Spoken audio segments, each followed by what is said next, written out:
Chapter 9:14. Master Yuanjing was an expert in the field of education. How could he not see the infinite potential hidden behind the Wuxia rhyming book? It was a terrifying beast.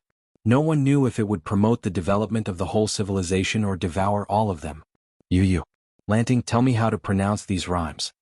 Master Yuanjing already had a plan in mind, but he still couldn't believe it. He had to hear Jiang Pingji pronounce it with his own ears. After all, a few words alone could not prove anything. He needed more powerful evidence. Obviously, the Wuxia rhyming book that Jiang Pingji gave him was much simpler than the original direct pronunciation or reverse transcription. It was so simple that it was shocking. If the pronunciation of all the words could be spelled out with just a few rhymes, wouldn't it mean that everyone in the world had the possibility of learning?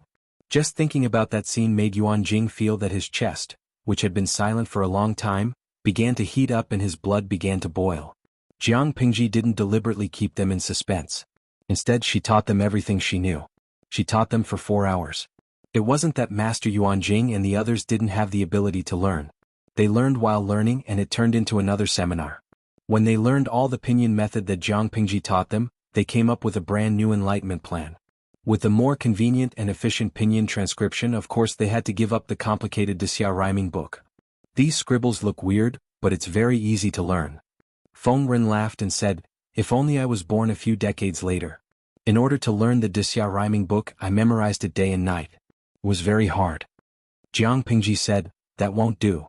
If Master Feng was born a few decades later, who would I find to be a good right-hand man like Huayu? It's not too late now. Chongqing will enter school in 2 years. Chongqing will suffer for you what you didn't enjoy. Feng Ren laughed. He was amused by Jiang Pingji's thoughtful and playful words. He thought of his chubby granddaughter and his heart softened. He said, that last Chongqing looks like a lively and active person. With a brand new method of transcription, it'll be easy for her to learn. Otherwise, that lass would definitely get impatient from studying and quit. As a noble daughter of the Feng clan, if she didn't know how to read, wouldn't it be shameful? Governor Lu's initiative has indeed helped us a lot. Master Yuanjing seemed to be deep in thought. Governor Lu, are you planning to popularize this pinyin annotation method? Or is it just a trial in the Golden Scale Academy? He could imagine how many people would be able to read if the pinyin annotation could really be popularized. If this situation continued for 3 to 5 generations, what would the situation be like then? It would no longer be a fantasy to break the monopoly of the landowning households. That would be incredible. I spent so much effort to come up with the pinyin annotation for the sake of the children who have difficulty in enlightenment. To others it might be a rare treasure, but to me it might not be the case. I won't keep it to myself. Jiang Pingji smiled and said, currently I want to try it out in the Golden Scale Academy for a period of time. During this period of time, I'll have to trouble you to completely perfect it. In another half a year, the children's foundations would be solid. At that time, I plan to open the Golden Scale Pavilion and allow students to borrow some basic books from the Golden Scale Pavilion. Cheng was surprised and said, but the Golden Scale Pavilion? Most of the people who were qualified to enter the Golden Scale Pavilion were adult men. How could a group of children sneak in? Halfway through his sentence he suddenly understood something. The worry on his face turned into joy. If a group of children sneaked in, the adult scholars would naturally be curious and ask questions. When the time came, the children would show their skills. They would definitely be able to scare people. The Lord wanted to make use of the scholars' mouths to advertise for the Golden Scale Academy for free. As long as outsiders saw results from this group of children, there would be much less resistance to popularizing the pinyin annotation. Jiang Pingji smiled and said nothing. Master Yuanjing asked, what name have you thought of? Jiang Pingji cast a suspicious look at him. What name? You came up with this pinyin annotation method. Naturally you should give it a name. It was a good thing to leave a name in history. Many people were envious of it but could not come. Jiang Pingji was speechless. She was not good at giving names, but someone liked to let her do it. Why don't we just call it Xian Yun? Master Yuanjing glanced sideways and asked her with his eyes. Was there really no need to add a surname or something in front of Xian Yun? This was a good opportunity to leave a name in history. It was not a cabbage on the street. If she missed this opportunity, there would be no more. Jiang Pingji thought about it. She saw the contents of the bullet screen in the streaming room and immediately changed her mind. Let's just call it Xian Yun of Chinese. Master Yuanjing looked away and nodded. Very good. With Master Yuanjing and the others around, Jiang Pingji was not worried about the Golden Scale Academy. Master Yuanjing and the others were full of fighting spirit. They were thinking about how to show off their skills. Jiang Pingji took the opportunity to sneak away. "Oh hey, streamer, you're such a hands-off boss. Why didn't your group of little princesses fall out with you? Funny tree, you and I, the little princesses are no match for the streamer. Their combat power is not in the same dimension. Givenchy little sheepskin, where are you going, streamer?" Jiang Pingji asked the maid to bring some water to wipe her cheeks, neck and arms. "Host V, I'm going to see Huijun and her baby." When Jiang Pingji saw Huijun, she was sitting in the corridor reading a book. There was a wooden pram beside her. "Huijun." Huijun heard the noise and looked in the direction of the sound. Her peaceful eyes gradually lit up. "Why are you back, Langjun?" Jiang Pingji said, "I'm back to handle official business. I heard that women need to take care of themselves after giving birth. Why are you outside?" "I've given birth for 3 or 4 months. My body is recovering well. I don't have so many taboos." Huijun smiled faintly and pushed the pram into the house. The 2 fair and tender babies were sleeping soundly. They were not awakened at all. She said, "The sun in the courtyard is strong. Langjun, don't stay outside." "Which one is the younger sister?" Jiang Pingji asked as she lifted the diapers of the 2 babies. Both of the children were as fair as jade. Their chubby cheeks were pinkish and their white cheeks were pinkish. In comparison, the girl was slightly smaller than the boy. Her facial features were more delicate. "This is the younger sister. When she was just born, she was as small as a kitten. Her cries were also delicate. I almost thought I couldn't raise her." Jiang Pingji tried to pinch the girl's face. The little girl's head tilted slightly. She opened her mouth and blew a bubble. The audience in the streaming room had been charmed by the 2 babies. They turned into weird uncles and aunties. They kept howling. "Have you named them?" "Not yet. I'm waiting for you to give them names." Huijun smiled. Chapter 9:15. No matter what Huijun said, Jiang Pingji was still merciful and did not take charge of the naming. She took out a small bag of bamboo slips from her sleeve. "Take a look and see which name you like." Huijun took it with a smile. "Did Langjun make it?" Jiang Pingji denied. "No, he asked me to bring it over." When Huijun heard that it was a gift from Fu Wang, the smile on her face faded a little, but her hands did not stop moving. He untied the string of the bag and took out a few bamboo slips with a few names written on them. After looking at it carefully, Huijun put it aside and said with slight embarrassment, "Is there a need for him to name the child?" He caressed the bamboo piece with his fingers. The small bamboo piece was filled with densely packed words. Just by looking at the handwriting, it was extremely difficult to associate the owner of the words with Fu Wang. "I won't ask too much about your relationship with Jingtu. It's fine as long as you're happy. If you think raising a child is too stressful, don't hold it in. After all, the other half of the child's bloodline was given to him by Fu Jingtu, so it was only right and proper for him to pay for the child's upbringing. If they really don't treat them well, I'll take them in as my godsons and goddaughters. No one in this world will dare to bully them then." Huijun giggled. "Since that's the case, Langjun should let the child call you godmother as soon as possible. You're getting more and more fond of taking things out of context. When I clearly said that the main plan isn't good for both of them, you ignored this premise." Jiang Pingji raised her eyebrows and said, "That wild wolf has his eyes on you every day. If I snatch his wife and children, I'm afraid he'll go on strike." Although Fu Wang didn't say anything, he was still on guard against her. It wasn't because she was disloyal, it was because Huijuan's letters were always addressed to Jiang Pingji. The wild wolf was both envious and resentful. The way it looked at Jiang Pingji was strange. It was supposed to be a majestic wolf, but now it looked like a sad and pitiful husky. "How dare he?" Huijun frowned. Just as he finished speaking, the baby boy who was lying in the stroller let out 2 moans, and there was a faint sound of air being let out. Jiang Pingji said, "It's time to change his diaper." Huijun looked at Jiang Pingji in astonishment. She raised her hand and touched the boy's butt. Indeed, she felt a warm and soft lump. He's so young, but his ability to torment people is like his father. Huijun mumbled and took out a clean diaper from the basket under the stroller. She did not avoid arousing suspicion and skillfully changed her boy's diaper in front of Jiang Pingji. Although she said that she didn't like it, there was a gentle light on her face that could melt a person's heart. After becoming a mother, Huijun was very different from before. Jiang Pingji said, "Before I left Chongzhou, Jingtu came to me to propose marriage." Huijun turned her head and clicked her tongue. "Is he worthy of you?" Jiang Pingji smiled and explained, "What are you thinking about? He thinks that you are similar to one. Both of you are orphans, but you are close to me and treat me as half a family. He's imitating Han Mei. If he can convince me, it won't be a problem for him to marry you again. Hui Jun wiped her son's butt and put the dirty diaper into the clothes basket. It's not like you don't know my background. I can't even dream of living like this. How would I dare to hope for more? General Fu and I are not on the same path. I don't want to be entangled with him. Huijuan's expression was calm. She said, I'm not belittling myself. I just like how I am now. I don't want anything else. I just hope that I can help you in the future. Jiang Pingji looked at Huijuan's face carefully. She saw that her words were from the bottom of her heart, so she did not force it. I just think, Jingtu won't be so easy to get rid of. Huijun said, why would I be afraid of him? She had used her honey trap at Gemin Pass, but Fu Jingtu had still been defeated. As she spoke, Jiang Pingji noticed that there was a bookshelf in Huijuan's room. There were many handwritten bamboo scrolls on the shelf. Huijun noticed her gaze and stood up to take a few scrolls. Langjun is very knowledgeable. Do you have any research on these? Jiang Pingji opened the scroll and found that it was full of Huijuan's handwriting.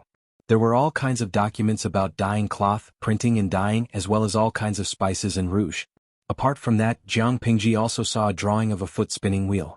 I've been in the palace of Dongqing for a few years and have seen a lot. I'm wondering if I can start a business in this area to make a living. When I was in the palace, I vaguely heard someone mention that there was a small eunuch in the palace who contributed a skill that was passed down in their family. This skill can dye many bright and beautiful fabrics. I asked a few questions and now it's coming in handy. Huijun was a strong-willed person.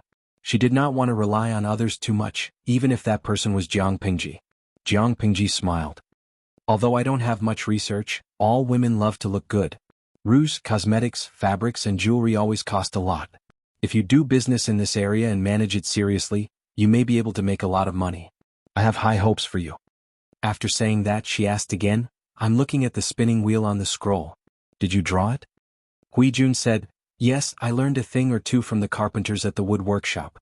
I heard that this drawing method was taught to them by you. You're very talented. I suddenly thought of something. Huijun asked, what did you think of? The spinning wheel you drew, is it a foot spinning wheel? Yes. Most people use spinning pendants. A foot spinning wheel was not something ordinary people could come into contact with. I suddenly thought of the water wheel that Shiheng worked on previously. Zhang Ping's water wheel contributed greatly to the prosperity of agriculture in Wanzhou. It saved a lot of manpower for irrigation. Huijun could not keep up with Jiang Pingji's thoughts.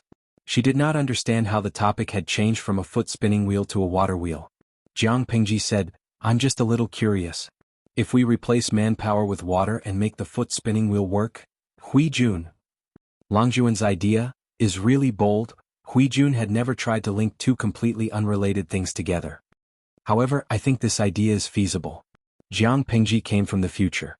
Even if she was not clear about the things of the ancient times, her vision and height were beyond the reach of ordinary people.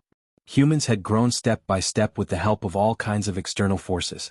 If that was the case, why couldn't they use water power?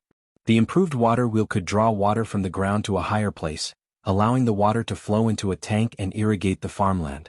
It could also automatically pound rice. If that was the case, why couldn't they use water power to replace manpower to spin?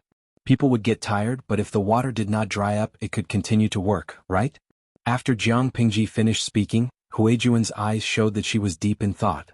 However, although she understood the structure of the foot spinning wheel, she did not know how to modify it. Jiang Pingji said, Shiheng's craftsmanship is not bad.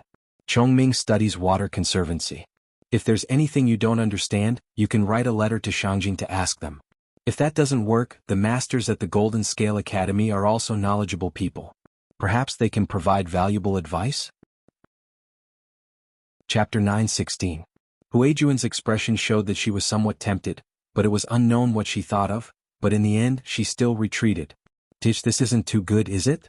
Jiang Pingji teased the boy, whose eyes were rolling around, while her other hand pinched the girl's little foot. She was having a great time. What's not good about it? Wanzhou was far more open-minded than the outside world. Not only was there a large-scale regular female battalion, but there were also 30% female patrols on the streets. What's wrong with Huijuan's invention? After Jiang Pingji finished speaking, the boy seemed to have seen her. His black eyes stared at her and followed her movements. Huijun stammered, I'm afraid I won't do well and ruin Longjuan's reputation. What are you afraid of? Even if the sky falls, there's someone tall to hold it up, and even if things don't work out, there's still me. It doesn't matter if you fail, but what if you succeed? Jiang Pingji pinched her feet and finally woke her up. The girl did not shy away from strangers. She stretched out her fair arms towards Jiang Pingji, begging for a hug. Jiang Pingji picked up the child. She held her neck with one hand and passed her other hand between her chubby legs. She used her palm to support her vest. This position was very comfortable for a baby. Baby girl pursed her lips and blew bubbles lazily. She stared at him without blinking. Your two children are brave. They didn't even cry when they saw me. Jiang Pingji especially liked cute children who were not afraid of her. She referred to Feng Jin's family's Changxing for details. Huijun watched as Jiang Pingji teased the girl. Her perturbed heart suddenly calmed down. She even gained some courage. His temperament is just like that boorish man. He's very bold. Huijun pursed her lips and smiled faintly. There was relief in her eyes. Because she became a mother, she became more cautious in her thinking. She was afraid that her past would be exposed. It didn't matter to her, but she was afraid that the child would be affected. Now that she had Jiang Pingji's promise, she heaved a sigh of relief. She was no longer uneasy but rather eager to try. If the water-powered spinning wheel was really built, how much manpower could be saved and how much help could Langjun be? Huijun began to think in the direction of water conservancy. Jiang Pingji continued to play with the two babies. Jiang Pingji stayed in Wanzhou for more than half a month. Not only did she have to check on the government affairs of the various counties in Wanzhou, but she also had to pay attention to the progress of the Golden Scale Academy in learning Pinyin. After observing them for a few days, she found that these children were exceptionally diligent in their studies. They didn't even need anyone to supervise them. They were extremely self-disciplined. Midnight epilepsy. This is the ancient version of a classroom. All the radishes look fresh and delicious. Crying rain in the cloud. Streamer, can I give you a suggestion? You should let these children attend classes at different times. Otherwise, it'll be so tiring. Li Wushuang, that's right. After all, there's a limit to a person's attention span. They're still kids and their energy is incomparable to that of adults. Those teachers would lecture for the entire morning. Not only could the teachers not bear it, but the students were also more tired and their learning efficiency was lower. Jiang Pingji secretly watched the students in class for 2 days. The audience was forced to watch for 2 days too. After watching it on the first day, many viewers expressed that they could not take it anymore. There was no other reason for it. A single class was too long. The Jinlin Academy was basically run by Qing Cheng and the others. Jiang Pingji did not know much about the academy. It was her first time attending a class in person. After listening for a whole morning, she found many drawbacks. She combined the suggestions of the audience and wrote a serious summary. Master Yuanjing had decades of teaching experience. He could be considered a leading figure in the field of education. However, he had a broad temperament. When Jiang Pingji suggested something to him, he listened carefully. If it was feasible, he would correct it. If it was not feasible, he would carefully discuss the pros and cons with Jiang Pingji. Not to mention anything else, just this spirit and attitude was worth learning from. Master Yuanjing listened for a while. He asked doubtfully, Magistrate Liu, do you mean to divide the classes? Jiang Pingji said, that's exactly what I mean. I observe that every class lasts at least 2 hours. Even adults feel tired, let alone a group of children. If they learn in a state of exhaustion, how much can the students learn? In my opinion, it's better to divide the classes and set a time. For example, a class lasts half an hour or a quarter of an hour. After the class, the children will be given some time to rest and adjust before the next class. The knowledge they learn in each class can be different. Knowledge teaching can be interspersed. In this way, the pressure on the teachers can be reduced, and the children won't be tired from learning. It's like you can't become fat with one bite. You have to take one step at a time to travel 10,000 miles. Master Yuanjing was stunned. He carefully considered Jiang Pingji's suggestion. The students he taught were usually above 10 years old. Most of the students in the Golden Scale Academy were between 5 and 7 years old. Hearing Jiang Pingji's words, Master Yuanjing felt that his previous education method was indeed not suitable for young children. Let me think about it.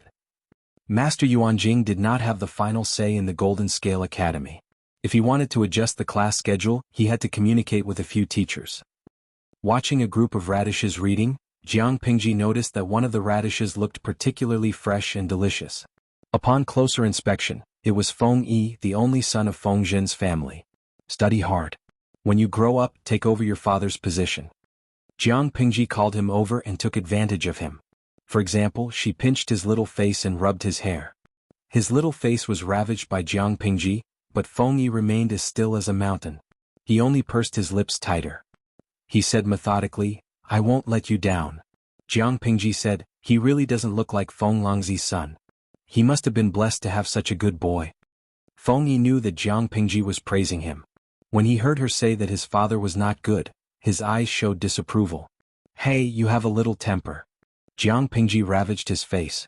She would not stop until his fair face turned red. "I don't dare." Jiang Pingji said, "My body is a little weak. A man has to be stronger. Otherwise, I won't even be able to carry the girl I like." Feng Yi frowned. It was no wonder that the magistrate of Lu Prefecture in front of him could collude with his father. Both of them spoke indecently. Weren't they afraid of teaching a bad person by saying that in front of a 7-year-old child? Jiang Pingji suddenly thought of something. She asked Feng Yi, "How are your studies?" "Not bad." Feng Yi had been in school for a few years. He was talented. The difficulty of studying in the Golden Scale Academy was too low for him. He was a top student who could even recite the Dixia rhyming book fluently. "I'll give you a task." Feng Yi was stunned for a moment. He solemnly bowed to Jiang Pingji. "Please speak, magistrate." After half a year, bring a few of the top children in the Golden Scale Academy to challenge the Golden Scale Pavilion. Feng Yi was speechless. Jiang Pingji added, "You have to attack those arrogant scholars from all aspects. Do you understand? If the sky is pierced, I'll bear it for you." Chapter 9:17. Feng Zhen, who was far away in Chongzhou, did not know that his darling had been harmed by Jiang Pingji. After settling the matters in Wanzhou, Jiang Pingji prepared to return to Chongzhou to preside over the overall situation. Wanzhou recruited many middle-level talents. These people had clean backgrounds and were not of high birth. They were hard-working and easy to manipulate. Jiang Pingji met them one by one. She praised Su Ku and Feng Jin again and gave them a bonus. As for Feng Jin's indirect questions about the break, she pretended to be deaf and dumb. The situation in Wanzhou was stable, but there was trouble in Chongzhou. The gentry clans in Chongzhou had learned their lesson after being bullied by her. But not long after she left, they returned to their old ways and wanted to cause trouble for her. "Haha, a bunch of idiots." Jiang Pingji laughed coldly. "Do these people think the coffins are not placed long enough and the corpses are not rotten enough?" Her words were vicious. If the gentry clans in Chongzhou heard them, they would definitely vomit blood in anger. Last winter, Jiang Pingji entered Chongzhou and killed several senior gentry clans in Chongzhou. She even used the military to suppress and intimidate them. She gathered one group of people to suppress another. Her clean and efficient methods scared the gentry clans so much that they did not dare to let out a fart. She even sent troops to surround their mansions, forcing them to be unable to bury their relatives' corpses in their ancestral graves. They could only stay in the mourning hall. This stop lasted until summer. The corpses had already decomposed into white bones. The stench of corpses filled the air. The gentry clans finally could not resist anymore. They gave in to Jiang Pingji and unwillingly spat out a portion of the land deeds. However, Jiang Pingji was a ruthless person. She refused to withdraw her troops even after receiving the land deeds. They had to spit out all the land they had seized from the people. After a stalemate, the gentry clans in Chongzhou could only bear with the pain and swallow their resentment. They swallowed their resentment, but the death grudge was also settled. When they buried the corpses of their relatives in their ancestral graves, Jiang Pingji ran off to Wanzhou. They had nowhere to vent their anger. However, they could not kill Jiang Pingji, but it did not mean that they could not get back at them.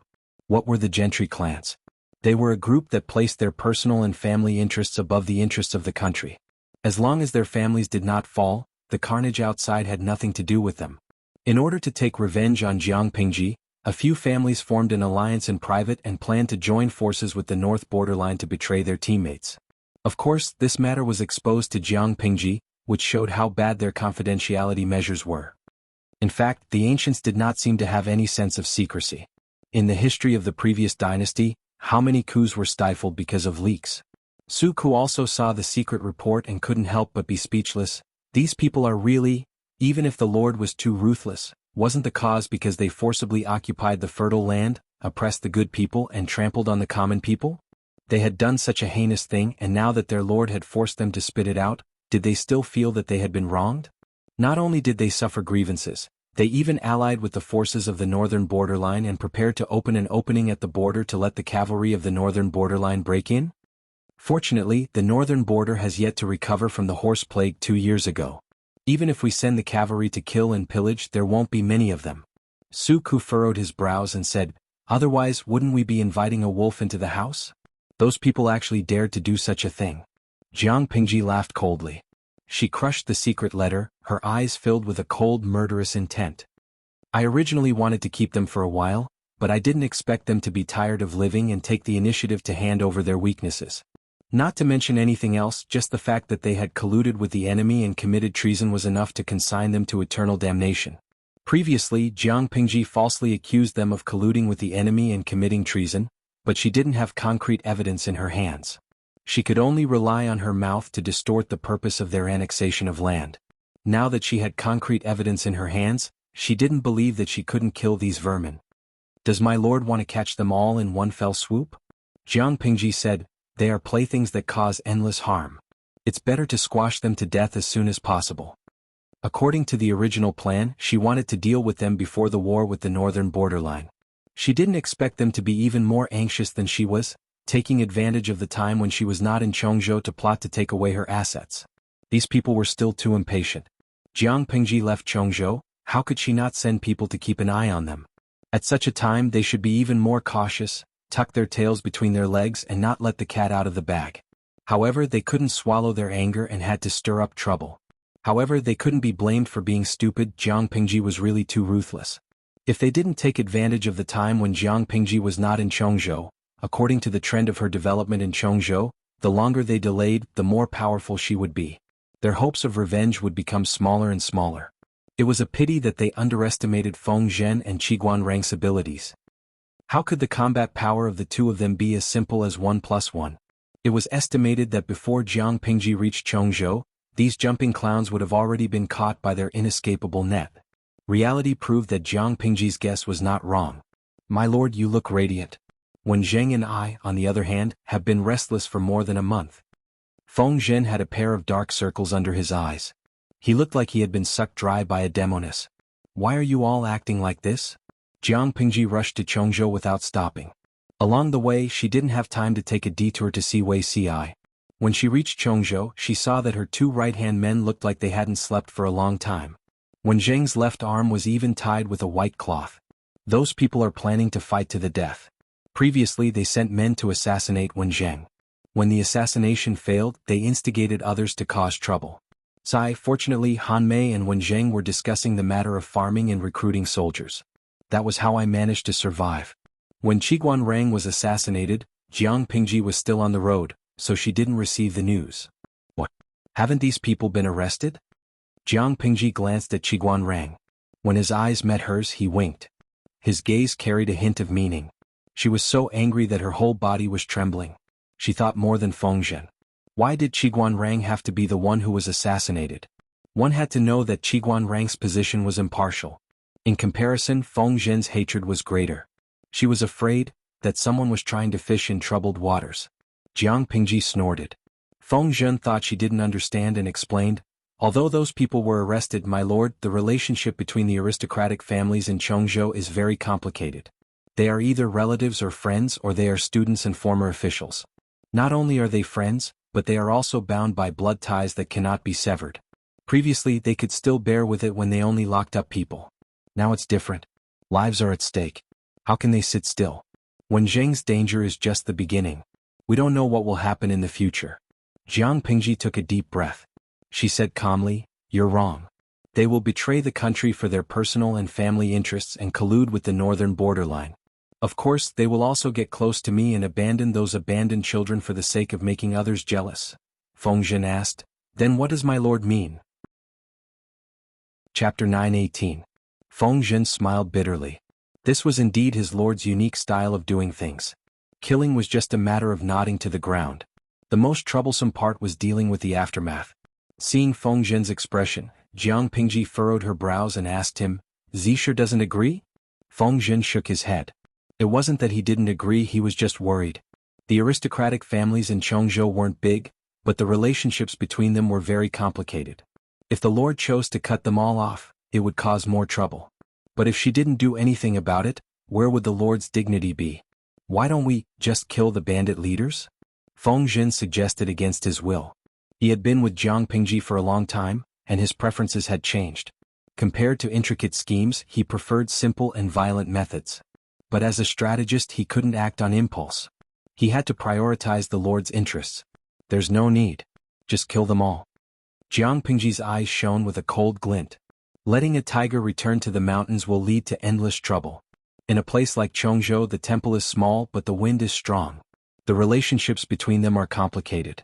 If we only kill the bandit leaders, it's the same as letting them preserve their strength. As long as they are alive, they can make a comeback if they seize the opportunity. Rather than that, we might as well kill them all. If we only kill the bandit leaders, the remaining people will still cause trouble. If that's the case, we might as well uproot them and not leave any future troubles.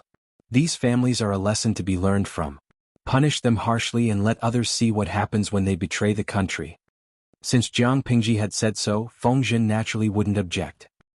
He narrowed his eyes slyly and his lips curled into a scheming smile. In the days when Jiang Pingji wasn't around, he had suffered many grievances. Now that he could get back at her, how could he not be happy? Feng Jin obeyed her orders and went to make arrangements. Only Jiang Pingji and the silent Qiguan Rang were left. Are you all right? Does your wound still hurt? Jiang Pingji asked softly. Qiguan Rang's stiff lips twitched. He said, this time, I really suffered an unexpected disaster. Jiang Pingji understood the meaning behind his words. She restrained the smile on her lips and resumed her cold expression. Do you think the people who assassinated you were the aristocrats of Chongzhou or? Jiang Pingji asked Qiguan Rang in a low voice. Qiguan Rang thought for a while, his brows furrowed, and he said in a low voice, I'm afraid it's a borrowed knife to kill. On the surface, it's the aristocratic families of Chongzhou who have lost their minds and sent assassins.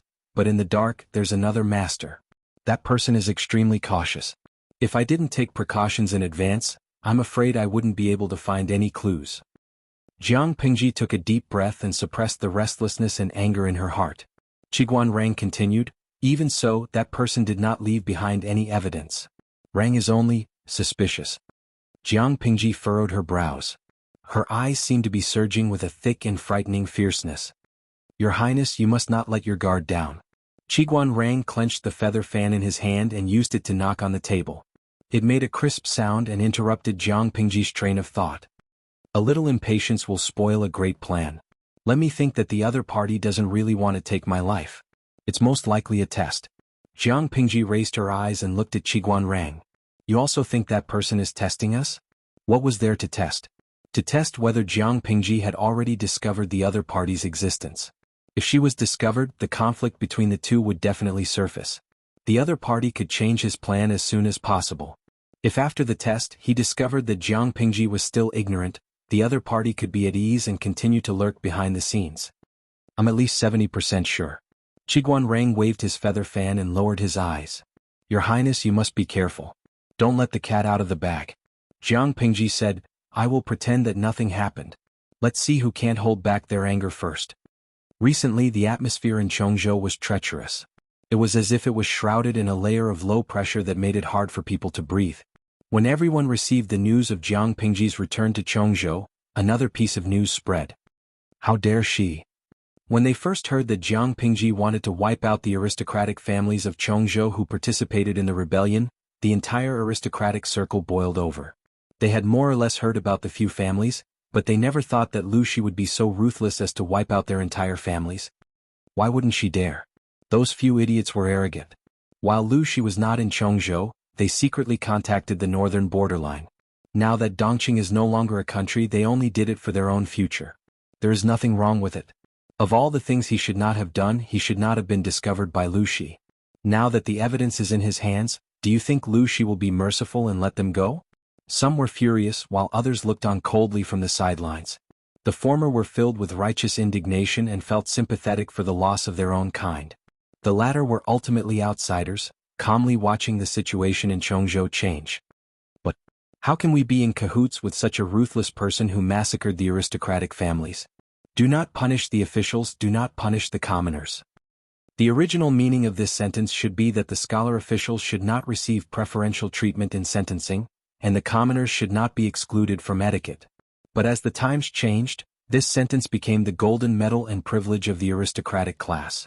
Now, it was twisted to mean that the scholar officials had the privilege of not being punished, and the commoners did not have the right to be treated with courtesy. Although the aristocratic families in Chongzhou were nouveau riches in the aristocratic circle, they were still above the commoners. Jiang Pingji wanted the lives of their entire clan because of the crime of secretly contacting the northern borderline. It was unreasonable. According to their thinking, a heavy punishment would suffice. Why would there be a need to resort to violence? Based on this woman will definitely lose the hearts of the people. Sooner or later she will die without a burial. Faced with such a statement, the clear-headed people smiled bitterly. They were very clear that as long as Lu Shi held the military power in his hands, the aristocratic families in Chongzhou would not be able to hurt her. A few scholars found Jiang Pingji together and advised her. They talked loudly, and the core meaning was that she was in the wrong. If it was a commoner who had colluded with the enemy and committed treason, they deserved to die. However, the person who had secretly contacted the northern borderline was an aristocratic family. They only needed to be taught a harsh lesson, fined and punished. There was no need to take their lives. Dongqing had a law. The aristocratic families could use enough money to exempt them from the death penalty. Even if it was a crime like secretly contacting the northern borderline, as long as they could afford it, they could be acquitted according to the law. Jiang Pingji looked at them coldly for a long time. After an hour, "Are you all thirsty?" The scholars echoed each other. They were eloquent, but unfortunately there was a hole in their brains.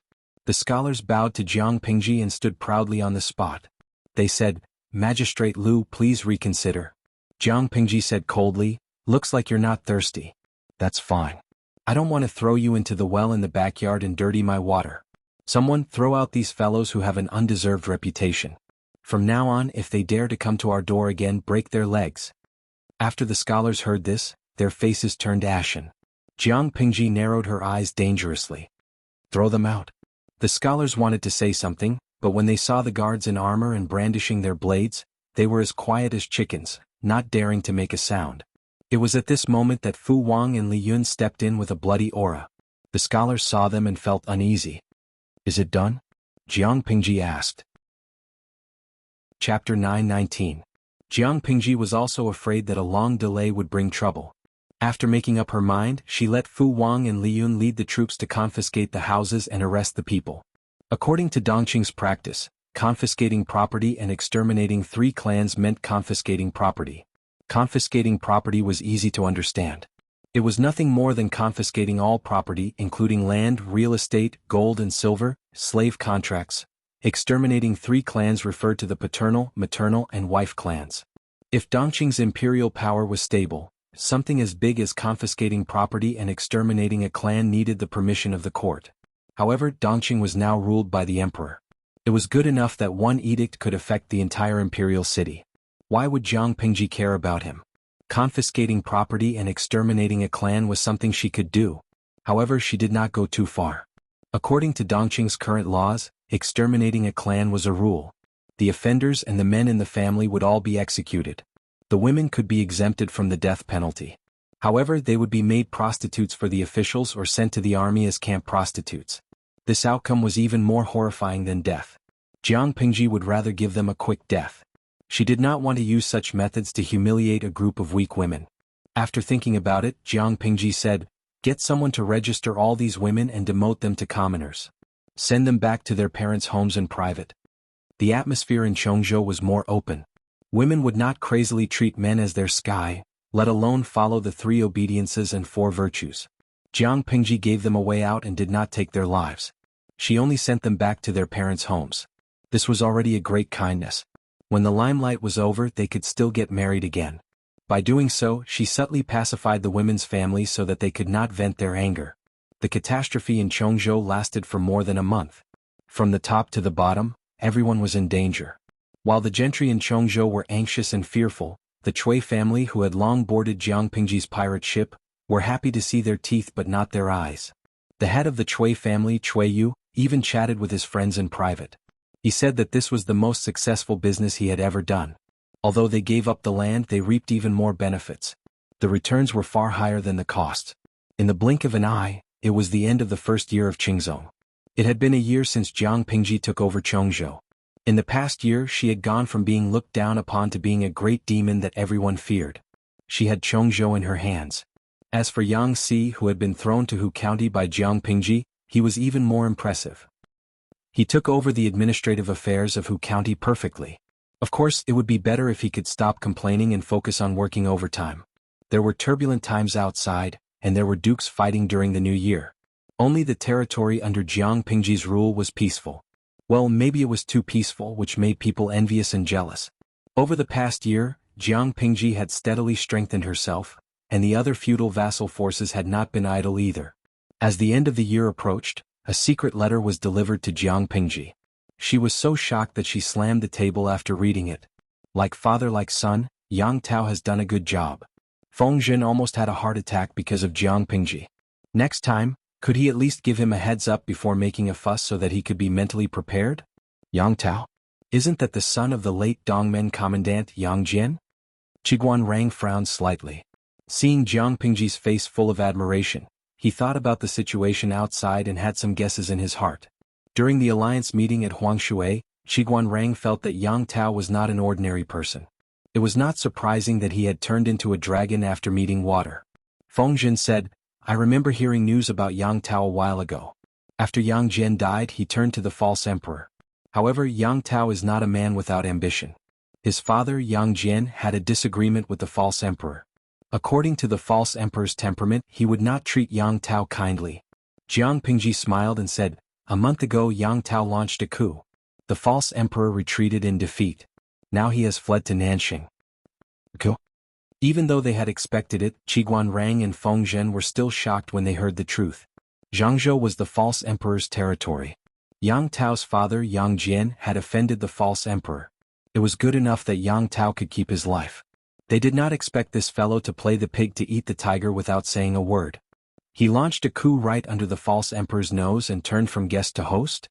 The false emperor seemed to have magnanimously accepted Yang Tao's defection, but he had been secretly targeting him. He did not even allow Yang Tao to touch military power.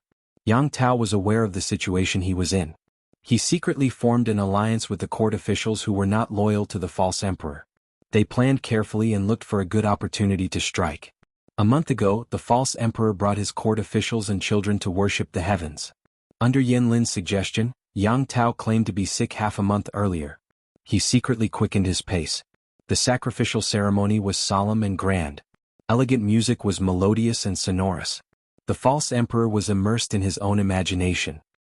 He never expected that Yang Tao, who he thought was completely useless, would show his sharp teeth at this moment. Under Yan Lin's orderly command, the coup was like a thunderstorm. Everyone was at a loss as to what to do. Yang Tao's 3,000 men of sacrifice became the decisive force in the coup. Yan Lin forged documents and military orders, mobilized troops from all sides, and controlled the armory and key departments. Before the false emperor, Prince Changshu, could react, they were already surrounded at the place where the sacrificial ceremony was held. By the time the false emperor wanted to mobilize troops to defend himself, it was already too late. A figure flashed across Qiguan Rang's mind. He said, it's obvious that this was a premeditated coup. The person who set it up was shrewd and ruthless. He was very good at playing with people's hearts. He was obviously at a disadvantage, but he was able to take advantage of every opportunity to attack the false emperor again and again. He made it impossible for the false emperor to calm down. Yang Tao was brave, but he lacked strategy. Even though he had grown a little after Yang Jian's death, he was still far from being as shrewd as the false emperor. In my opinion, all of this must have been done by an expert. I can't think of anyone else other than Yan Lin.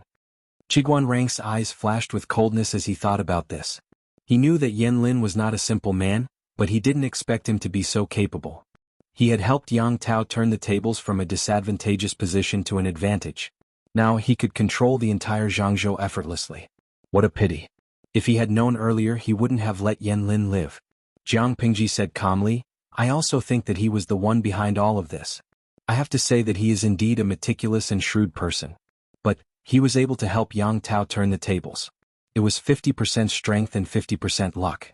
If it weren't for the fact that the Mengs in Zhangzhou realized that they couldn't help the false emperor and withdrew their troops back to Zhangzhou, Yan Lin wouldn't have been able to do this alone. This is fate. Qiguan Rang said, I'm afraid he will be a formidable opponent. What are you afraid of? Jiang Pingji said, one person's energy is limited. No matter how capable Yan Lin was, he wasn't a god. Jiang Pingji stayed in the north, but the forces in the south of Dongqing were constantly changing. Yang Tao turned the tables and took over Zhangzhou. Huang Song, who was in Haozhou, didn't want to be outdone either. He took over the entire Haozhou.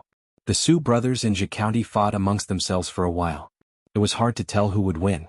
In the end, they all set their sights on their old neighbor, Hu County. The chief of Hu County was Wuma Shang, an old friend from the Huangshui meeting. Chapter 920. The mountains and rivers of his old country had been destroyed, and the people's lives were in dire straits. And Shui thought that he could rely on his military strength to reclaim his old country, but he had greatly underestimated the situation within Nanxing. Nanxing Jiangzhou. The barbarians of the four factions of Nanman only knew how to plunder and didn't know how to govern. Wherever they conquered, they would plunder and kill wantonly. He came empty-handed, but he left with a lot of money. Countless human heads and weeping women hung on the back of his horse. The heads were evidence of their military strength, and the women were spoils of war for them to vent their desires and show off their power. And Shui wandered to Dongqing, and only managed to gather 6,000 men after much scheming. He thought that he had some confidence, but the situation in Nanxing was far worse than when he left. The aristocratic families and commoners couldn't stand the violence of Nanman and rose up in revolt. If they focused on the outside world, Nanxing might still be saved, but the enemies had yet to retreat and civil war had broken out. And Shui brought 6,000 men and sufficient rations to support Jiangzhou of Nanxing. He was originally from Jiangzhou of Nanxing. This wasn't just his homeland, but also where Madame Anne had built her connections. If he developed in Jiangzhou, not only could he use Madame Anne's remaining connections, but he could also get help from his old friends. In the beginning, Shui's development was not bad. He used the teachings of the Red Lotus Group to recruit many militias and strengthen himself. But he quickly ran into a wall. Because of this, Shui lost more than half of his troops, and only 3,000 were left. Other than Shui, there were 2 other aristocratic families and a militia force in Jiangzhou. Shui chose to work with the aristocratic family that was on good terms with Madame Anne, but unexpectedly they had ulterior motives. Although Shui was intelligent, he wasn't good at scheming. He was unknowingly tricked by the other party. Shui and Duoshi. Shui meant worry. The elders had given Shui the nickname Duoshi. It sounded tacky, but it was full of good wishes.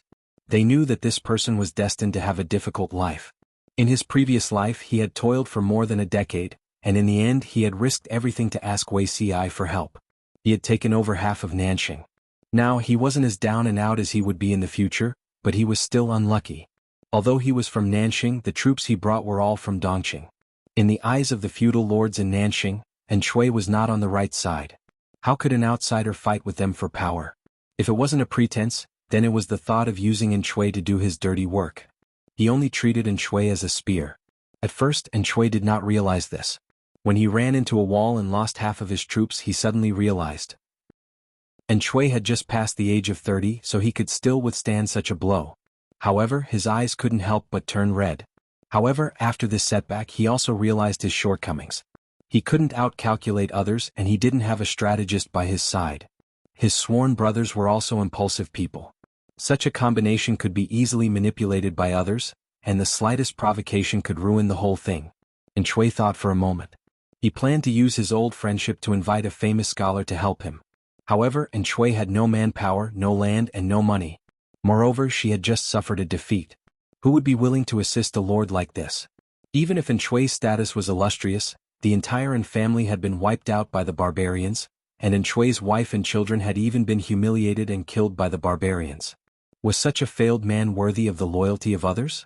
Thus, every time Shui came to invite them, many famous people would either avoid meeting him or refuse him. Shui was not a thick-skinned person. He knew that others did not like his conditions, so he could only return resentfully. On one hand, he led his subordinates to seek refuge everywhere, and on the other he looked for a chance to turn things around. Finally he found his chance. I heard that Master Yuanjing's disciple is traveling nearby to study, Shui's eyes burned. He remembered the performance of Master Yuanjing's first disciple, Qing Jing, during the Huangshui meeting. The fire in his heart burned even more. Traveling? What's going on here? Which idiot came here to study? My lord, did you hear wrongly? Although Dongqing was chaotic, it was not as chaotic as Nanxing. There were barbarians everywhere who wreaked havoc and plundered. A scholar traveling to a war-torn country to study was not traveling thousands of miles to read thousands of books. It was clearly rushing to find the king of hell to reincarnate. And Chui said, whether it's true or not, we should at least give it a try. The subordinates beside him were nervous. They really did not think highly of Chui's plan. And Chui smiled. Master Yuanjing has a total of 4 disciples. His first disciple, Qingjing Qingyumo, now works for Huangsong of Haozhou. His youngest disciple, Wuxia Wei Zixiao, works for Lu Shi of Wanzhou. The remaining 2 are Han Yu Han Wenbin and Lu Zheng Lu Xiaoyin. I heard that Han Yu has accepted the appointment of Su Bei, the eldest grandson of the Su family in Zhi County of Dongqing. Then the remaining one. Lu Zheng? Never heard of him. Everyone shook their heads like a rattled drum. Lu Zheng was really not famous. Among Master Yuanjing's 4 disciples, Qingjing and Han Yu were from the famous Langya family. Wei Xi's status was slightly lower, and Lu Zheng was the son of a hunter. And Chui had never heard of Lu Zheng's name, but he had tried to get close to Qingjing during the Huangshui meeting. After asking around, he found out the names of Master Yuanjing's 4 disciples. I have a chance because I have never heard of him. And Chui took a deep breath and said, I heard that Lu Zheng intends to visit the governor of Jiang Prefecture. The governor of Jiang Prefecture is my childhood friend. I know his temperament very well. He has a very strong sense of family background, but he does a good job on the surface. He won't look down on Lu Zheng in front of him, nor will he chase him away. For the sake of being wise, he will even put on a show and appoint Lu Zheng. But according to my understanding of the governor of Jiang Prefecture, he will never put the son of a hunter in an important position. Master Yuanjing's disciple must have something special about him, and his temperament must be more arrogant than ordinary people. In my opinion, Lu Zheng will definitely not be able to accept such cold treatment. In other words, Lu Zheng's setback gave Chui a chance to enter the governor's eyes. A few subordinates listened to Chui's words. They did not say anything on the surface, but they were secretly disapproving. In their opinion, there must be something wrong with a scholar who went to a war-torn country to study. However, his lord liked him and wanted to recruit him wholeheartedly. It turned out that Chui's guess was right. Unexpectedly, Lu Zheng also saw that the governor of Jiang Prefecture was not reliable. He rejected the governor's appointment and continued to study. And Chui was anxious and immediately paid a visit with generous gifts. I won't see you. Lu Zheng wore a wide-sleeved cloak and a cloth scarf on his head. He was unadorned and looked like a poor scholar. The boy servant blinked and said, Sir, this is his 2nd time. I won't see him even if he comes 20 times, much less 2 times. Lu Zheng narrowed his eyes. He had grown a beard now. Although his face was still tender, he was far more mature than before. The boy servant raised his head and said, In ancient times, there were 3 attendants who came out of the mountains. Sir, you won't move even after 20 attendants? Study well and don't drop your bag. You'll make me feel awkward. The boy servant stuck out his tongue and followed Lu Zheng obediently. He did not dare to let Chui enter again. Why don't you like him, sir? The timing is not right. He still has the arrogance of a landowning household. That alone makes him unworthy of my consideration. Then when will it be enough? Chapter 921. Back then, during the earthquake in Dongqing, the Tsingyi army and the Red Lotus group rose up in revolt and wreaked havoc in the north. At that time, the common people all moved their families to the south to escape the chaos of war. Now that several years had passed, the situation had changed. The north was peaceful, while the outside world was in full swing. There were even dukes fighting each other during the new year. When the group arrived at the latrine where Hu County Chief Wuma Shang had drowned, his body was covered in feces and crawling with maggots. They couldn't help but sigh. Wuma Shang was a member of the royal family, a descendant of the heavens. He ended up like this in his middle age. I know. I heard that this person almost became emperor. He was one of the top figures in the 20-some Dukes alliance at Huang River. Who knew that he would die a violent death? The scholar paused and continued, Do you know why his body was found in the latrine pit? Is there an inside story? His companion asked curiously. Of course there is, the scholar said. I heard that the Su brothers from Zhi County were locked in a fierce battle and had endless internal strife. Just then, Wuma Shang wanted to take advantage of the conflict between the Su brothers and take advantage of it. Who knew that the Su brothers would unite against the outsiders and send troops to attack Hu County after the new year.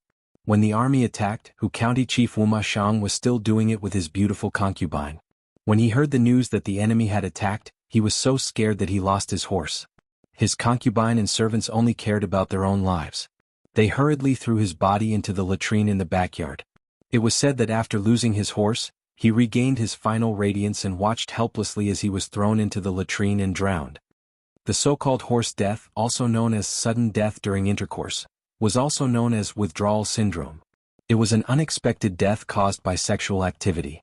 The scholar described it vividly as if he had seen it with his own eyes. This is really pitiful. His companion was speechless for a long time. After a while he asked again, "But there is one thing I don't understand. I heard that the Sioux brothers from Zhe County have always been at odds with each other. Why did they put aside their differences and join forces to attack Hu County? If the two brothers hadn't caused such a ruckus, Hu County Chief Wuma Shang wouldn't have been so defenseless. I have a feeling that there must be an expert guiding us to attack Hu County at this time after the new year." Wuma Shang had been planning to reap the benefits from the fight, but he never expected that his brothers, who had been at each other's throats just a second ago, would stab him in the back in the next second. It was too sudden. Who in the world did not know of the grudge between the two brothers, Su Bei and Su Fei? Rumor has it that it was Han Yu, Su Pei's strategist, who had repeatedly asked for advice and even risked his life to persuade Su Fei. Only then did the collaboration come about. Han Yu. This name sounds a bit familiar. Wait, I remember now. Isn't Han Yu the third rank in Tian Wu's 15-year assessment? In that year's assessment, Master Yuanjing's disciple took the top 2 spots. If Dongqing had not fallen apart, perhaps these two people would still be the pillars of the country. Otherwise, why would people say that Master Yuanjing is powerful? None of his disciples are easy to provoke. The two of them drank several cups of wine and soon they were drunk. So, now that the world is in chaos, I wonder how many more times we can see such prosperity. They sat by the window on the second floor of the tea house. From this position they could clearly see the bustling crowd downstairs. Just after the new year, the closed market had reopened, and the people's faces were still filled with unfinished joy. Thinking about the outside world, such a prosperous scene was really rare. So what if he was one of the feudal lords? Just look at Wuma Shang and you will know the fate of the loser. Wuma Shang was based in Hu County. Although the area of Hu County was not as large as Wanzhou, it was still 2/3 of the county. It was also a good place with fertile farmland. Wuma Shang had a good card in his hand, but his opponent was too strong. In the end he ended up drowning in a latrine. Isn't that a child from the academy next door? As he drank his wine happily, a rather unlucky blue and white color entered his line of sight. The scholar furrowed his brows. In Wanzhou, only the students of the Golden Scale Academy could wear such clothes outside. The Golden Scale Pavilion was open to the public, attracting countless students from thousands of miles away to study, further increasing the prosperity of Wanzhou. In this era books were precious. The students drooled over the countless books, wishing that they could stay here for the rest of their lives. Who would be willing to move? The slightly wealthier scholars directly bought houses, the poorer ones rented, and the poorer ones had to share a house with several people. After living here for a long time, they also felt a sense of belonging to the Golden Scale Pavilion. Many people jokingly called the Golden Scale Academy the Academy next door, and their words carried a hint of intimacy. Why did these children come to the Golden Scale Pavilion? In the eyes of the crowd, 6- or 7-year-old children were disgusted by cats and dogs. They came to the Golden Scale Pavilion and destroyed the valuable books. Stop. This isn't a place for children like you. Leave quickly. More than 10 children wore the Golden Scale Academy's uniform of blue and white. They were both boys and girls. Not all of them looked good, but at least they kept themselves clean. Perhaps because they thought it was unlucky for children to dress like this during the new year, everyone wore red silk flowers on their heads and a red cloak over their heads. Even though they were dressed like this, the crowd could still recognize their signature blue and white uniforms. The Golden Scale Pavilion doesn't care about identity or background. Why can't I go in? The leading child looked to be around 8 or 9 years old. He looked weak, but his brows were clear. Was Feng. He wasn't angry when he was stopped. He just tried to reason with the other party in a well-behaved manner. Hey, have you finished learning how to read? The books in the Golden Scale Pavilion are precious. It's not a place for children like you to play. The scholars of the Golden Scale Pavilion were not unreasonable. They didn't treat the children badly. However, their stance was firm. Little children couldn't enter the Golden Scale Pavilion. I'm not going to bother with you. Feng Yi said. He bypassed that person and took out his token to hand over to the guard of the Golden Scale Pavilion. The students who followed him lined up to be enthroned. The scholars thought that the guard would stop this group of mischievous children. They didn't expect. Why are they allowed to go in? The scholar widened his eyes in shock. Aren't they afraid that this group of mischievous children would cause a ruckus and burn the entire Golden Scale Pavilion? The guard said, they can go in anyway. On the other side, Feng Yi led his people and ran towards the main hall of the Golden Scale Pavilion. Although they were small in number, they had a lot of people. When they walked together, they looked imposing. Feng Dalong, what should we do next? The girl's voice was tender. She looked fair and plump, like a jade sculpture. She was known as the flower of the Golden Scale Academy. Who else could she be but Feng Jin's Changxing? Brother. Feng Yi was angry. The Changxing who called him Brother Feng sweetly just now called him Feng Dalong the moment they met. Okay, my good brother. Feng Yi was speechless. Remember, show us the imposing manner of challenging the arena. We might lose, but we can't lose. After entering the main hall of the Golden Scale Pavilion, the 15 uniformly dressed children became a strange sight. They attracted the attention of everyone present. The other students were still a little frightened. However, Feng Yi straightened his back and borrowed books from the maidservant expressionlessly. The busybody eavesdropped. The scholars couldn't help but laugh. Chapter 922. Changxing's ears were sharp. She snorted softly, pouted her mouth and complained to Feng Yi.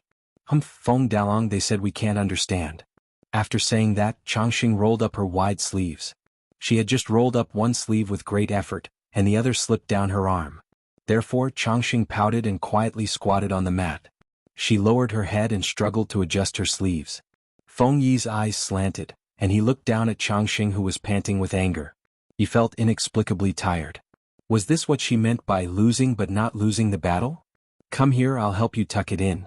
Feng Yi waved at Changxing and the chubby little boy happily moved over.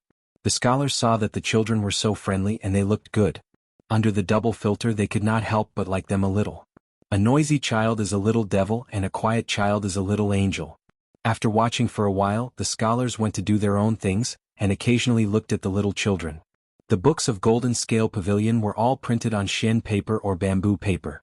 Even if they were immersed in reading all day long, the impression that paper books were too precious had been formed. If a naughty child tore one, they would faint from heartache. Feng Yi rolled up Changxing's sleeves, and the maidservant of Golden Scale Pavilion brought the books they needed. He curled his lips into a smile. Thank you. 15 little children surrounded a large table, and each of them sat upright. There was a book spread out in front of them, and they were reading with serious expressions. The scholars who came and went saw this scene and they found it a little funny. They pretended to be good, and people who did not know would think that these children were really literate. Changxing could not sit still after sitting for a while. She twisted her butt, moved her knees and rubbed from her mat to Feng Yi's mat. Feng Dalong, I can't read these words. Feng Yi took a look and it turned out to be a few relatively rare words. For Changxing, who could only read half of the words, it was indeed very difficult. I'll teach you. Feng Yi used his finger to draw a few characters on the paper, and for Changxing to read, he even repeated it twice. Changxing muttered, but she could not find the correct pronunciation after several times, and her face wrinkled. She had only studied in Golden Scale Academy for 3 months, and she was proficient in pinyin, but not proficient in using it. Feng Yi was not in a hurry and patiently waited for her to read it. The scholars who were observing the situation found it funny and asked, "Little lady, what words do you not know? I can teach you."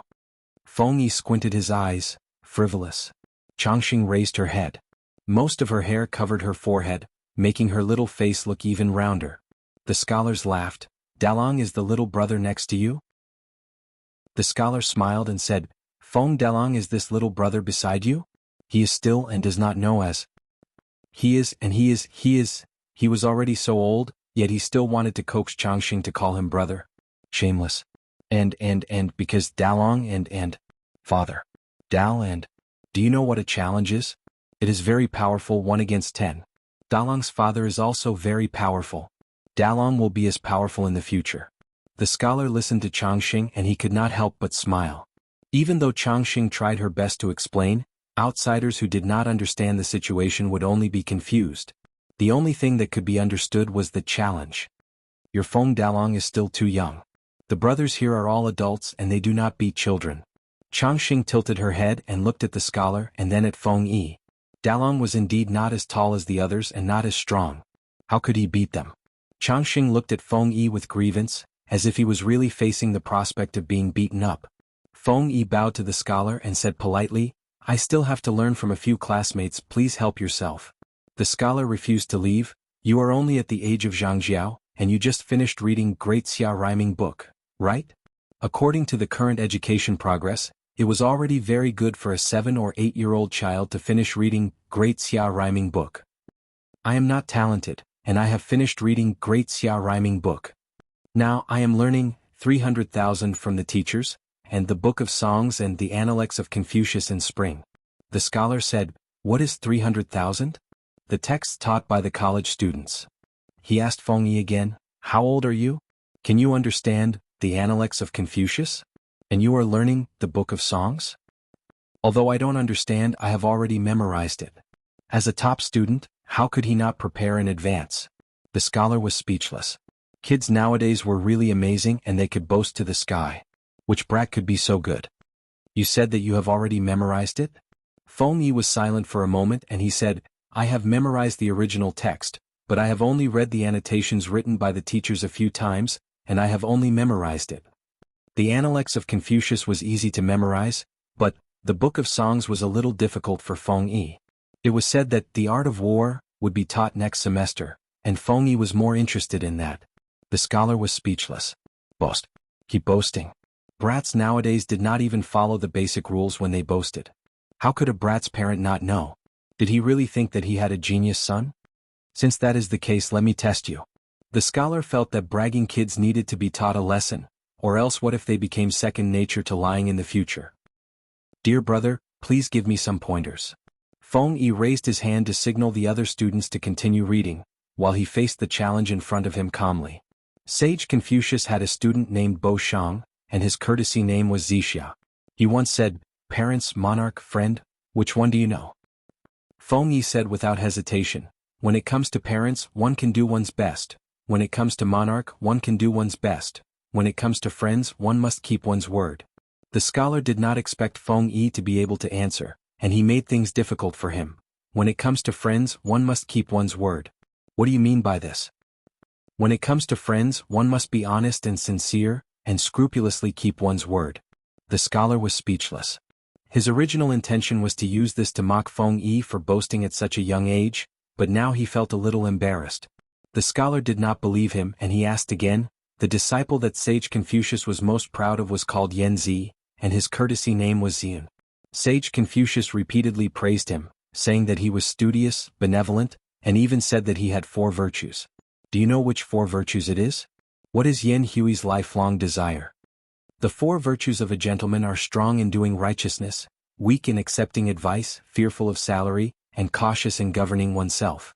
Teacher, please mark this passage as firm when doing righteousness, gentle when accepting advice, cautious when getting an official's salary, and cautious when cultivating oneself. Feng Yi continued, "As for what Sage Yanzi's lifelong desire, this kid boldly thinks that it is definitely a prosperous age where the monarch and his subjects are united, people live in harmony, people of all ages are healthy, people of all ages are healthy, and the world is peaceful." The scholar began to pay attention now, and those who were paying attention to the commotion here were also attracted over. The scholar continued to ask, "Why do you say so?" Chapter 923. There was no first place in literature and no second place in martial arts. As a scholar who was well-read, it was a great shame that he could not defeat a young child. The scholar rolled his eyes. He still wanted to test Feng Yi. However, he did not want to test the Analects of Confucius, but the Book of Songs. The Analects of Confucius recorded the words and deeds of Sage Kong and his disciples. It was one of the most classic works of Confucianism, but it was not long. Most of it was quotations and dialogues, so it was not too difficult to memorize. The Book of Songs was different. Not to mention the length, just the jerky content was very difficult to memorize. Only when one was slightly older and knew more things would it be easier to learn. The little child in front of him was only at the age of young. He could not possibly remember all the rare words and content in the Book of Songs, right? "I won't test you too hard. Just memorize curly ear." Before Feng Yi could speak, Changxing, who was at the side, quickly raised her hand. "Changxing can also recite this poem." You can recite it? The scholar was surprised and turned to look at the chubby Changxing, then recite it once. Don't be fooled by the short length of curly ears, it had many uncommon words. Changxing wanted to recite while shaking her head, but Feng Yi held her cheeks with both hands. Sit up straight and shake your head. It's a loss of etiquette. Changxing maintained this posture and recited the entire rolling ears, as if she was pouring beans. Picking and rolling ears, not filling the basket in an instant. Sai, I carry the person Zhou Xing. Jichui Wei, I carry the horse and horse. I drink from the golden basket so that I won't forget forever.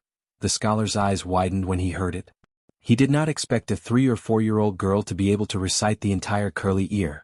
Although she was not fluent, every word was enunciated clearly. Was the girl in front of him a demon? Then do you know what this curly ear is about? As soon as the scholar's voice fell, Feng Yi's eyes became sharp and she glared at him. The first chapter of Curly Ear was about a woman collecting curly ears and thinking of her husband who was far away. Then she expressed her longing in the tone of a hard-working man. Although Curly Ear had a deeper meaning on the surface, it was not suitable for children to understand. Changxing did not know this. She said happily, Changxing knows? It's about a young lady who picks mushrooms. After the scholar asked, he regretted it. When he heard Changxing's answer, he almost burst out laughing. A little girl picking mushrooms? This answer was also unique. Feng Yi said, My dear friend, please be careful with your words. Changxing is young and ignorant, but you are no longer a 3-year-old child. The scholar's face turned red. He also knew that he was wrong just now. After being shocked by Feng Yi and Changxing one after another, he already believed that this group of radishes in front of him could really read. I remember that all of you are students of the Golden Scale Academy, right? The outside world was clear about the background of the students of the Golden Scale Academy. Nominally, they were the orphans of heroes, but to put it bluntly, they were the children of poor people. How could a child from such a family have any foundation? The Golden Scale Academy was established only a few days earlier than the Golden Scale Pavilion. In other words, these kids who had no foundation had only learned to read and write for less than a year. In such a short period of time, they were already able to stop reading Great Xia Rhyme? What was the purpose of Golden Scale Academy? The scholar asked a question that everyone else was curious about. What do you learn from your teachers in the academy on normal days? Feng Yi said one by one respectfully. Apart from the 300,000 at the beginning, they also had to learn arithmetic. Before learning arithmetic, they had to memorize the 9-9 arithmetic formula. The teachers told them that after learning the basics, they had to come into contact with the classics and historical collections. Apart from that, according to their different talents, they had to learn the 4 arts, chess, calligraphy, and so on. Wait, what is 300,000 ? 3-character classic, 100 family names, 1,000-character classic. The scholar's expression became strange. The Golden Scale Pavilion also had these 3 sets of books, and he had read them when he was bored. He had to admit that if it was used to teach young children, it was indeed an excellent book. However, why didn't they learn Great Xia Rhyme? The scholar asked this question. Feng Yi said, the teachers don't teach Great Xia Rhyme, they teach Chinese New Rhyme. Chinese New Rhyme, what was this? Everyone was suspicious. They had never heard of this thing. Feng Yi took out her class notebook, which was cut out of bamboo paper, which made the others envious. Some of them were so poor that they couldn't even afford a brush, ink, and bamboo slips.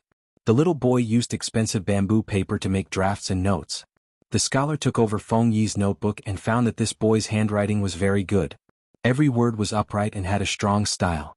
The strange thing was, apart from the words he was familiar with, there was a string of strange symbols near some rare words. Look at the last page. Feng Yi reminded. That person raised his hand and turned to the last page, and found that there were dozens of symbols on the page, which were exactly the symbols he had just seen. This is the rhyme symbol of Chinese New Rhyme. The teachers teach us to use these symbols to spell out the pronunciation of unfamiliar words.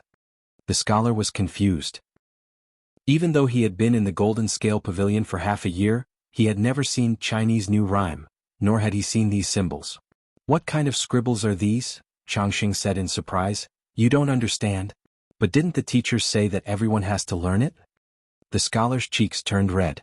He really hadn't learned it before. He secretly glanced at the children present and found that they were all using the so-called rhyme symbol to mark the pronunciation. They obviously didn't know the word, but when they asked Feng Yi and Feng Yi drew the rhyme symbol for them, they could pronounce it correctly. Suddenly the scholar was curious. What exactly was this rhyme symbol of Chinese new rhyme? Not only that, he also heard a conversation between a few little boys. They were talking about Feng Tian's math problems in 9 chapters of arithmetic. He stretched his neck to take a look and found that there was a piece of paper on the table of these few children. There were 10 math problems listed on the paper. They were the problems in 9 chapters of arithmetic. The scholar saw that the children were frowning and thinking hard. He found it funny and decided to help them.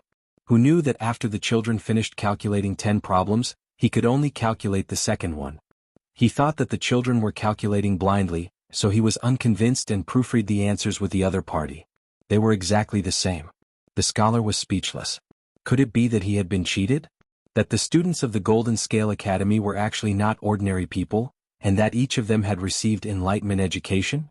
This group of little boys in blue and white clothes were too eye-catching. They could always attract curious students to come and join in the fun. Everyone that came was startled. After half a day, the students who were permanently stationed in the Golden Scale Pavilion knew that the little boys from the neighboring academy were not simple. As for the Chinese new rhyme that the children were talking about, they were even more shocked. The children were young, so others would have lower expectations of them. If it was someone of the same age who came to the Golden Scale Pavilion to promote, he would have been besieged by a group of scholars and had to fight with them one after another.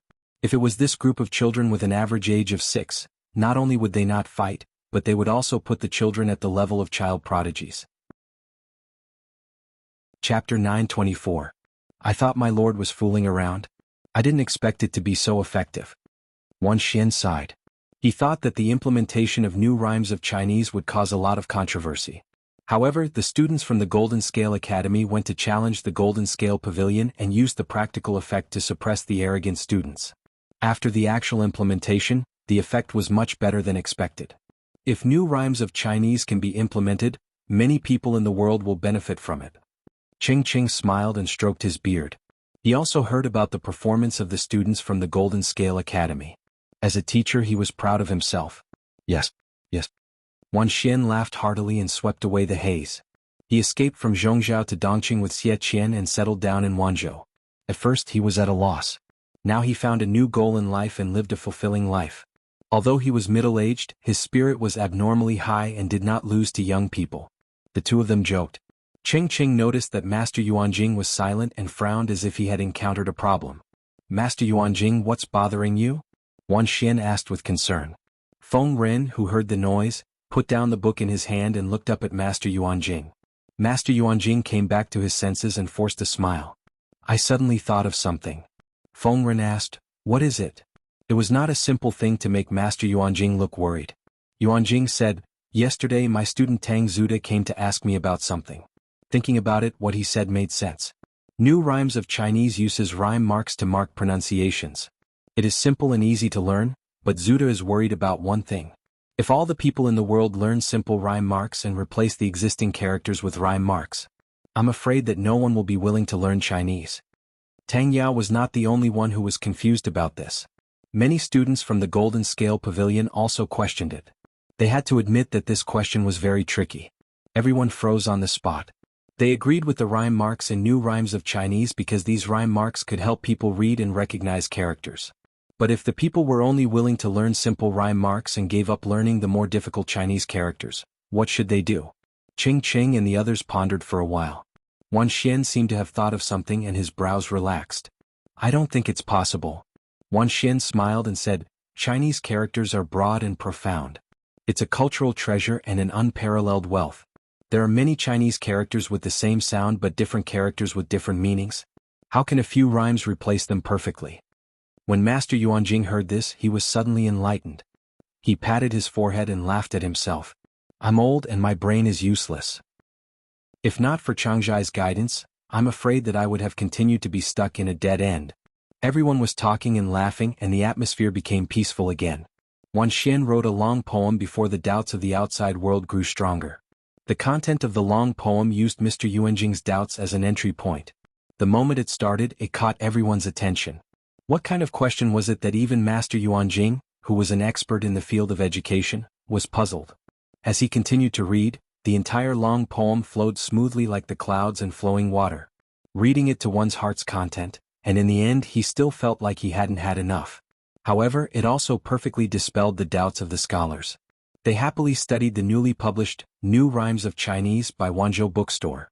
When the students of the Golden Scale Pavilion all recognized New Rhymes of Chinese, Wanzhou Bookstore printed more copies and sent it to the hands of the world's famous scholars through various channels. It was for no other reason than to show off. Although this method was very shameless, it did indeed attract more scholars and famous scholars to Wanzhou. When the other feudal vassals realized the signs, the situation was already out of control. They slapped their thighs. Oh no, all the talents have gone to Wanzhou. Although they're only going there to study, there's no guarantee that they won't be recruited. The talents they've chosen are all leftovers from Wanzhou. They're inferior. How are they going to fight Lu Shi of Wanzhou? Beat him with their heads? Or influence him with love? Because of this, rumors of the feudal vassals being courteous to the wise came out one after another. For example, they would meet someone cordially today, sleep with someone tomorrow, or talk all night with someone else the day after. It was quite coquettish just to attract the little bees called talents. Regarding this, the feudal vassals also expressed their heartache. Lu Shi, at least take it easy and leave a bite of the cake. Because of the Golden Scale Pavilion and Wanzhou Bookstore, Jiang Pingji's lack of talents had finally been alleviated. The territory under her rule was developing in a direction of prosperity and entering a virtuous cycle. The territory under Jiang Pingji's rule had been recuperating for 2 years. The granary was plentiful, the army was strong, and the horses were healthy. On the other hand, most of the other feudal vassals had just settled the war and had yet to recover. For example, Huang Song. Huang Song had conquered the entire territory of Haozhou. Now he was facing the same predicament as Jiang Pingji, a lack of middle-level talents. For this reason he personally went to Langjie County and Ningning County. There was an ancient saying, Hejian County attracts all the beauties in the world, and Longhuan County gathers the literary songs of the human world. Langjie County and Ningning County had been cradles for the export of talents since ancient times. They were the places with the strongest literary atmosphere. Huang Song had many talents under his command. Almost everyone had friends in these two places. With this layer of connection, even if the celebrities didn't think highly of Huang Song, they could still meet him for the sake of his friend. As for whether or not Huang Song could move them, it would depend on his personal performance. After one round, Huang Song managed to get close to many good seedlings. Because Master Yuanjing had gone to Wanzhou, Langjie Academy seemed a little quiet. As Master Yuanjing's first disciple, Qing Jing finally returned to Langjie County. Naturally, he had to visit his mistress. Master Yuanjing's mistress shook her head at Qing Jing. Your master is the same. He said he would be back in 3 to 5 months, but now he refuses to come back. If he wasn't old, I would suspect that he has been seduced by some stunning beauty. Recently, he hasn't even written home letters. Qing Jing was secretly amused as he listened quietly.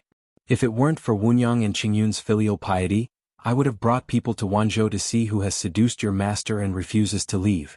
When Qing Jing heard the word Qingyun, he remembered that he was his junior sister's husband. Nie Sun's courtesy name was Qingyun. Qing Jing knew very well what his master's taste was like. A son-in-law who could satisfy him must be a dragon among men. Qing Jing pondered for a while and prepared to write a visiting card to meet this brother-in-law. In terms of appearance, Nie Sun was one of the few handsome men in the world. Especially the cinnabar dot between his eyebrows. It was bright red and dazzling, making his skin whiter than snow. He was even more beautiful than a married woman. He felt that Wunyang would be under great pressure facing such a husband.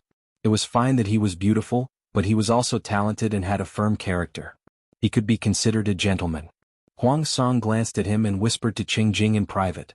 Yumo, do you think it's possible that this Nye Qingyun? Qing Jing said, we can try. Chapter 925.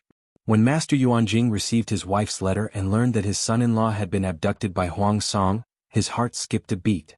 Tang Yao saw his teacher's expression and thought that something had happened in Langjie. He asked with concern, but Master Yuanjing waved his hand. Although he said that he was fine, he could not hide his worried expression.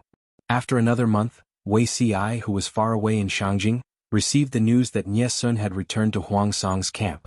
At the same time, he received a private letter from his teacher, Master Yuanjing. Wei Ci read the letter quickly and flipped it over. A person's birth date was written on the back. The birth date was Nie Sun's. He used the person's birth date to make a divination. Wei Ci made a copy of the divinatory signs and the contents of his divination and sent someone to deliver it to Yuanjing. Master Yuanjing received the secret letter and quickly opened it. After a while he could only sigh. What a sin. Everyone knew that Nie Sun left Zhongzhao's Nie family to study in Langya to find his roots. Nie Sun had been abducted and sold when he was a baby. After passing through the hands of several human traffickers, he ended up in Zhongzhao. He did not know where he came from or who his birth parents were. He also did not know if he was abandoned or if he was forced to separate from his birth parents. Nie Sun followed the clues of the human traffickers who had abducted him and traveled all the way, but the clues ended at the border of Dongqing. He heard that Master Yuanjing's divination was very accurate, so he went to Langya County with the mentality of giving it a try. Master Yuanjing did a divination for him, and it showed that Nie Sun would meet his blood relatives in a few years. It seemed like a good divination, but it was actually a bad one.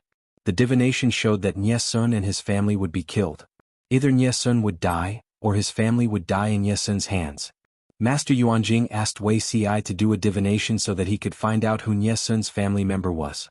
Wei Ci did the divination a few times and the conclusion was the same.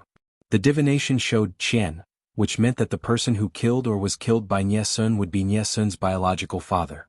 If Nie Sun had been a famous scholar, the possibility of him going against his biological father would be very low. He could even avoid the bad reputation of killing his own father. But now he was instigated by Huang Song to become an official. He would inevitably follow Huang Song to war in the future. Who knew when he would kill his own father with his own hands? It was fine if this news was kept a secret for a lifetime, but if it was accidentally leaked, Nie Sun's reputation would be ruined. That was why Master Yuanjing said that it was an ill-fated relationship. Qingzong's second year, June. Jiang Pingji was 19. Sis, wait for little brother. Lu Zhao rode on the maroon horse.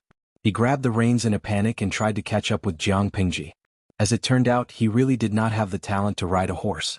Even after learning horsemanship for 2 years, he was still stuck at the level where he could only rely on the reins. Right at this moment, the maroon horse he was riding missed its footing and fell forward. Lu Zhao's heart was beating rapidly due to the sudden incident. He had no time to defend himself and could only close his eyes, hoping that he wouldn't fall and become a cripple. Yeah, the pain he expected didn't come. Instead, he felt his waist tighten, and his falling motion came to an abrupt halt. He was forcefully carried onto the horse. Sister. Lu Zhao opened his eyes and sat diagonally on the horse's back, looking like he was still in a state of shock. Jiang Pingji's expression turned solemn. She flipped over and got off the horse. Lu Zhao, who had just escaped, also climbed off the horse's back shakily. This horse, it's probably crippled. The horse's hoof is completely broken. Jiang Pingji squatted down. The maroon horse's large, moist eyes were wide open. His body was twitching because of the severe pain.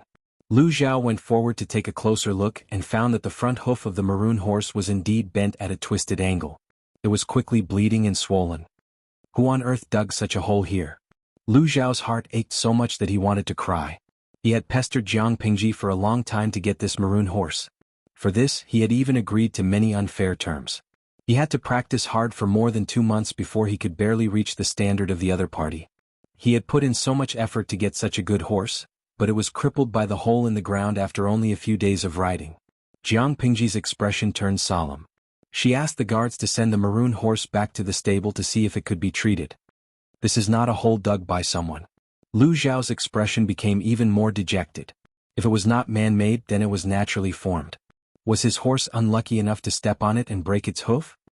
Have you heard of the saying that a cunning rabbit has 3 burrows? Jiang Pingji asked Lu Zhao. Sister, although I'm a little ignorant and incompetent, it's not to the extent that I don't even know that a cunning rabbit has 3 burrows. Lu Zhao swung the jade tassels hanging on his waist. Wait, sister, do you mean that this hole is not man-made? It was dug by a wild rabbit? It should be. Ask the people to stop racing horses nearby. Check how many rabbit burrows there are. Lu Zhao said, today I want to have an all-rabbit feast. I want to eat all these beasts that dig holes randomly. His heart bled at the thought of his beloved horse. Jiang Pingji's lips curled into a slight smile. She said, okay, I'll deduct Zixiao's salary and prepare an all-rabbit feast for you. Lu Zhao did not understand. What did wanting to have an all-rabbit feast have to do with deducting Wei Ci's salary? It was June now. The pasture was abundant. Wild rabbits were hopping around everywhere. After searching carefully, even Lu Zhao, who was a loser in archery, accidentally shot one. 200 guards went to catch them together. In less than an hour they caught more than 50 wild rabbits. Lu Zhao muttered. He said, "Even if I eat until my stomach explodes, I won't be able to finish so many." Jiang Pingji ordered the people to roast the wild rabbits. She and Lu Zhao kept 5 and distributed the rest. There are so many wild rabbits in the grasslands at the border of Chongzhou. There should be more in the northern borderline. Jiang Pingji chewed on a rabbit leg and looked in the direction of the northern borderline. She smiled and squinted her eyes. Of course, the rich pasture is all in the northern borderline. It's more attractive to these little brats. Lu Zhao was still dressed like a rich young master. Even when eating rabbit meat he had to take out the exquisite silverware that he brought along with him. The plate he used was even made of transparent jade. Lu Shi had scolded him for being extravagant more than once. He was glad that he had a sister to protect him. His life was very comfortable. Is that so? Jiang Pingji smiled meaningfully. Lu Zhao shook his hands and used a knife to cut a few pieces of rabbit meat.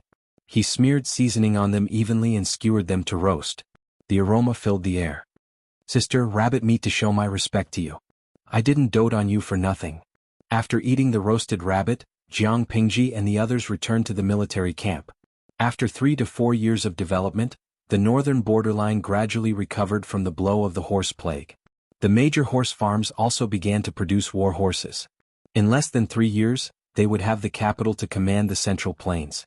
Jiang Pingji wanted to take advantage of the golden opportunity before the northern borderline could catch its breath. She wanted to be the first to crush them on the grasslands. Dongqing was already divided. Each feudal lord had their own army. It was not that the northern borderline did not have the power to dominate the central plains. However, as long as Jiang Pingji was around, they could only dream. Chapter 926. Greetings, my lord. Feng Zhen and Qiguan Rang arrived one after the other and took their seats. No need for formalities. I called you here for one thing, Jiang Pingji said. Previously, I suggested preparing for the northern borderline. Now that we've rested enough, I'm preparing to make a move next spring. But I still need to hear your opinions on this matter. Both of them were stunned. They were not mentally prepared at all. Following a lord who could do whatever she wanted, they could enjoy a different kind of stimulation every moment. Qiguan Rang asked, "What news did my lord receive?" If there was no external stimulation, his lord wouldn't go crazy with people at every turn. Jiang Pingji frowned as she recounted the day's experience. They stationed troops in Shangyu County. Although it was at the border of the grasslands, there were already many traces of wild rabbits. One could imagine what the situation would be like in the northern borderline, where the grass was more plentiful. Her intuition told her that next year was the best time to make a move. If they fought quickly, they could turn around and join the warlords in the central plains after a short rest. Then they could take advantage of the situation. If they missed this opportunity, it would be hard to say. However, fighting a war required accurate intelligence and credible plans. It could not rely on her intuition alone. Qiguan Rang and Feng Zhen looked at each other. They also knew about the rabbit and sheep strategy that Wei Xi had implemented in the past. Now there were even traces of wild rabbits at the border. One could imagine that their strategy was effective. However, they still had to carefully consider whether it was suitable to start a war. Qiguan Rang stepped forward and bowed. He said, "My lord, in my opinion, it is better to be cautious. We can first send people to investigate the situation in the northern borderline. If the situation is suitable, then we can take stock of rations and troops. We can mobilize troops to guard the border of Chongzhou. We can strengthen the training of the troops and be ready for battle." There were many things to prepare for war. Not only did they have to understand the enemy's intelligence, but they also had to ensure their own supply lines. Fortunately, they had decided to station a large number of fields in Chongzhou and selected a few fields with strategic significance. When the autumn grain harvest came, it would be the 3rd year of stationing fields in Chongzhou. The rations would be enough to support this large-scale war. The existence of the fields would not only reduce the loss of grain, but they could also provide support flexibly. They would not have to worry about the enemy interfering with the grain transportation route. Feng Zhen seconded the motion. Jiang Pingji said, "I know this too. I'm just informing you."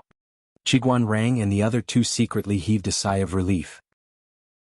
As long as their lord did not go crazy and attack the north borderline tomorrow, everything would be fine. In the entire Chongzhou, no one was more familiar with the situation in the northern borderline than the Chui family. Jiang Pingji sent someone to invite Chui Yu, the head of the Chui family. She spent so much effort to rope in the Chui family, not only to use the Chui family to contend against the other aristocratic families of Chongzhou, but also because of their connections. Ever since Gu Xian followed Jiang Pingji's instructions and used a bunch of glass products to swindle a sum of money from the north borderline, he withdrew his business from the north borderline. This also meant that Jiang Pingji had lost an informer targeting the north borderline. Fortunately, the appearance of the Chui clan made up for this regret. Ever since Chui Yu boarded Jiang Pingji's boat, the Chui family's status in Chongzhou rose with the tide. In the past 2 years, the Chui family had not only made a lot of money by producing rice paper, but also won an unprecedented reputation and status. The whole clan wished they could worship Jiang Pingji as the god of wealth. In order to express his determination, Chui Yu even took the initiative to ask for a position that didn't involve any real power or suspicion. "Greetings, my lord." Chui Yu bowed, then nodded slightly to Qiguan Rang and Feng Zhen. He was only willing to take a seat after the proper etiquette. Jiang Pingji asked, "Zhonghuan, I didn't summon you for anything else. I have something to ask you." Chui Yu said respectfully, "My lord, please ask. I will tell you everything I know." "Your Chui family has been managing the north borderline business. Have you noticed anything unusual in the past 6 months? If it were someone else, they would definitely not be able to stand the Chui family doing business in Chongzhou and earning money from the north borderline. They were like grass on the wall." Chui Yu initially wanted to give up the business in the north borderline. Compared to the rice paper business and the secret recipe for making rice paper that Jiang Pingji had given him, the profits from the north borderline business were more like chicken ribs. Rather than keep it and arouse Jiang Pingji's suspicions, it was better to give it up. Jiang Pingji stepped in to stop it and even secretly supported the Chui family to develop the business in the north borderline. Chui Yu was a smart man. He immediately came to his senses and put more effort into managing the business in the north borderline in the past 2 years. "Something unusual?" Chui Yu thought for a moment and said in shame, "What are you referring to?" "The war horses produced by the Northern Kingdom's horse farm, the living conditions of ordinary herdsmen, the changes in the Northern Kingdom's court officials. That's about it." Jiang Pingji circled the area so it was much easier for Chui Yu to answer. Because of the horse plague, there is not a single horse farm left in the north. However, production had been restored in the past 2 years. It was said that the largest farm had more than 700 new foals this year. The bloodline of the breed can't compare to those bred before, but it's still a rare breed. Chui Yu continued, "The ordinary herdsmen are still the same. Their previous losses were too heavy, and they haven't recovered yet. As for the changes in the northern borderline's court, perhaps because of his paranoia, the king of the northern borderline no longer trusts the wise Wu Liba. I heard that the king of the northern borderline's health is showing signs of decline. A few of the adult princes are already involved in political affairs, and there are faint signs of a fight for the throne. Many of the court officials have chosen to side with him, openly or secretly." Jiang Pingji knitted her brows tightly after she heard that. "More than 700? So many?" Jiang Pingji was shocked when she heard the number. It takes at least 3 years for a foal to reach adulthood. How long had it been since the horse plague in the northern borderline? The number of 700 was only the output of the largest farm.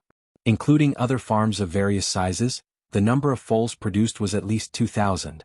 Where did they get so many maras that were of the right age to give birth? Chui Yu's expression was slightly solemn. He lowered his voice and said, "My lord, I'm afraid we have to ask the Mengs in Sangzhou about this." As soon as he finished speaking, Jiang Pingji raised her hand and smashed the table in front of her. "Meng Zhan, that old bastard. One day I'll dig up his ancestral grave. Isn't he afraid of going down in history?" Almost all the horse farms in Dongqing were in Sangzhou. In other words, the Mengs controlled the life and death of the horse farms in Dongqing. Without the Mengs' permission, how could so many pregnant maras be sent to the northern borderline? Chui Yu secretly wiped his sweat and continued, "The northern borderline paid 10 times the price to buy the horses from the Mengs. That's why, animals that have forgotten their ancestors." Jiang Pingji sneered. The Mengs were the descendants of the war god of the previous dynasty, Meng Jing. The 3 tribes of the northern borderline were the descendants of the Chengwu tribe. Meng Jing had contributed a lot to the massacre of the Chengwu tribe. She really didn't know how the 2 forces could be so thick-skinned as to cooperate. Jiang Pingji was angry. The audience in the streaming room was also shocked by her sudden outburst. After 2 to 3 years of practice, she gradually changed the inherent impression of the streaming room in the eyes of the audience in the blue bullet screen. Now the ratio of red to blue in the streaming room was no longer 19. 1. It was infinitely close to 1. 1. The audience from the two sides sometimes had friendly exchanges, and sometimes it was a tragic quarrel. The red side said that the blue side had despised the streaming room for many years. Why didn't they quit the streaming room completely? Why were they competing with them? Chapter 927. Banyuan, sigh, the streamer is going crazy. I haven't seen her swear before. Leisurely Xianshan, if it were me I'd be angry too. The Mengs of Cangzhou must have a hole in their brain. For 10 times the profit, they actually sold such an important strategic resource, the Maras of the right age, to a foreign tribe at the border. It was one thing to sell it, but this foreign race was going to attack the Central Plains. Kixingsu, I can understand why the host is so angry. A well-bred mare of suitable age is equivalent to a strategic resource like tank ammunition. No matter how short of money the motherland was, it would not sell it to a country that was hostile to it and constantly wanted to invade it. If the aristocrats of Chongzhou chose to collude with the nobles of the northern borderline to harm Jiang Pingji for the sake of their family's interests, then what about the Meng family of Cangzhou? If the foreign tribes of the northern borderline were to quickly recover their strength with the help of the mare, they would mobilize their troops to the Central Plains and slaughter the Han people. The Meng family of Cangzhou would be the greatest sinner of all time. The Meng family of Cangzhou didn't help them, knowing that their streamer had been cultivating for several years and was pointing her sword at the northern borderline. Not only did the Meng family of Cangzhou not help, but they also hit her when she was down. If the world was in danger, no matter how much money the Mengs collected, it would only benefit others in the end. Women in disguise. Fortunately, we discovered it early. If we discovered it 2 years later, the cavalry of the northern borderline would have recovered at least 40% of their combat power. Meet you 21 years old, I suddenly thought of something. The 3 families of the northern borderline bought so many maras from the Meng family of Cangzhou at 10 times the price. They must be very tight financially, right? The streamer plans to attack the northern borderline next spring. The 3 tribes of the northern borderline have no time to profit. In other words, the northern borderline is in a very awkward situation. If the host wins TSK, it will be a huge profit. Thorns bloom, haha, I was just about to say this. If the northern borderline is attacked, they will probably be stunned. Was it a pleasant surprise? Was it a surprise? Wasn't it exciting? The benefits brought by the Maras would take time to show. Jiang Pingji did not intend to give them another 3 years to recuperate. Yiwu Yanling, we can't be too optimistic. The northern borderline is vast and powerful. Their strength lay not only in their cavalry, but also in their ability to fight on horseback. The host has more than 100,000 troops under her command, and they are elite soldiers who have been carefully trained for 2 to 3 years. It may seem like a lot, but it is impossible for all of them to be deployed on the battlefield. She also needed to leave some people behind to protect the territory under her rule, in case someone took advantage of the situation to invade. In other words, only 70 to 80,000 soldiers could be sent to the battlefield. Don't you think it's too strenuous for 70 to 80,000 people to fight against the northern borderline? The northern borderline could even beat up the whole of Dongqing, let alone Jiang Pingji, who currently occupied less than 1/3 of Dongqing's territory. Zhaoren, our ancestor Sun Tzu's Art of War said it well. Victory is the most important thing in war, not the long duration. If the long duration lasts, the soldiers will be blunt. If the city is besieged, the soldiers will lose their strength. If they lose their strength, the goods will be exhausted. If the host is dragged into the mire of a tug-of-war by the northern borderline, her chances of further development will be very slim. Will the feudal vassals around her turn a blind eye? At that time, not only would she have to face the suppression of the northern borderline's heavy troops, but she would also have to worry about the stirring feudal vassal forces behind her.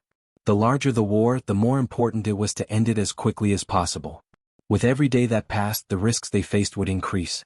Even a big country could not withstand a prolonged tug-of-war, let alone a small vassal like Jiang Pingji. Fortunately, the northern borderline thought they were smart and made a stupid move. They greatly underestimated Jiang Pingji's strength and ambition. If it had been other feudal vassals, they might not have dared to take the initiative to stroke the tiger's whiskers in the northern frontier, much less 3 years. The northern borderline could take advantage of the gap of a few years to recover its vitality as soon as possible and recover the investment it had invested. After taking a breather, they could regain their arrogance. However, this was Jiang Pingji. She started plotting against the people of the northern borderline at the age of 12. Would she watch such a good opportunity slip away from her eyes? Now it was time to consider pulling in the net. Jiang Pingji said with a serious expression, "This matter is very important. The secret must not be leaked and the northern borderline will find out in advance." It was not that she did not trust the people present, but the ancient people's awareness of military secrets was too poor. In the history of the previous dynasty, how many coups had failed because of the leak of secrets? Returning to her own tent, Jiang Pingji wrote a secret letter and sent it to Shangjing at an urgent speed. While waiting for Wei Xi's news, she began to make preparations. Cui Yu followed Jiang Pingji's orders and increased the number of merchants heading to the northern borderline. In order to gain the trust of the northern borderline, Cui Yu smuggled rice paper at a high price with Jiang Pingji's tacit approval. Using this method, the Cui family's business reached out to the political class of the northern borderline. Although they did not obtain a huge secret, they gathered a lot of useful information. Wei Xi received the secret letter and packed his luggage overnight, preparing to rush to Chongzhou. At the same time, the news from the Cui family's caravan lifted the spirits of Jiang Pingji and the rest. Tsk. It seems that wild rabbits are quite powerful. Herdsmen reared rabbits privately. There would always be rabbits that escaped carelessly and turned from domestic rabbits to wild rabbits. They took root and bred. Many wild rabbits sneaked into the pasture of the horse farm and dug rabbit holes one after another. At first, it was nothing, but when there were more rabbit holes, it was inevitable that horses would step into them. The lucky ones were safe and sound, while the unlucky ones had their legs broken. If a good horse's leg was not carefully cared for, it would be difficult to recover to its pre-injury state. In other words, the horse would be crippled. Before that, there were rabbits on the grasslands, but due to the restrictions of natural enemies and human activities, their numbers were limited to a certain range. Now, herdsmen reared wild rabbits privately, causing the number of wild rabbits to increase dramatically. However, the natural food chain had a certain degree of self-regulation. The increase in the number of wild rabbits fed more wild wolves on the grasslands. The number of wild wolves on the grasslands increased, requiring more wild rabbits as food. For a time, both parties maintained a delicate balance. Wild wolves had always been a headache for the horse farms. They were fierce by nature and often moved in groups. Every time they appeared, they would cause many casualties and bring great damage to the horse farms. Not only the increase in the number of wild wolves, but from time to time, there would be news of the horse's legs being injured. Once or twice was not a big deal, but when the reports increased, it quickly attracted the attention of the upper management of the horse farms. They sent people to find the source of the horse's leg injury and soon found the answer: rabbit holes. Rabbit holes were not unfamiliar to the grassland herdsmen. These bastards. They gritted their teeth in anger and felt their hearts bleed. The horse farms organized people to catch rabbits, but they greatly underestimated the number of rabbits. They could not find a solution to the rabbit hole problem. These bastards must have taken the wrong medicine. Why are there so many of them? The owner of the horse farm was dumbfounded. He still did not realize the seriousness of the matter. It was not until a few horse farms faced the same problem that they came to their senses and hurriedly reported the problem to their superiors. The wise man of this generation in the northern borderline was Wu Liba. As a key figure, many matters had to go through his hands. After screening, the important reports would be sent to the king of the northern borderline. Why are there so many rabbit holes in the horse farms? Wu Liba keenly noticed the abnormality. He did not submit the reports to the king of the northern borderline. Instead, he personally went to each horse farm to carefully understand the situation. After asking, he only had one thought in his mind. Chapter 928. Wu Liba had a bad premonition. Were there so many rabbit holes in the pasture in previous years? Wu Liba summoned the owner of the stud farm and inquired about the situation.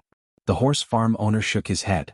Although rabbit holes have appeared in the past, there weren't many of them, and they weren't as densely packed as they are now. The uneasiness in Wu Liba's heart intensified. Something was not right. Something must have gone wrong somewhere. Although he was a man born in the grasslands, he had lived a good life since he was a child. He rarely came into contact with the lower-class herdsmen and didn't even have a deep understanding of the situation in the grasslands. This was because he was a wise man of the northern borderline's foreign tribes. He had learned the Han culture of the Central Plains and used the essence of Han culture to help the northern borderline prosper. All these years, in order to help the northern borderline recover from the horse plague, Wu Liba did not have the heart to focus on anything else. Moreover, the king of the northern borderline was getting older, and the princes under him were getting more and more mature. The fight for the throne was about to surface. With two hidden dangers added together, how could Wu Liba have the energy to care about the lives of the lowly herdsmen? If it wasn't for the fact that the number of rabbit holes had increased greatly, causing the horses in the farm to be crippled, he wouldn't have investigated to the end. When his subordinates placed the information they had found in front of him, Wu Liba was so angry that he slammed his palm on the table, his expression ferocious. Who allowed these fools to act smart and raise wild rabbits? Wu Liba was exasperated. The guard was startled, and then he lowered his head to conceal the rage that surged in his eyes. If the imperial court had not made a mistake in its policy and bought the Fergana horses from Shalon, causing the entire northern borderline to be infected with the horse plague, would the low-level herdsmen be so poor that they had no money to buy rice? If they didn't rear these rabbits, who knew how many families would be forced to sell themselves as slaves? However, the guard did not dare to say this. He had been by Wu Liba's side for a few years and knew his temperament very well. "Master, do you know how the herdsmen lived in the past few years?" The guard reminded him carefully. Wu Liba's expression froze. Of course he knew. He was even indirectly related to the current situation. In order to cultivate more war horses, the royal court of the northern borderline promised the herdsman families benefits by selling them foals. Then the government would buy them back at a high price. Because of this policy, the northern borderline was able to develop in a short period of more than 10 years. It even threatened Dongqing so much that they dared not act presumptuously. This suggestion was made by Wu Liba. It was because of it that he managed to secure his position as the wise one and gain the king's trust. This was true for success and also true for failure. The herdsmen's families had invested all their resources in the war horses and had no other source of income. The northern border horse plague broke out, and the imperial dynasty wasn't willing to make up for their losses, causing many families to die. Even if Wu Liba did not care about the lives of the commoners at the bottom of society, he could predict the consequences. Wu Liba said angrily, "Even so, they shouldn't have done this." The guard had a strange expression. If the herdsmen did not rear rabbits in exchange for food, what else could they do? Could it be that he didn't want to eat food and instead lay on the ground to eat withered grass? Rabbits had a short birth cycle and were easy to raise. Ordinary herdsmen's families relied on them to survive the hungriest times. If the royal court of the northern borderline was willing to take pity on the herdsmen and compensate them for their losses, they would not have to rear rabbits. The herdsmen had lived on the grassland for generations, so they knew how annoying it was for rabbits to dig holes. However, for the sake of their family they had to do so. The guard wisely chose to remain silent. Wu Liba said, "Continue investigating. I don't believe that the Central Plains is so lacking in rabbit meat and rabbit fur. This is clearly a conspiracy against our Beijiang, and we must capture the culprit." The guard obeyed the order and went to investigate. He would not have known if he did not investigate, but after investigating a little, Wu Liba watched with trepidation. Almost every month, there would be caravans from different places purchasing smoked rabbit meat and tanned rabbit skin from the Beijiang herdsmen. The amount each time was not large, but when added up, it was an astronomical figure. Apart from that, they also purchased wool and mutton. Compared to selling mutton, the herdsmen preferred to increase the size of their flocks and sell their wool. The herdsmen did some calculations. As long as the sheep were alive, they could continue to sell their wool, and the profits would flow steadily. If they slaughtered the sheep, it would be a one-off transaction and it would not be worth it. Selling wool was more profitable than selling rabbits. Almost every family reared sheep of varying sizes, and the number of sheep increased exponentially. The Beijiang herdsmen also had the habit of rearing sheep, so Wu Liba was not sure if this was a conspiracy. After thinking about it, he brought a group of guards to visit the herdsmen's families in secret. "It seems, there's nothing wrong," Wu Liba rode on his horse and looked into the distance. The herdsmen herded their sheep, and the blue sky and green grass made everything seem so harmonious and serene. "Old man, it must be tiring to watch over so many sheep." Wu Liba was dressed like an ordinary herdsman, and he did not carry any valuable items. He looked no different from an ordinary person. The old herdsman who herded the sheep chuckled. "It is indeed tiring. This year the pasture is not lush and we always have to move places." The Beijiang people were nomadic people and they followed the pasture when herding. Wherever there was more pasture, they would herd the animals there to eat. Wu Liba felt that something was wrong with the old herdsman's words, so he probed. "With so many sheep, I wonder how much pasture they will eat." At this rate they will soon reach another pasture. The old herdsman said, "That's right. They can eat too much. If we don't herd them, they will be so hungry that they will pull out the grass from the mud." After Wu Liba heard this, a thought flashed through his mind, and he seemed to have grasped the truth. He hurriedly asked, "Old man, where did you herd the sheep previously?" The old herdsman pointed casually. Wu Liba thanked him and hurriedly mounted his horse and galloped in that direction. This season was the time when the pasture was lush. From afar, the entire vast grassland looked like a piece of emerald jade that had fallen to the mortal world. It was lush green and it made one feel refreshed. However, when Wu Liba arrived at the destination pointed out by the old herdsman, he realized that the pasture there was sparse. To make an analogy, it was like mild hair loss. Although the scalp was not exposed, it was obvious that the hair was not as lush as before. Wu Liba rode on his horse and muttered to himself, "Sheep? Rabbit?"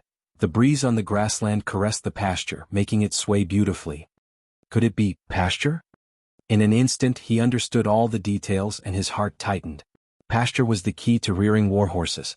The mastermind was obviously using such a roundabout method to indirectly squeeze the survival resources of warhorses. What a sinister plan. Wu Liba clenched his teeth. Fortunately he had discovered it early. Otherwise, if the enemy had continued secretly for another 7 to 8 years, the Beijiang would not be able to afford to rear warhorses.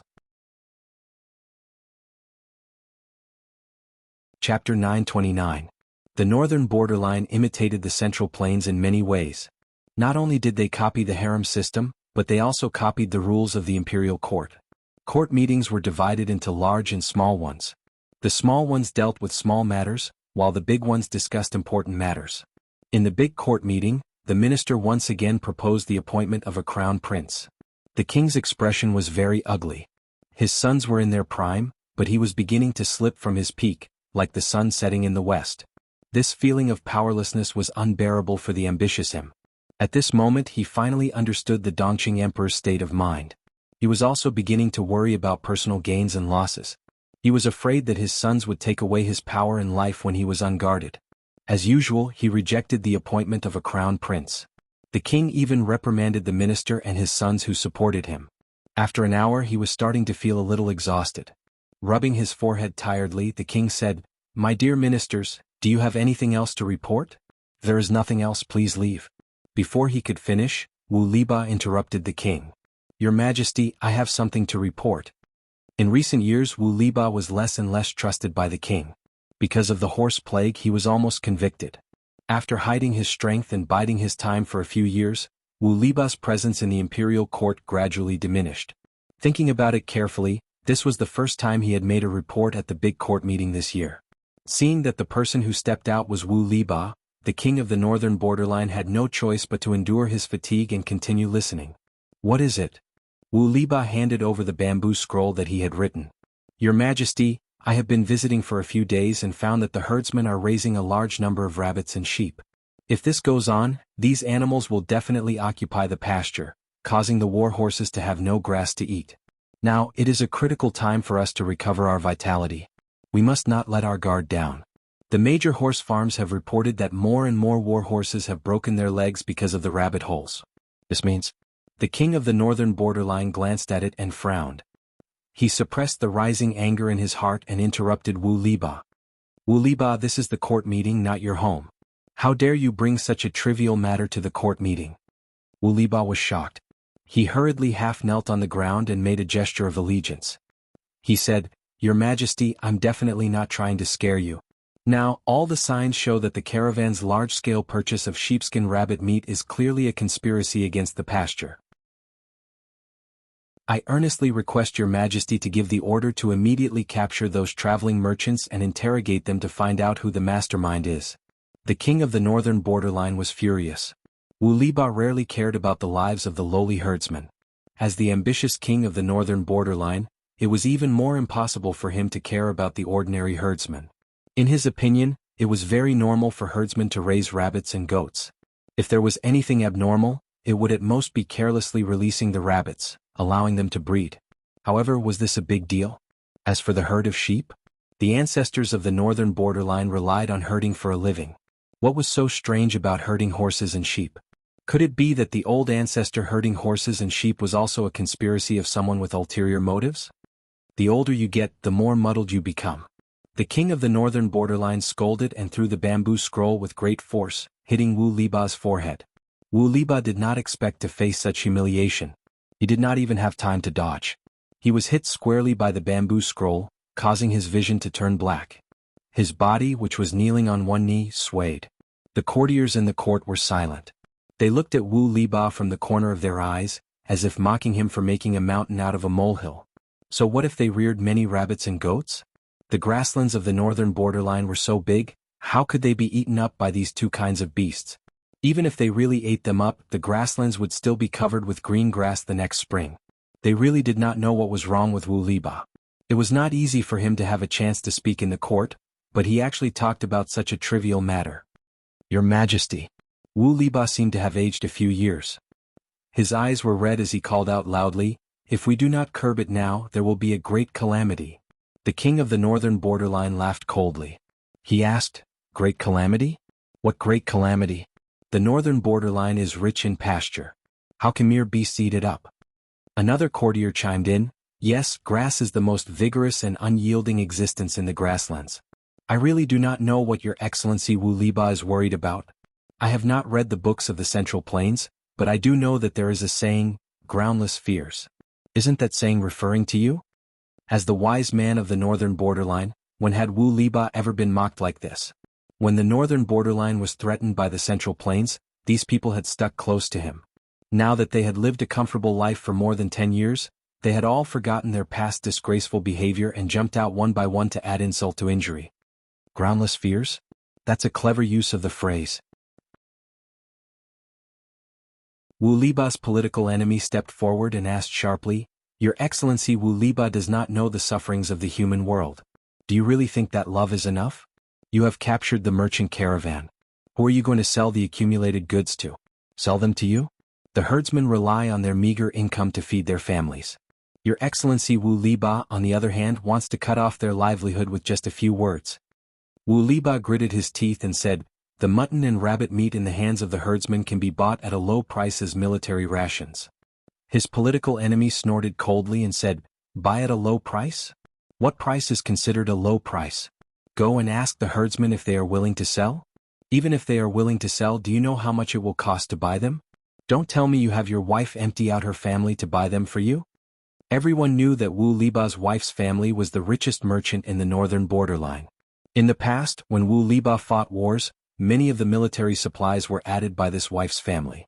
Back then, Gu Xnxian's colored glass of the heavenly palace had cheated the noblewomen and merchants of the northern borderline, swindling over 20 million strings of coins from them.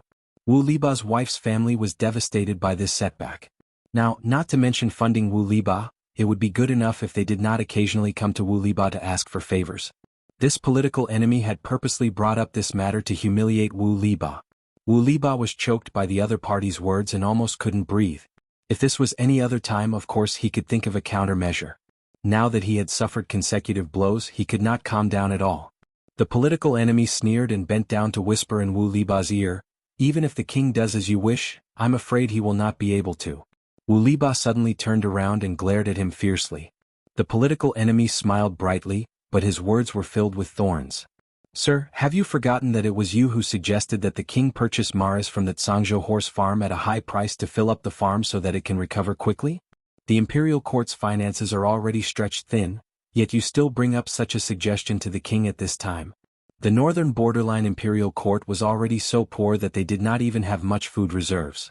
If they captured the merchant caravans and cut off the livelihood of the citizens, then they would incur the wrath of the masses." Wu Liba was usually quite smart. Why was he so muddle-headed when faced with such a matter? Or could it be that this person was used to being arrogant and thought that the northern borderline's prosperity was due to him alone? There was a saying in the Central Plains that went, "Water can carry a boat, but it can also capsize it." This was not only used in the countries of the Central Plains, but also in the northern borderline. If the king of the northern borderline no longer had the hearts of the people, the herdsmen would turn and support the leaders of other tribes. Chapter 930. Wu Liba was exasperated. He said angrily, Are we just going to ignore this and allow the mastermind to succeed? If the king's hegemony stops here, you will be sinners for all eternity. Who can bear the responsibility? Since you are loyal to the king, shouldn't you think for him? As he spoke, his heart trembled. He was so angry that his entire face was green. How can the king fulfill his grand ambition of ruling the Central Plains if we allow these treacherous officials to drag us down? The political enemy's expression turned serious. His eyes were cold. He laughed ferociously and said loudly, "Fine, fine, fine. In the entire court only you are loyal to the king. We are all treacherous officials. But, in my opinion, you are also a treacherous official with evil intentions. Wu Liba, you ignore the current situation and force the king to do as you wish. Do you have the final say in the northern borderline or the king? So what if you are a wise man? Does the king not have the ability to judge for himself?" If Wu Liba had not suggested working with the Zhangzhou family to buy Maras at a high price, the imperial court's finances would not be so tight. But now, the northern borderline imperial court was already stretched thin and could not afford to do anything else. In other words, the northern borderline was already tied up by the high price of horses. It would take at least a year or two to see any profits. The older Wu Liba got, the less sensible he became. Could he not see the northern borderline imperial court's current predicament? Don't try to sow discord. I, Wu Liba, am loyal to the king. I have never been disloyal, Wu Liba said. But you, can't you see the danger of the herdsmen raising large numbers of rabbits and sheep? If you can see it and still remain silent, then tell me who is the disloyal one. The political enemy wanted to say something, but the northern borderline king roared and stopped the two from arguing. All of you shut up. Court dismissed. The northern borderline king glared at Wu Liba. He used to like this wise man as much as he hated him now. In order to stabilize his power, the northern borderline king suppressed his adult sons. He deliberately ignored Wu Liba and tried to marginalize him. What? Who asked the herdsman to deify the wise man and think that whoever Wu Liba stood on was the real king of the grasslands? If it had been his younger self, he would not have cared about these rumors because he had the confidence to make Wu Liba work for him. Now that he was getting older, his health was not as good as before, but his children were still in the prime of their lives. Hearing similar rumors again, the king of the northern borderline only felt that it was ear-piercing. Even though he was slowly weakening Wu Liba, his sons were still rushing to curry favor with him. Which leader could endure this? After the court was dismissed, the king of the northern borderline privately summoned his confidant, Wu Liba's political enemy, the person who had been at loggerheads with Wu Liba. "Greetings, your majesty." Wu Liba's political enemy was also an important minister of the northern borderline. His name was Haruncha. Haruncha, what do you think of Wu Liba's words? Are they just exaggerations or are they true? The king of the northern borderline was still hesitant. He understood Wu Liba's character. If it was not truly important, Wu Liba would not be so insistent. Haruncha's eyes flashed with a cold light. He looked very confident. I'd rather believe it than not. Of course, 1 or 2 rabbits and goats cannot amount to much, but what about thousands, tens of thousands, or even millions? It's like the locusts in the Central Plains. 1 or 2 may not be able to move, but the locusts that cover the sky and cover the sun can instantly gnaw a man into a pile of bones and destroy thousands of miles of fertile land. Your Majesty's ambition is the Central Plains. Naturally, you know what the situation is like after the locust plague in the Central Plains? Haruncha had not studied much. He was a typical northern borderline man. He advocated martial arts and despised words, especially the Confucian culture of the Central Plains.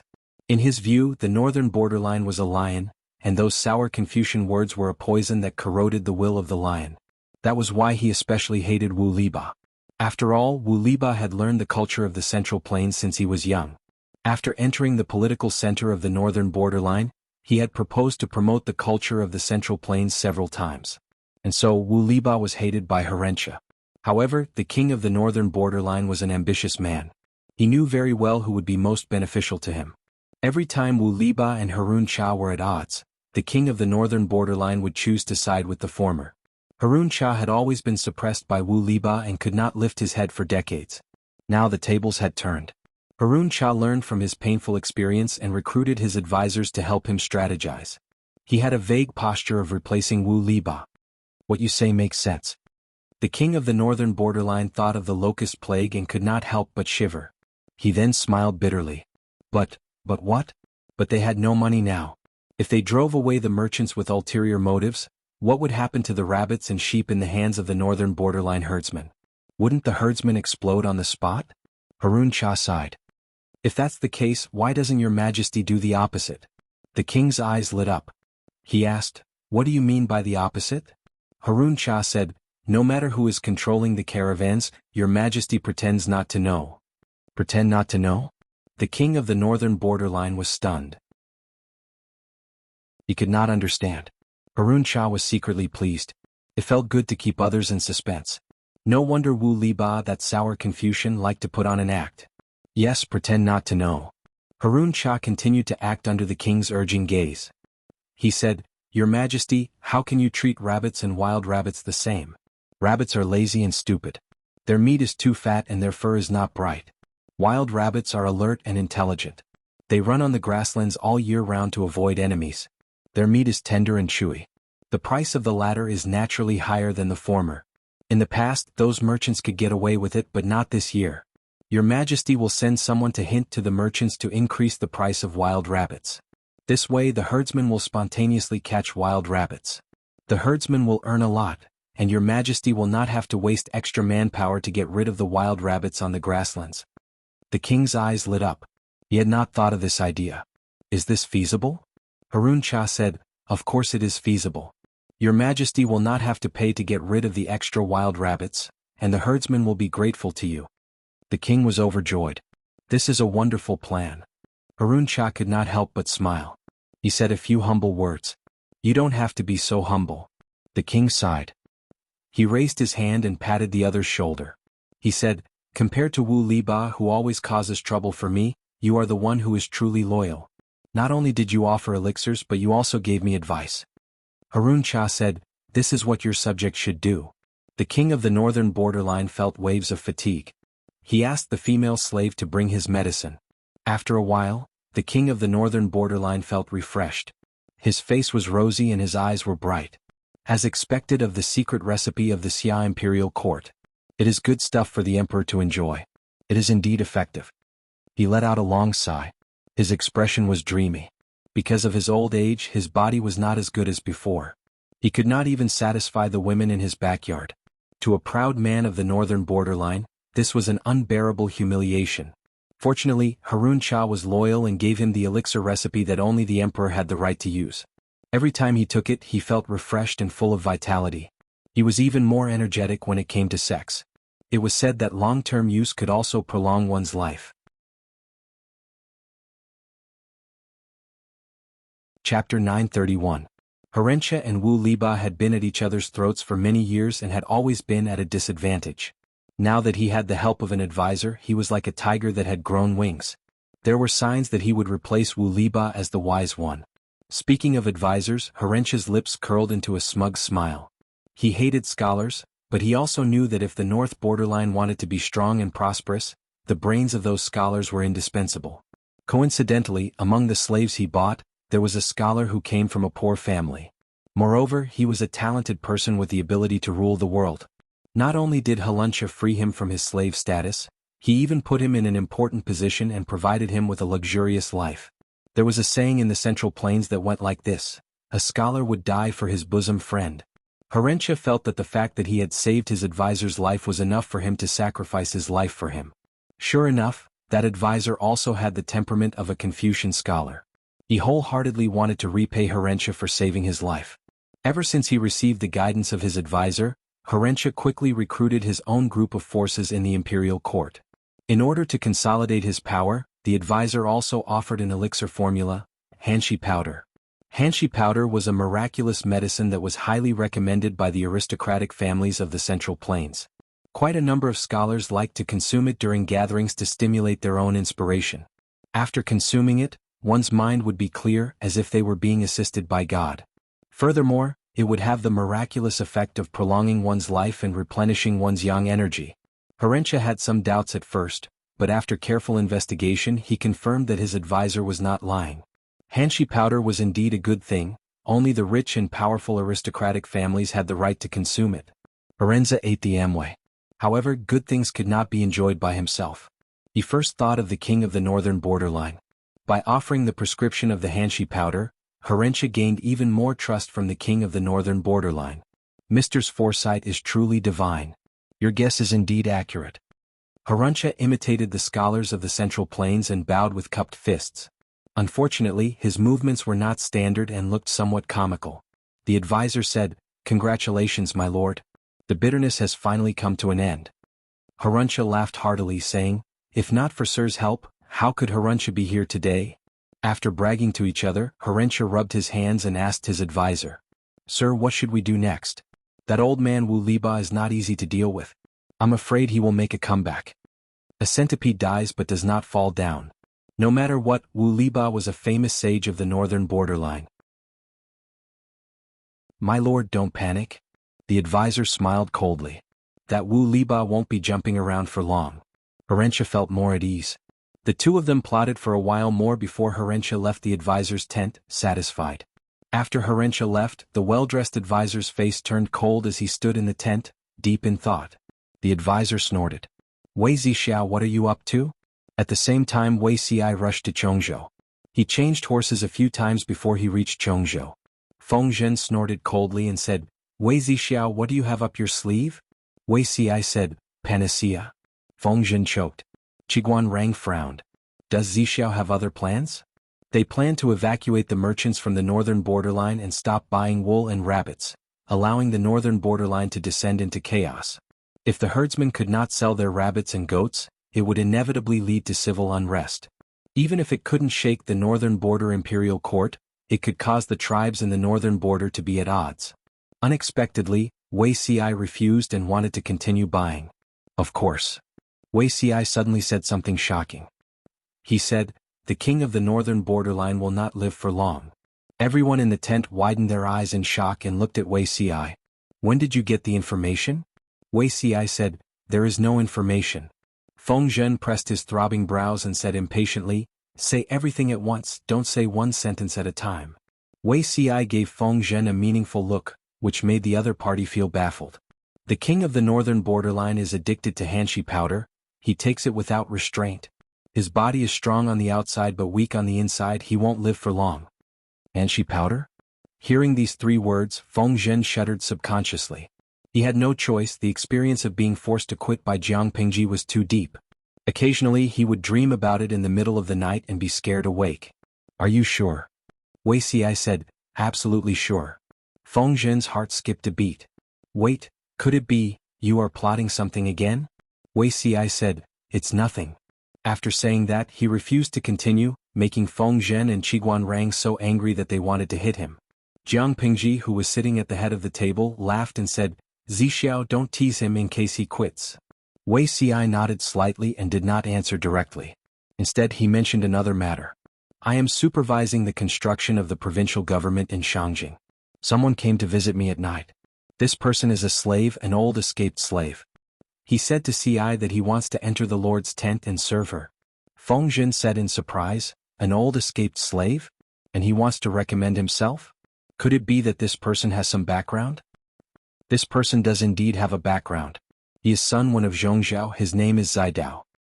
"Sun Zidao? I have never heard of him." Wei Xi said, "Of course you have not heard of him because this person is in his 40s and is not famous yet."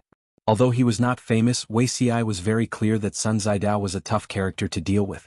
A great talent matured slowly, entering the Nye family of Zhongzhou at the age of 48, suppressing countless geniuses and securing the position of the chief military advisor. If the Nye family was able to expand rapidly in the early stages, it was all because of that genius who died young. In the later stages, it was because of Sun Wen that they were able to dominate a region. When Feng Zhen heard that Sun Wen was still mediocre in his 40s, he was surprised, but he did not show it on his face. If this Sun Zidao was not capable, Zixiao would not have mentioned him on purpose, right? Wei Xi nodded. "This person matured slowly. Although he is old, in terms of scheming ability I am inferior to him. He was better at internal affairs and was weaker at scheming. Sun Wen was the complete opposite. If that is the case, then how did he become an escaped slave? Or was he an escaped slave from Zhongzhou?" Wei Xi said, "This is a long story. Sun Wen was a low-ranking official in Zhongzhou. Logically, he would not have offended any important people. However, he had a clever son who showed off his abilities but did not know how to restrain himself. During a gathering, Sun Wen's son accidentally offended the Nye family of Bianzhou and was convicted because of his words. Sun Wen's son was beaten and his leg was lame. He caught a cold on the way to his banishment and died. Sun Wen's wife died of illness out of grief, and his daughter-in-law. In order to survive, Sun Wen could only take his young grandson and escape. They begged everywhere and ended up in Dongqing. Wuxia could never have imagined that Sun Wen, who was known as the wise man of the Nye family, would end up in such a pitiful state. Even in his previous life, when Sun Wen was defeated, he carefully burned incense, bathed, wore new clothes and committed suicide with a smile. Wuxia had seen Sun Wen's body, but he could not connect the Sun Wen in his memory with the pitiful old man he saw. This is also a pitiful state. Feng Zhen sighed. But what does this Sun Wen have to do with you not agreeing to evacuate the merchants?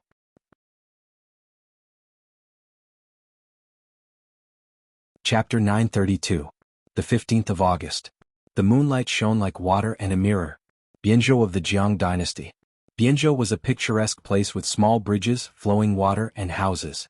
Every scene seemed to exude a lingering poetic feeling. Thin smoke shrouded the sky above the small town. Figures swayed in the buildings with white walls and black tiles. The waterside pavilions were arranged in picturesque disorder. This was a small town frequented by literati. The people lived and worked in peace and contentment, and no one picked up anything they left behind on the road. Most of the town's residents had experienced tragic times. They cherished their current life and faced it with a smile at all times. One day a family of 3 came to the small town. The man, although old, could still vaguely see the elegance of his youth in his eyes. He was gentle, refined, and dignified. The woman was about the same age as the man. She stood there, emitting an aura of 8 meters. She looked heroic and elegant. As for the handsome young man who inherited his parents' good qualities, his facial features were exquisite, like a gift from the gods. The family's appearance was comparable to that of immortals. The town's residents were all ordinary people. Occasionally seeing someone with good facial features would shock them, not to mention a real immortal. This family settled down in the small town. The man opened a bookstore on the street, selling ink, paper, inkstone, zither, chess, calligraphy, and other trinkets. The woman had nothing to do. She would either ride her horse through the streets or stand in the bookstore, staring at the man until he turned away. Although the couple was a little strange, it did not stop the town's residents from eyeing their son. East of the city, Minister Lu only had one daughter. She was tall and sturdy with an ugly face and a fierce temperament. The strong men took a detour when they saw her. Minister Lu was so worried about his daughter's marriage that his hair was about to fall off. However, his daughter did not care and continued to do whatever she wanted. Seeing that his daughter was about to cross the age of 20, Minister Lu gritted his teeth and decided to take in a son-in-law. With a son-in-law in his hands, would he be afraid that he would give birth to trouble or dislike his daughter? However, Minister Lu had a bad reputation and his daughter was a ghost. Even a beggar would not be willing to be their son-in-law. Just as Minister Lu was about to shift his gaze to the nearby town, the family of 3 entered his sight. "Daddy, I won't marry anyone but him." Minister Lu's daughter had good taste. She immediately saw the handsome young man who was about 18 years old. "Deal. Father is here to propose a marriage for you today." Lu Yuanwei patted his chest and agreed.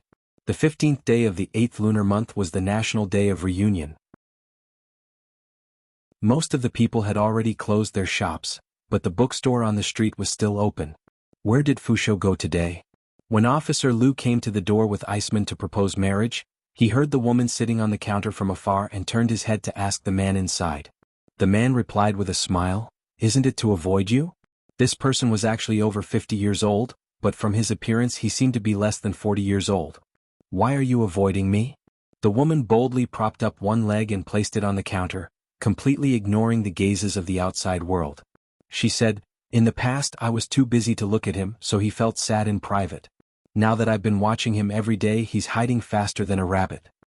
Distance makes the heart grow fonder." The man smiled. "He doesn't like to practice martial arts. You beat him all day, how could he not hide?" The woman raised her eyebrows. "Fusho is already 18 years old. His arms can't even pull a stone bow. How shameful it is. His sister can beat him 10 times with one finger. Do you believe it? He actually dares to hide from me. How dare he? I should really throw him to his sister's place to train." The man said, "What's the difference? He just escaped from the tiger's den into the wolf's den? You're too lenient with him. If he doesn't listen, just beat him up. If one doesn't work, then beat him up again.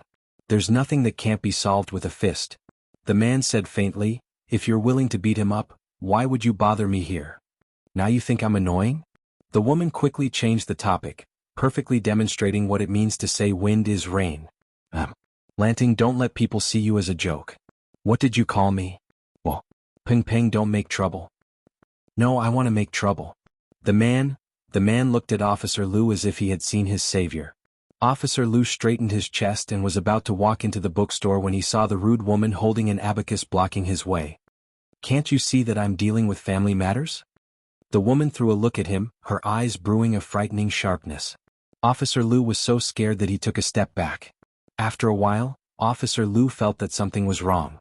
He was here to propose marriage. He motioned for Iceman to come forward and state his purpose. In his opinion, this family of 3 was just an outsider with no local relatives. How could they fight against a local snake like him? Iceman chuckled and stated his purpose. The expressions of the old couple changed. The man looked up at them and asked with a smile, marry into our family? The woman said, propose marriage? To whom? Officer Lu said, to your son, of course. The woman laughed and said, look at your face. Even if you marry a fairy-like wife, your daughter won't be any better, right? Who gave you the courage to come to my son's house and propose marriage? I've been avoiding arrogance and impatience recently. I don't want to get angry. If you know what's good for you, get lost. How could Officer Lu not hear that she was mocking him for being ugly? He was so angry that his whole face kept twitching. You two don't want to live here anymore, do you? Hey, you're threatening me, right? Hey, ACI, how many years has it been since someone dared to talk to me like this? The man who was named said, it seems like a long time. Officer Lu said, don't refuse a toast only to drink a forfeit. Okay, I'd like to see how you're going to make me drink a forfeit. The woman smiled and jumped off the counter. She was about to roll up her sleeves and go forward, but the man hurriedly raised his hand to stop her and pushed her behind him. That's enough of you. Your body has just recovered a little and you want to mess around again. You're 51 years old, not 15, the woman said. It's not that I want to criticize you, Wei Zixiao, but you're still so cocky after leaving the capital. How dare you control me? The man said, who was the one who made the rules with me before? The woman was speechless. She muttered to herself with a look of resentment in her eyes. Zixiao, you've changed. The man said, if I didn't change, wouldn't you fly into the sky after leaving the capital? It wasn't easy to save his life from the hands of the King of Hell. Would he die if he didn't act rashly? Officer Lu, who was completely ignored by the couple, looked like a palette of colors. Before he left, he said angrily, the county magistrate and I are brothers-in-law. Just you wait. The woman raised her eyebrows. If that's the case, then thank you. Officer Lu was dumbfounded. Why were they thanking him? A few days later, Officer Lu's brother-in-law, who had become a commoner, gave him a hard slap. You incompetent bastard. The bookstore on the street had a new owner. In the suburbs. The woman rode on the back of a donkey, the man sat in a carriage, and their child walked on 2 legs. Father, I want to ride in a carriage. It's no use even if you call me mother, the man said. Mother, I was wrong. It's no use even if you call me father, the woman said. The sun was setting and the bells were ringing softly. The family of 3 gradually drifted away. The scene was distorted and the figures were blurred in front of him. The distant voice seemed to come from the sky. Blood splattered all over the soft mattress, but none of the officials were able to stop him in time. He used up the last of his strength and turned his gaze to a certain place. His body became colder and heavier, and he gradually closed his eyes. Pum.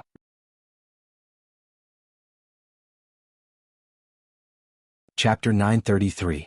Jiang Pingji felt dizzy, like a rootless duckweed floating in the vast sea. Lu Shi's body was that of an ordinary person after all.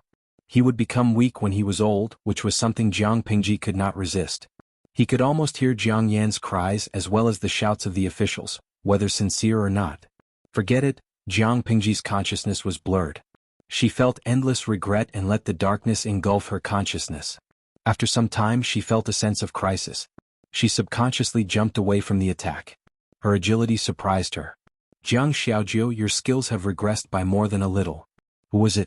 Jiang Pingji heard a strange woman's laughing voice. It took her some effort to stabilize her body. It was so dazzling, The light around her was unusually bright. Jiang Pingji, who was used to the dark, was particularly uncomfortable. She even shed physiological tears. "Who are you?" Jiang Pingji blurted out. She subconsciously used her interstellar mother tongue that she had not used for many years. The woman was surprised and said sarcastically, "Tisk, you were only injured once. How could you forget your old boss?" "Old boss? Jiang Xiaojiu?" The two unfamiliar yet familiar words were put together. It was like two pairs of hands combined into one, unlocking the dust-laden memories of many years. She took a long time to adapt to the surrounding light.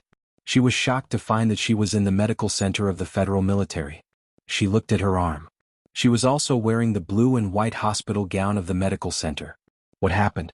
She blinked her eyes quickly. She could not react until a person appeared in front of her. When she saw the person's face, Jiang Pingji subconsciously straightened her back and gave a federal military salute. "Greetings, Chief." The other party stood in front of her, squinting slightly as he looked at her face carefully with a scrutinizing gaze. "There's no problem with your spiritual fluctuation," the person said slowly. "Otherwise, based on your performance just now, I would have suspected that your body was maliciously taken over. You've been in a coma for 3 months but you're still alive. If you don't wake up soon, I'm afraid the 7th Corps will be sent in." The human alliance was not harmonious. There were political struggles between the various corps. Jiang Pingji was under her. If she did not wake up, who knew if an outsider would be sent to take over the 7th Corps? By then, even if Jiang Pingji had a chance to wake up, she might not. Because there were far more people who didn't want her to wake up than there were people who wanted her to wake up. Receiving the news that Jiang Pingji was seriously injured and in a coma, the woman had no choice but to interrupt her vacation and take over the 7th Corps. "Thank you for your hard work, old chief."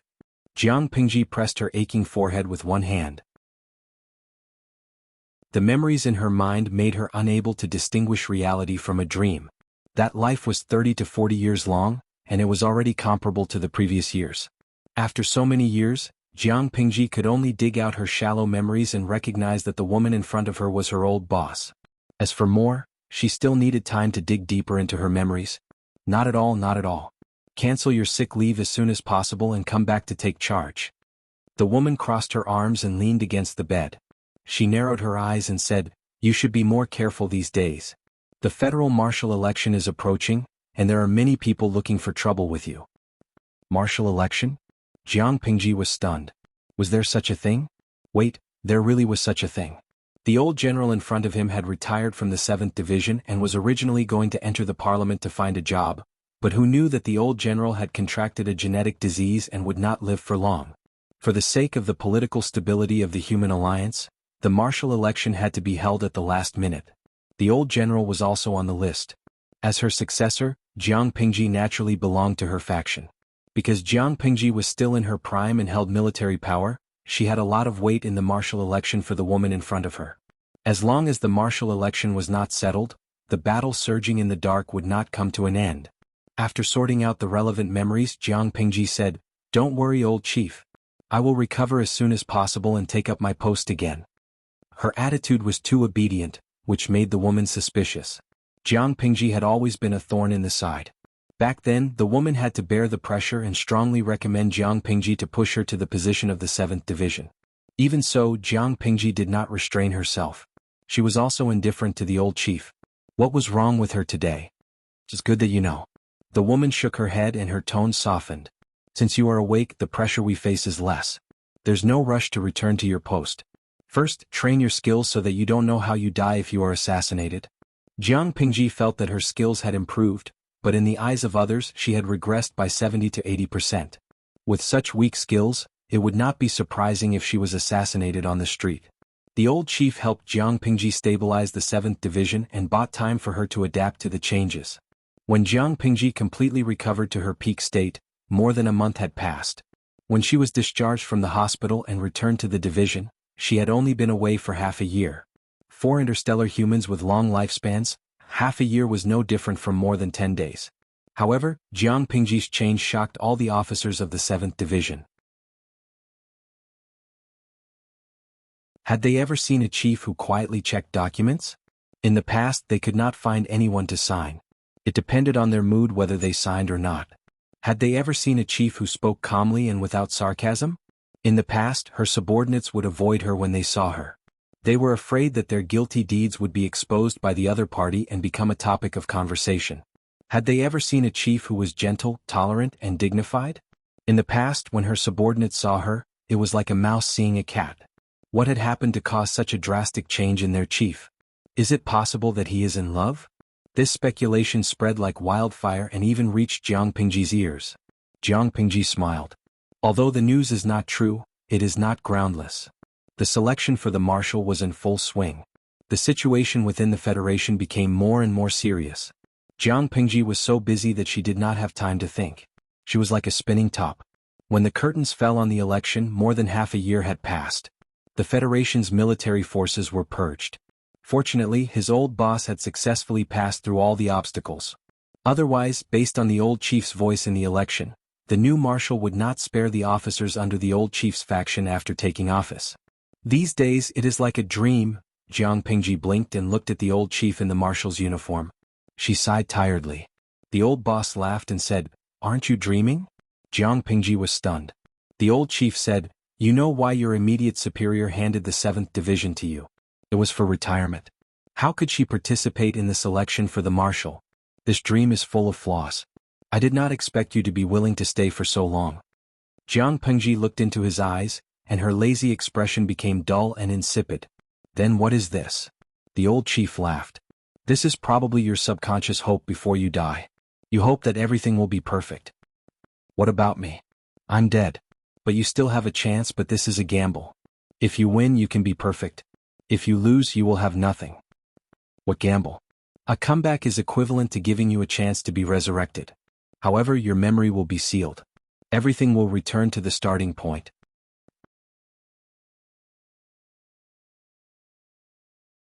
Chapter 934. At this point, Wuxia could not help but sigh. Apart from him, who else in this world knew that Sun Wen was supposed to be the backbone of the Nie family and had made great contributions to the Nie family's plans for the world? But before everything started, the Nie family destroyed Sun Wen's family. In his previous life, Sun Wen sacrificed his life for the Nie family.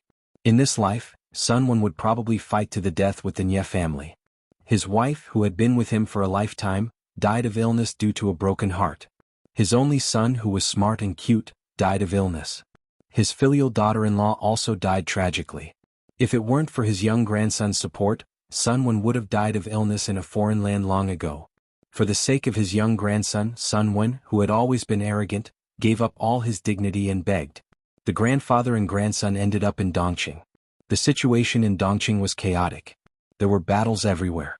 Even if Wuxia did not see it with his own eyes, he could imagine how much hardship the grandfather and grandson had suffered in order to survive. Before Sun Wen secretly found Wuxia, he had been working at the construction site as a refugee for more than half a year. His actual age was only in his 40s, but now he looked like he was in his 50s or 60s. His black hair had mostly turned white. Wuxia supervised the Jianzhou government and used work as a form of relief. Everyone was given work points every day. No matter man or woman, old or young, they would receive the same amount of food and allowance as they worked. The less they did, the less they got, the more they got. Sun Wen's biggest activity in the first half of his life was learning to ride and shoot. When had he ever done hard work at the construction site? In the beginning, the food he got for a day's work was only enough to feed his grandson. He could only find some leaves and bark and mix it with river water to barely fill his stomach. Later on, they became familiar with each other. Kind workers would even give him food and let the older children in the family take care of Sun Wen's grandson so that Sun Wen could work in peace. After getting used to it, Sun Wen's daily earnings gradually increased and he even had a slight surplus. He took great pains to build connections, inquire about information, and open up connections. Finally, he found the only way to get in touch with Wuxia. Wuxia said that Sun Wen would visit at night. It sounded very elegant, but in fact he was in a very sorry state. Wuxia paid attention to his health, so he had the habit of taking a walk at night after dinner. However, his walking route was always different and there was no pattern. Sun Wen could only wait bitterly. After waiting for a long time, they finally caught the fat rabbit, Wuxia. In order to amaze the world with a brilliant feat, Sun Wen even thought of many opening remarks to analyze Jiang Pingji's temper.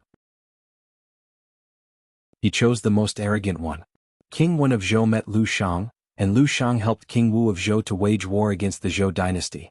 In my humble opinion, Lu Zhongqing lacks nothing but Sun Zidao. Who was Lu Zhongqing? Lu Shi. On the surface, it seemed that Lu Shi was only compared to King Wen of Zhou. If Lu Shi was King Wen of Zhou, then who was King Wu of Zhou and who was LV Shang? Wei Xi's thoughts turned, and he turned his head to look at the person who came, only to see a gray-haired old man dressed in tattered linen walking out from the dark shadows. Then do you know where Sun Zidao is? Far away on the horizon, yet close at hand. I am Sun Zidao. Sun Wenwen wasn't someone who liked to be modest.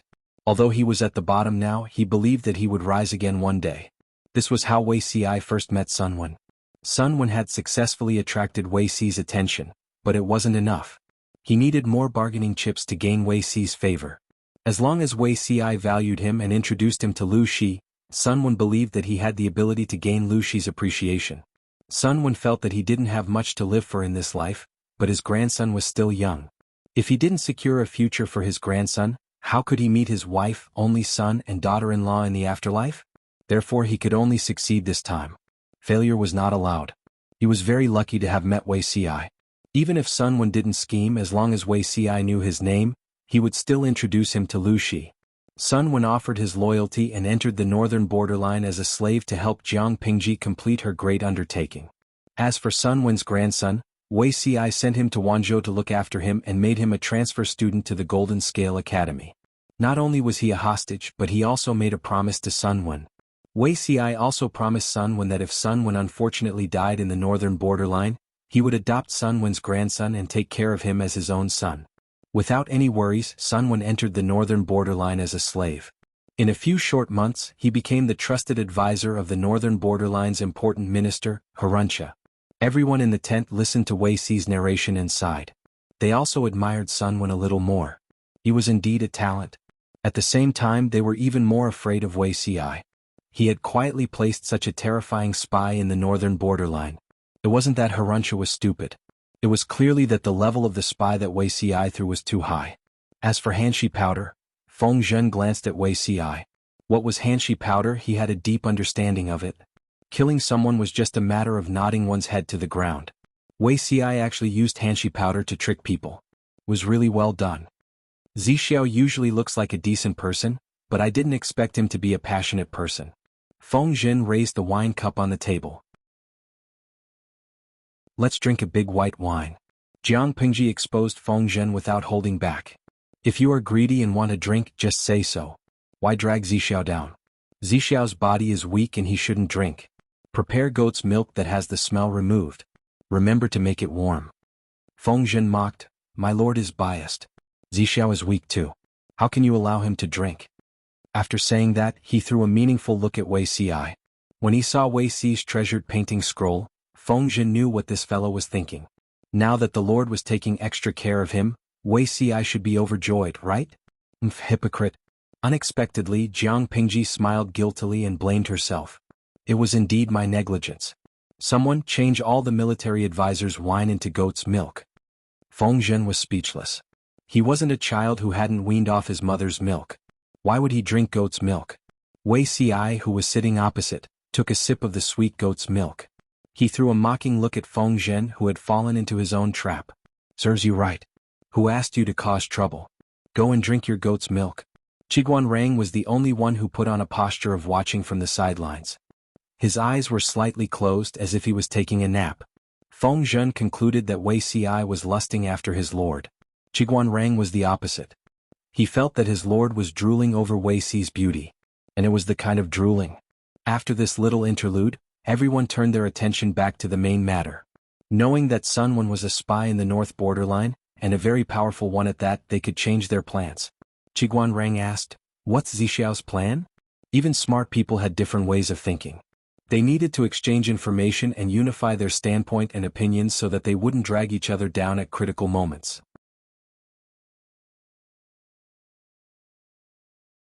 Chapter 935. Cause the northern borderline to fall apart in the shortest time possible? That's a good idea. Qiguan Rang finished and glanced at Feng Zhen. However, Zi sure used a lot of Hanshi powder in the past. It's obvious that this thing won't kill you instantly. As long as you have a strong will, you can quit. The king of the northern borderline is a rare wise ruler. His confidence is firm and he might not really fall because of Hanshi powder. Feng Zhen was once again brought up as a negative example. It made him very depressed. A single mistake can cause everlasting regret. Friends around you always use you as a negative example. My heart is tired and I won't love anymore. Wei Xi said, it won't take that long. Zisher's situation is different from the king of the northern borderline. Although Zisher has been using hanshi powder for a long time, he doesn't abuse it. But the king of the northern borderline treats it as medicine to regain his masculinity. He takes it almost every day. After taking hanshi powder, he goes to the harem to have sex with the concubines. Even a body made of steel can't take it. As long as the king of the northern borderline's health deteriorates, there will be people to send him on his last journey. If the king of the northern borderline and the chief of Shanghai County, Wuma Shang, can't they see that they have an older and unmarried lord? Feng Zhen coughed lightly, indicating for Wei Xi to be more reserved. Can't he see that they have an older and unmarried lord here? Qiguan Rang glanced at Feng Zhen and asked, is your throat itchy? Don't think that he didn't know what Feng Zhen's cough meant. Remember to drink more goat's milk. It moisturizes your throat. Wei Xi smiled. Feng Zhen, goat's milk can moisturize your throat. Are you bullying me for being uneducated? Wei Xi, this fellow was very naughty. Knowing that his lord wants to attack the northern borderline, he hurriedly planted spies in the northern borderline. Planting spies is fine, but he wants to hang debuffs all over the northern borderline and hope that the lord can defeat the northern borderline with her eyes closed? Doesn't he know that his lord is already very cruel? Jiang Pingji, who was sitting at the head, didn't seem to notice the open and secret strife between the three strategists. She smiled and said to Wei Xi, if we can successfully split the northern borderline from within, our chances of recovering the northern borderline will increase by at least 30%. We will remember Sun Zidao's contribution.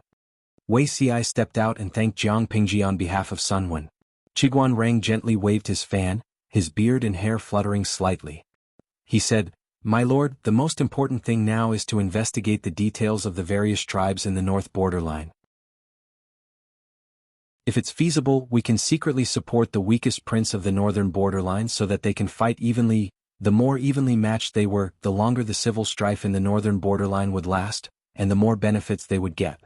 On the contrary, if a certain prince was too powerful and crushed the other princes, stabilizing the momentum of the northern borderline, then it would not be easy for them to take advantage of the chaos in the northern borderline. Therefore, Qiguan Rang had the evil intention of scheming against the north borderline again. Is this feasible? Jiang Pingji frowned. Qiguan Rang said, whether it's feasible or not depends on whether Sun Zidao is as capable as Lu Shang. Jiang Pingji glanced at Qiguan Rang with a smile. He held the fan handle in his hand, the fan slightly pressed against his knees, and his eyes were downcast.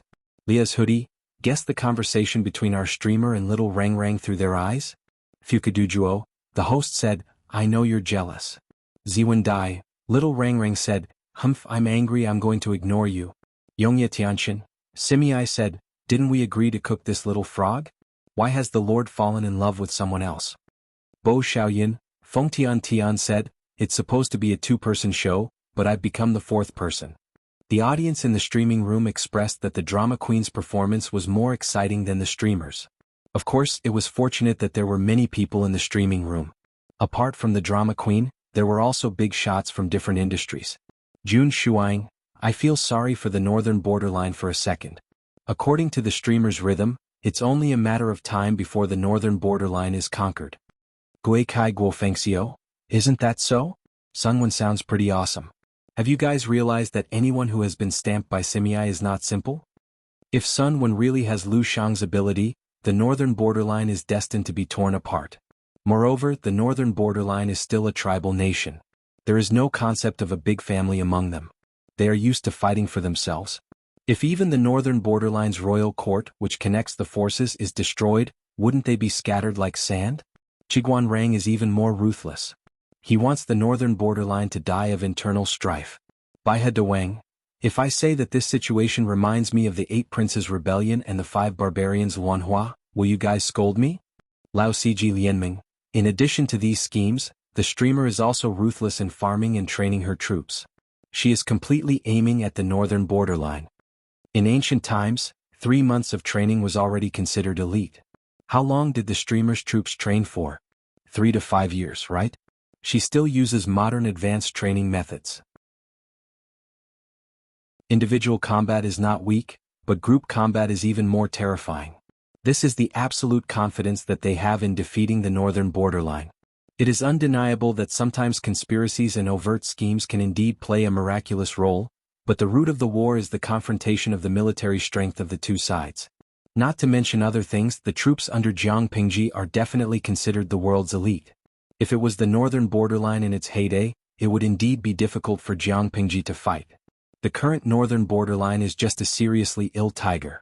Even though it is terrifying, it is not impossible to fight. The only problem is, how long will the fight last? The strategist's calculations are just to shorten the time of the direct battle and avoid entering the quagmire of long-term consumption. They discussed for more than 2 hours before the meeting finally ended. Zixiao, stay. I have something to say to you. Wei Ci was about to get up when Jiang Pingji stopped him. Feng Jin secretly winked at Wei Ci. Qiguan rang through Jiang Pingji a look that said, "Take it easy, don't scare people." The two of them left. Jiang Pingji only said one sentence. There is no need to adopt other people's children. It is closer to one's own children. Wei Ci came out right after her. His steps were a little light. Because he had adjusted the details of the plan, Wei Ci still had to secretly inform Sun Wen to avoid accidentally hurting his own people. The most important reason he stopped the caravan from leaving the northern borderline was that the caravan was the communication channel between him and Sun Wen. If the caravan stopped buying goods and left the northern borderline, Sun Wen's intelligence would not be able to be transmitted, and his orders would not be able to be passed. As Helunch's guest of honor, Sun Wen picked up the exquisite life he had in the past and lived a wonderful life. If only Wei Ci did not like to cause trouble so much, driving a wedge between the princes of the northern borderline. As expected, the dagger is revealed. How did Lu Shi subdue so many demons? Wei Ci had personally taught Sun Wen the secret code to communicate with the caravan. It was highly confidential. Ordinary people would only see a bunch of messy patterns in their hands. The style was similar to the ancient totems in the remote areas of the northern borderline. Even if it was seen by others, they would not be able to read it. Sun Wen spent a day memorizing all the notes. Only he could translate the real information. When he translated the real content, he secretly pitted the northern borderline for a second.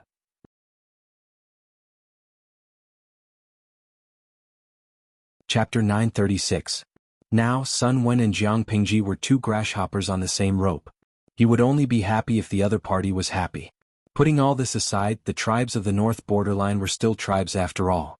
If they were allowed to enter the Central Plains, the people would be plunged into misery and suffering, and the Han people would not be able to protect them. Although there were people like Wu Liba who advocated Han literature in the north borderline, he was a minority. Most tribes in the north borderline were aggressive and destructive. Their destruction of civilization was far greater than their protection and development. Even Wu Liba only learned Han culture to understand the strengths and weaknesses of the Central Plains. He tried to use Han culture to invade the Central Plains and occupy the fertile land. The history books had already given the answer to the consequences of letting the tribes of the north borderline invade the Central Plains. Let's not talk about the past, let's talk about the recent history. The 4 factions of Nanman and the 3 tribes of the north borderline were all different tribes. After the former conquered Nanxing, not even a blade of grass grew. They slaughtered savagely, looted unreasonably, killed, humiliated, and committed all sorts of crimes. The bloody invasion had already aroused resistance and disgust from the Han people of the Central Plains.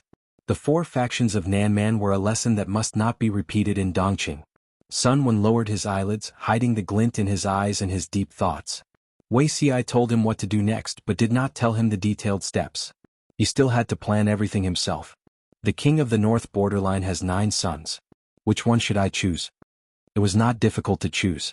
The difficult part was to make the 9 princes fight evenly and ensure that they split the north borderline into several pieces. The eldest prince lost his mother at a young age. Although he is the eldest son, he is violent and licentious. He even has the hobby of beating Han slaves to death for fun. Sun Wen wrote the word big on the expensive Shen paper and quickly drew a cross above the word big.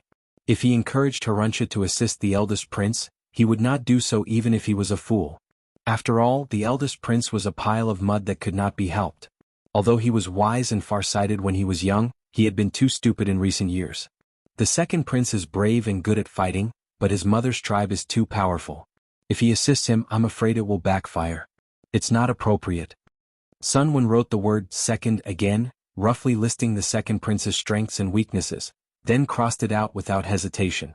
The third prince is quite close to Wu Liba, even shamelessly acknowledging him as his teacher and learning Han culture from him. Sun Wen pondered for a while.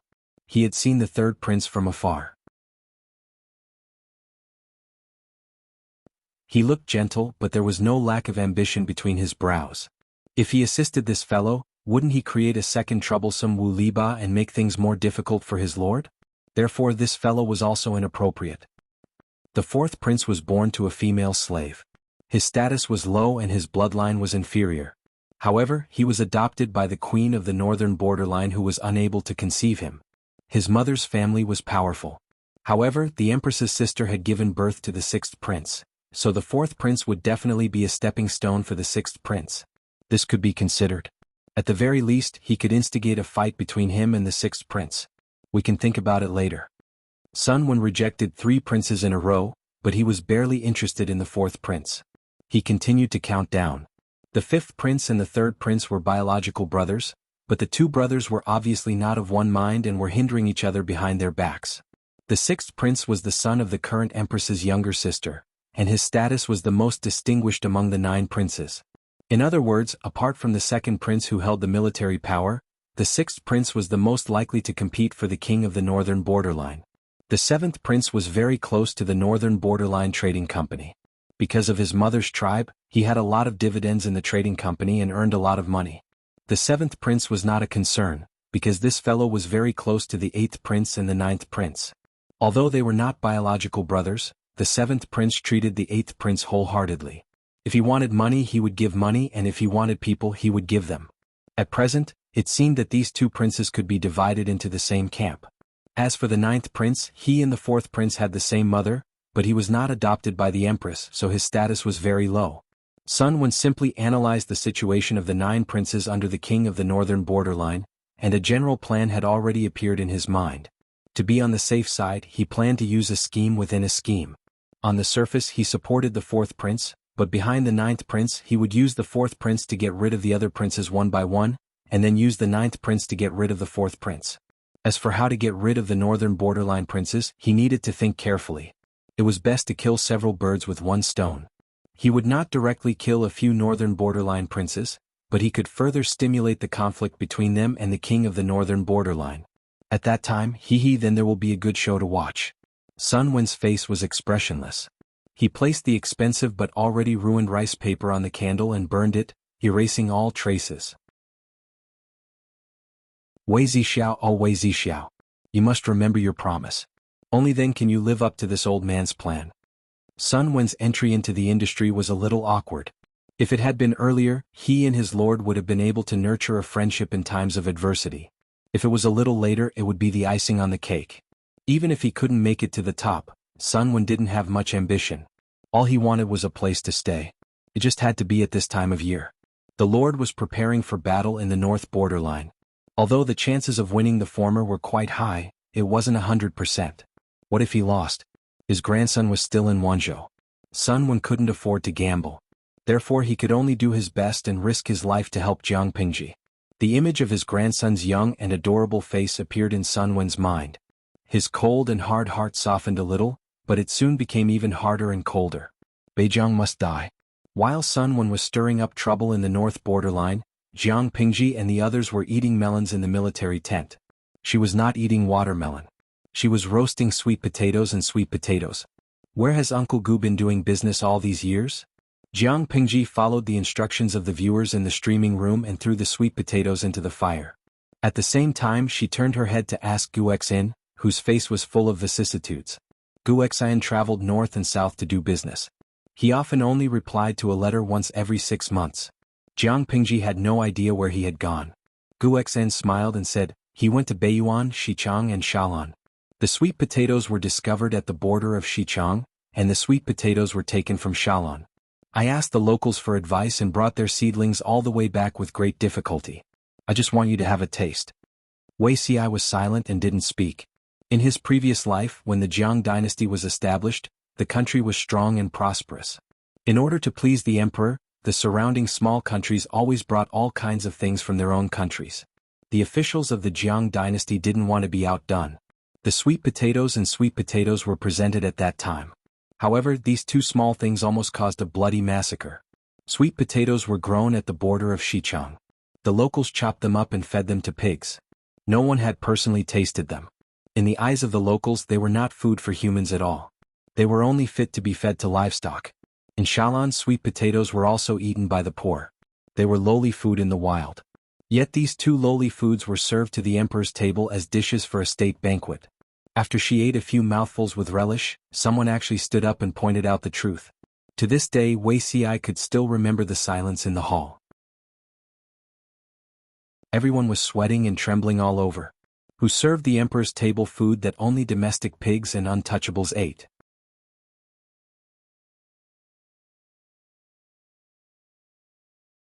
Chapter 937. Aren't you going to eat? I think it's quite delicious and tastes good. For the people, food that can fill their stomachs is good food. The so-called lowly or elegant is something that only rich second generations who are born with wealth and do not know hunger or poverty pay attention to. Not only did Her Majesty's appetite increase, she ate 2 portions and asked the royal chef to prepare one for the crown princess, Jiang Yan. Wuxia remembered clearly that Her Majesty's body was getting weaker as she grew older. It was rare for her to have such a good appetite.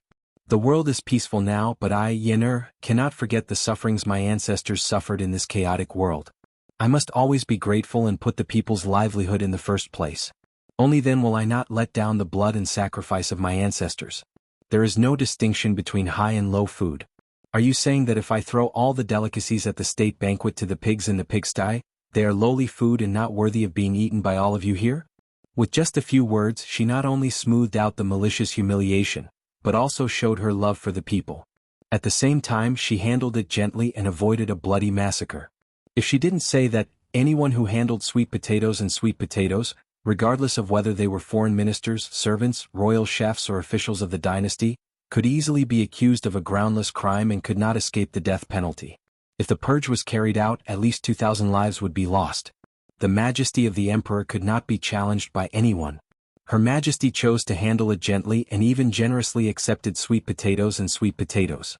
She ordered the royal chefs to use these 2 foods as ingredients to research various dishes. When they were accepted by the people, they were promoted to the whole country. Who could have imagined that these 2 things could be so prolific?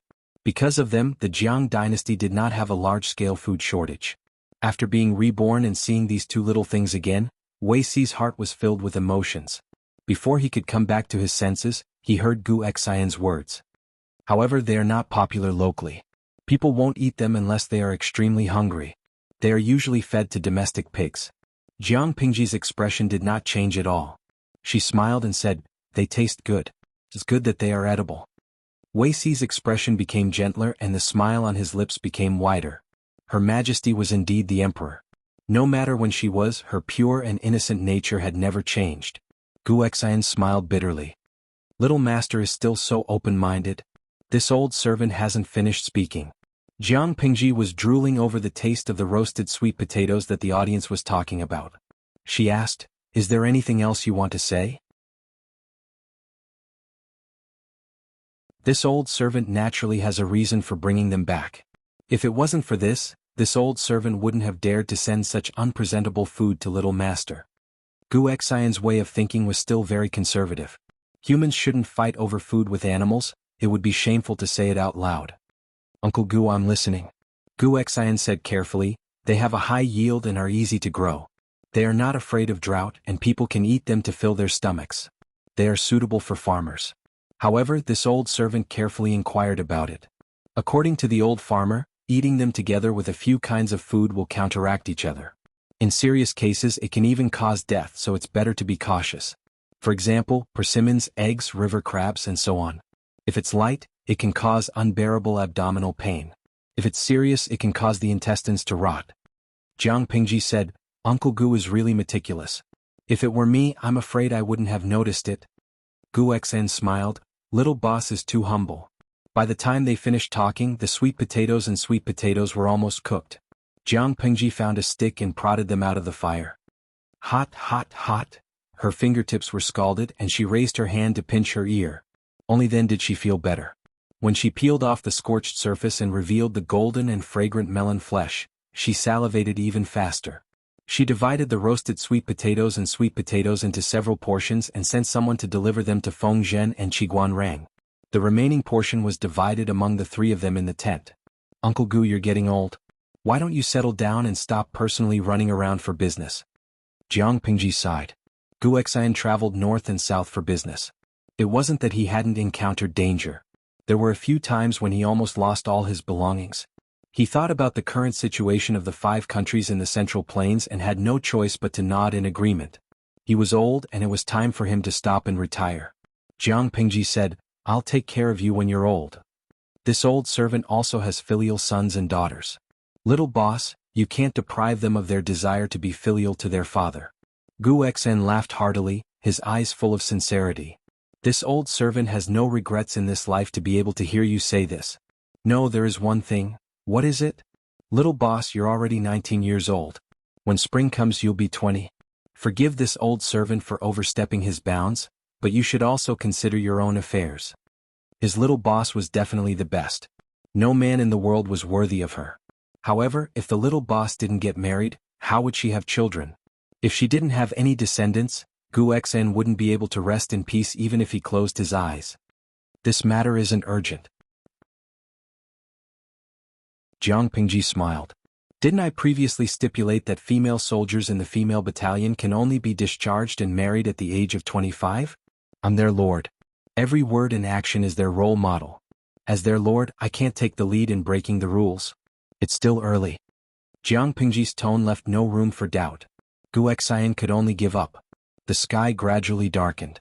Gu Xian got up and bade farewell. Jiang Pingji sent Gu Xian off and said to Wei Xiai, Zixiao, did you hear what Uncle Gu said just now? Wei Xiai pursed his lips and didn't say a word. Sai, it's not that I don't want to. It's obvious that she's unwilling to agree. I can only delay it as long as I can. Lord. Wei Xiai couldn't help but speak. If you don't want me to talk nonsense, why don't you quickly submit? Wei Xiai took a deep breath and hurriedly bowed before retreating. He was traumatized by never submitting.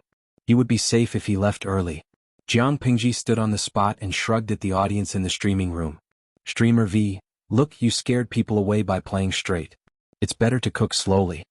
The audience's greatest joy now was to watch Jiang Pingji conquer the world, chase after Wei Xiai and trick her subordinates. The progress of the former and the latter had been climbing forward. Only the middle one had a long way to go. Isha Jixing, my heart aches for the streamer. What kind of strategy and difficulty are you facing? Hell mode is nothing more than this, right? Wither into dust. My heart aches too. To the streamer, the difficulty of conquering Beauty CI seems to be more difficult than conquering the world. My heart hurts, buddy. Jiang Pingji stationed troops at the border of Chongzhou and trained them every day to intimidate the northern borderline. The atmosphere became more and more solemn. There was a feeling that a war was about to break out. Sun Wen lived up to his previous bragging. He played the political situation of the northern borderline in the palm of his hand. Following the incident of hunting deer and Partridge dying of illness, the conflict between the 9 princes and the king of the northern borderline completely surfaced. The northern borderline had the habit of autumn hunting to maintain their bloodthirstiness. Deeply influenced by the Han family's pursuit of deer, the king of the northern borderline also advocated hunting deer to show his supreme status in the northern borderline. In this year's autumn hunt, the deer was killed by the eldest prince. However, the arrow that killed the deer belonged to the second prince. The king of the northern borderline was so angry that his beard was about to fly off. He investigated and scolded his 2 sons, but in the end, he found out that the third prince was the culprit. The mantis stalks the cicada, unaware of the oriole behind. You and Wu Liba learned the Han culture well, but you actually used it on your own brother. Beside him, the 4th prince's eyes flashed with a shrewd light.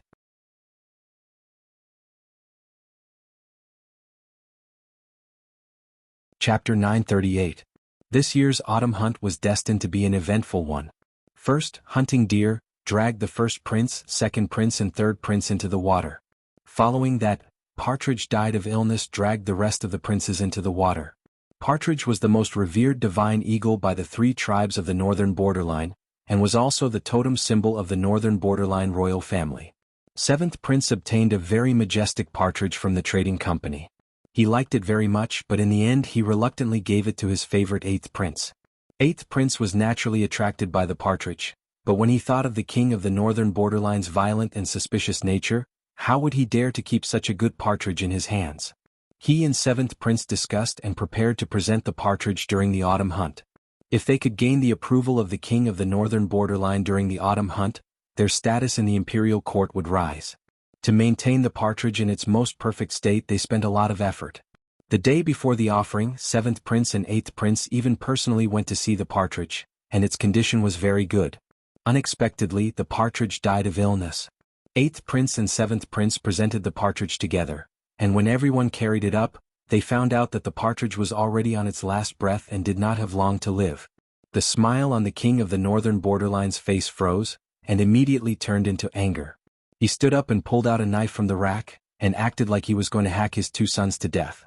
The king of the northern borderline felt that his body was weak, and was unable to satisfy his harem. That's why he consumed Hanshi powder to regain his former glory. He also firmly believed that Hanshi powder could prolong his life, and preserve his glory forever. If it wasn't because he was old and weak, which man would like to consume tiger and wolf medicine? But now, his two good sons praised him as the king of partridge of the northern borderline, and then turned around to present him a partridge that was dying of illness. The king of the northern borderline was the overlord of the northern borderline, and a ruthless character.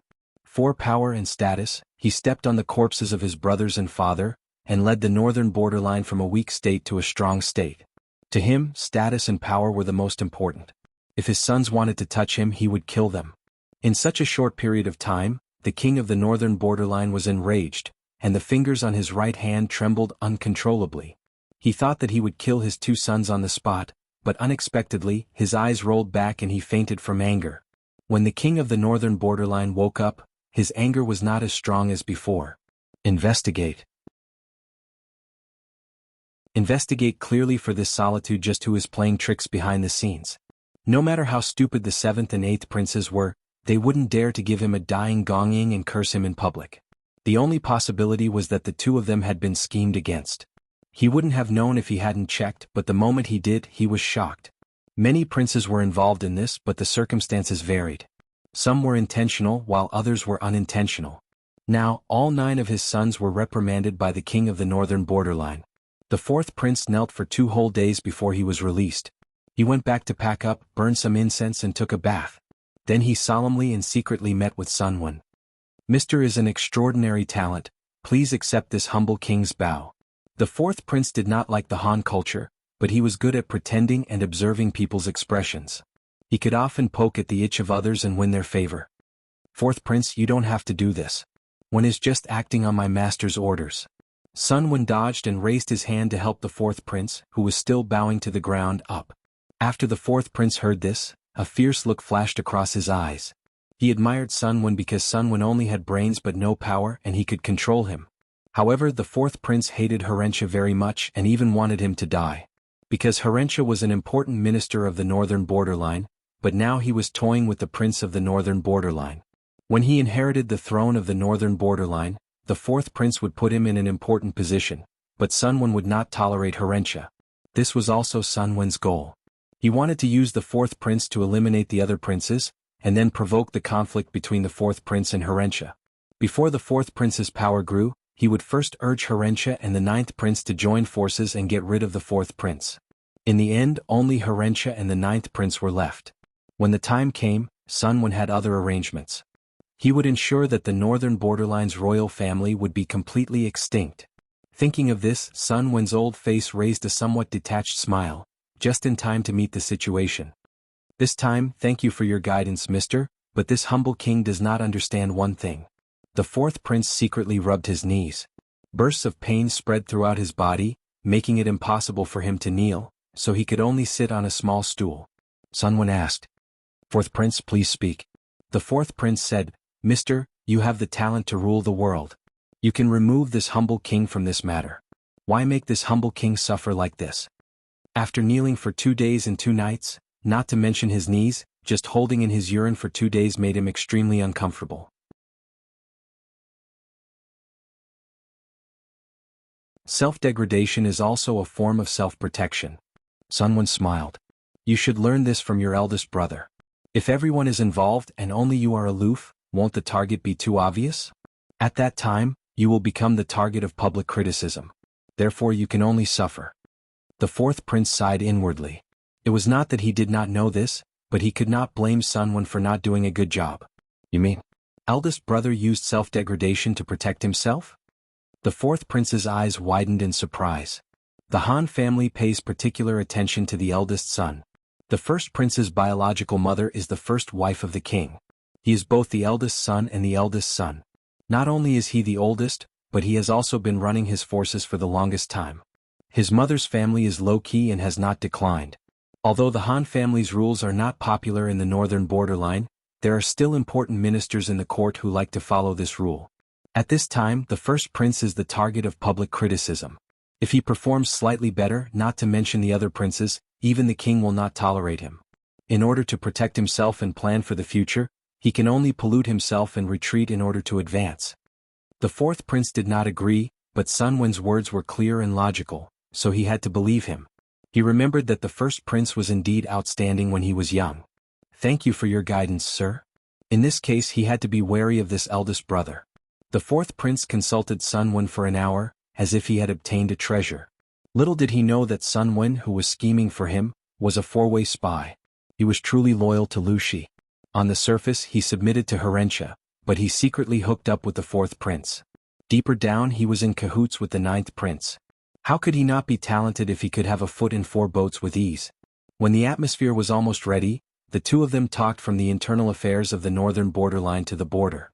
Speaking of the border, they had to mention the Lu family of Chongzhou, who was like a fishbone stuck in the throat of the northern borderline. After Lu Shi left, Lu Shi, who was even more difficult to deal with, came. The northern borderline must have offended the Tai Sui these few years. The fourth prince snorted and said contemptuously, "I wonder what color Lu Shi's woman is?" Sunwen said, "It doesn't matter whether she is good-looking or not. What matters is that she has troops and power in her hands." The fourth prince glanced at Sunwen and said, "Sir, you don't understand." "Don't understand what?" Sunwen asked, amused. The fourth prince confided in Sunwen and even joked from time to time. He said meaningfully, "For a man, there is nothing more interesting than conquering a woman who is difficult to conquer. The more difficult it was to conquer, the more enjoyable it was." Sunwen said calmly, "Oh." He understood what the fourth prince meant, but at the same time he felt a bit of disdain.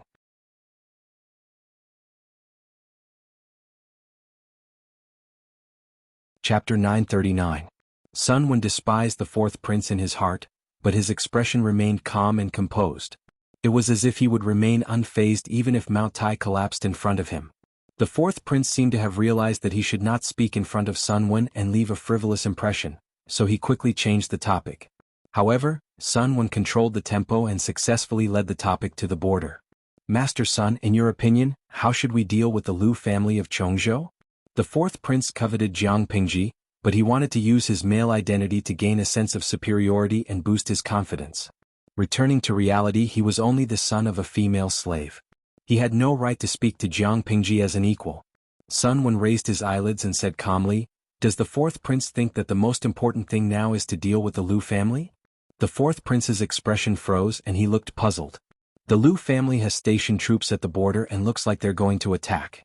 Isn't that enough? Or do you think that we should first deal with internal strife?" The fourth prince asked in a subtle manner.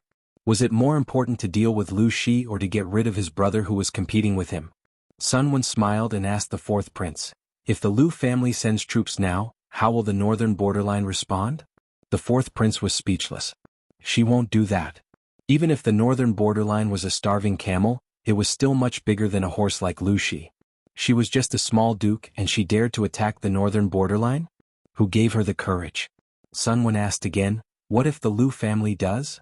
The fourth prince said proudly, "If she dares to come, we'll accept her." Sunwen smiled coldly, and the corner of his mouth curled into a mocking arc. "Wrong. If the Lu family arrives, the northern borderline will be the one retreating." The fourth prince flew into a rage when he heard this. He was about to lose his temper when Sunwen said calmly, "A horse plague destroyed most of the northern borderline's military strength. Wu Liba offered a plan to buy the maras from Changzhou at a high price, hoping that the northern borderline would recover quickly. It's a good idea, but he forgot that buying the maras at a high price gives the northern borderline a chance to be reborn, but it also puts them in an irrecoverable situation. As long as the feudal lords of the Central Plains realize that the northern borderline is strong on the outside but weak on the inside, they will gather their troops and have another Huangshui meeting. What will happen to the northern borderline then? The fourth prince's face darkened instantly. Even though he was in the north borderline, he knew that the Huangshui meeting had gathered 23 feudal vassals of Dongqing, totaling more than 400,000 troops. Given the current situation in the north borderline, they really could not afford to offend them. As the prince of the northern borderline's royal family, the fourth prince knew the internal situation of the northern borderline best. Even though he kept telling himself that the cavalry of the northern borderline was invincible, after the horse plague, the cavalry had indeed been destroyed by 70 to 80%. Without their cavalry, the advantage that the northern borderline had over the Central Plains would be greatly reduced. In order to realize their ambition of conquering the Central Plains, the royal family of the northern borderline had put in a lot of effort for several years.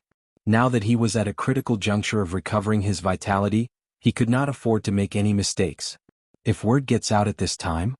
The fourth prince secretly clenched his fists. She wouldn't dare to do that, and the other feudal vassals might not respond to her call. Sun Wen poured a bucket of cold water on him. That's not necessarily true. There's an old saying in the Central Plains, those who are not of the same race are bound to have different intentions. The threat that the north borderline posed to Dongqing could be seen just by looking at the four factions of Nanman and Nanxing. In order not to follow in Nanxing's footsteps, there will definitely be feudal lords who will respond. The fourth prince's face was as pale as a sheet of paper. He followed Sun Wen's train of thought, and the more he thought about it, the more he broke out in a cold sweat. She was not a feudal lord who acted according to common sense. A few years ago she had begun to station troops in Chongzhou, stocking up the fields and provisions, and was ready to fight. It was hard to say if this madwoman would risk her life to fight to the death with the northern borderline. Even though he was unwilling to admit it, the Han people did not lack madmen, nor did they lack the righteousness to sacrifice their lives for justice. With their pride and integrity, even if the northern borderline respected the Han culture, they still could not understand the foolish idea of sacrificing themselves for others. The fourth prince hurriedly asked, "Mr. Sun, you must teach me." Sun Wen smiled. Of course. He wore a smile on his face, but in his heart, he had cursed Wuxia hundreds of times. Wuxia was a lunatic who even exploited the labor of an old man to the limit. First, he had asked him to sow discord among the 9 princes of the northern borderline. He had worked hard and lost who knew how many brain cells, but he finally saw results. Before he had time to enjoy the fruits of victory, Wuxia sent him another message. This time the content was even more outrageous.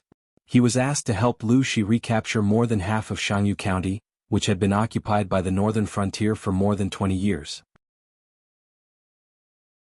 When the northern frontier invaded, the entire Shangyu County fell, and all 6 cities were lost. Although Master Yuanjing went to the north borderline and took back 3 cities, there were still 3 cities in the north borderline's hands. If they couldn't even take back these 3 cities, how could they talk about reclaiming the northern border? When Jiang Pingji was worried, Wuxia naturally tossed and turned restlessly in bed. As a result, this big hat was placed on Sun Wen's head. Go Sun Zidao. Asterisk asterisk, asterisk asterisk, one has a plan. We can sacrifice the rook to save the king, killing several birds with one stone. Sun Wen smiled meaningfully. Killing several birds with one stone?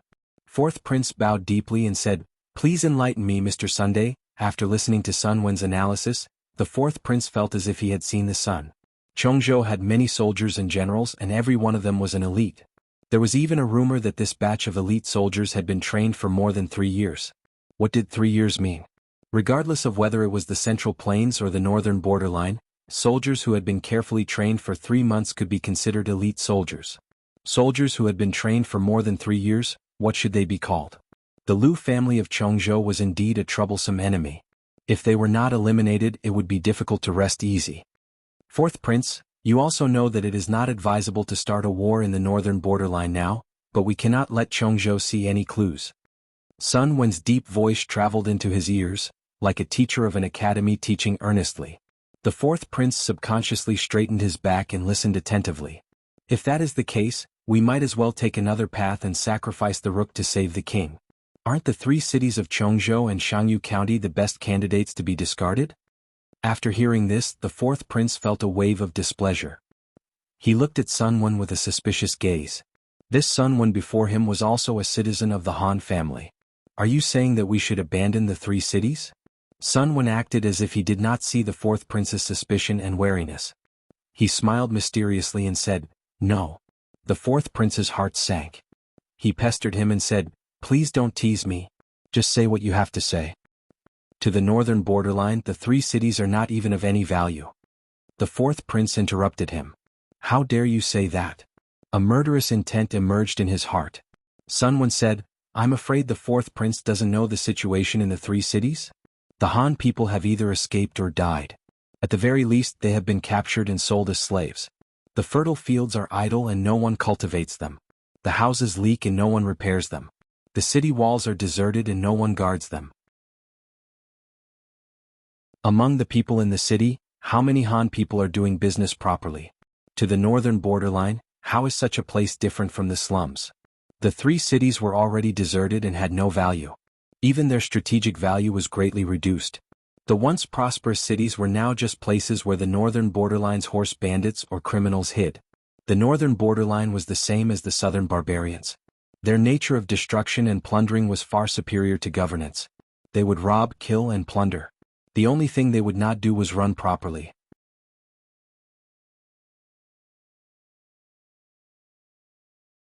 Chapter 940.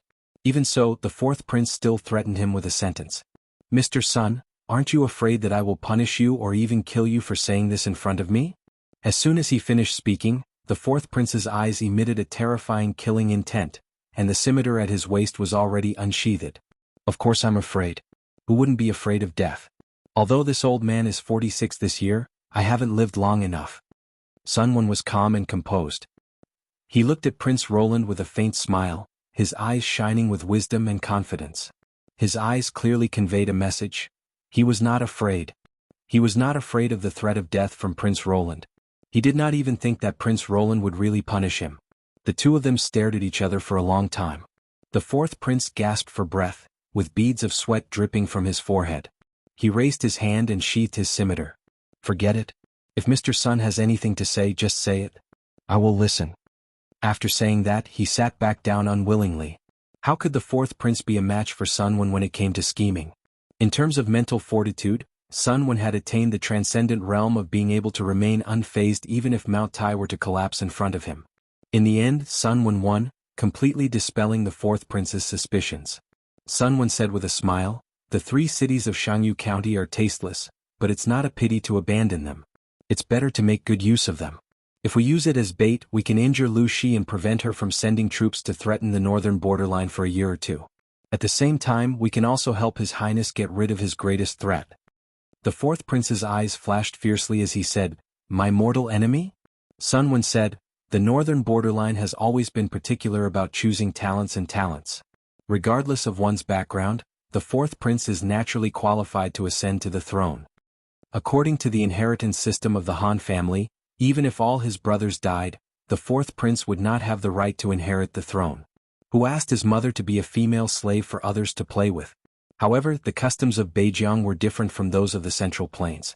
There were no rules in the northern borderline. Whichever child was stronger could inherit more property.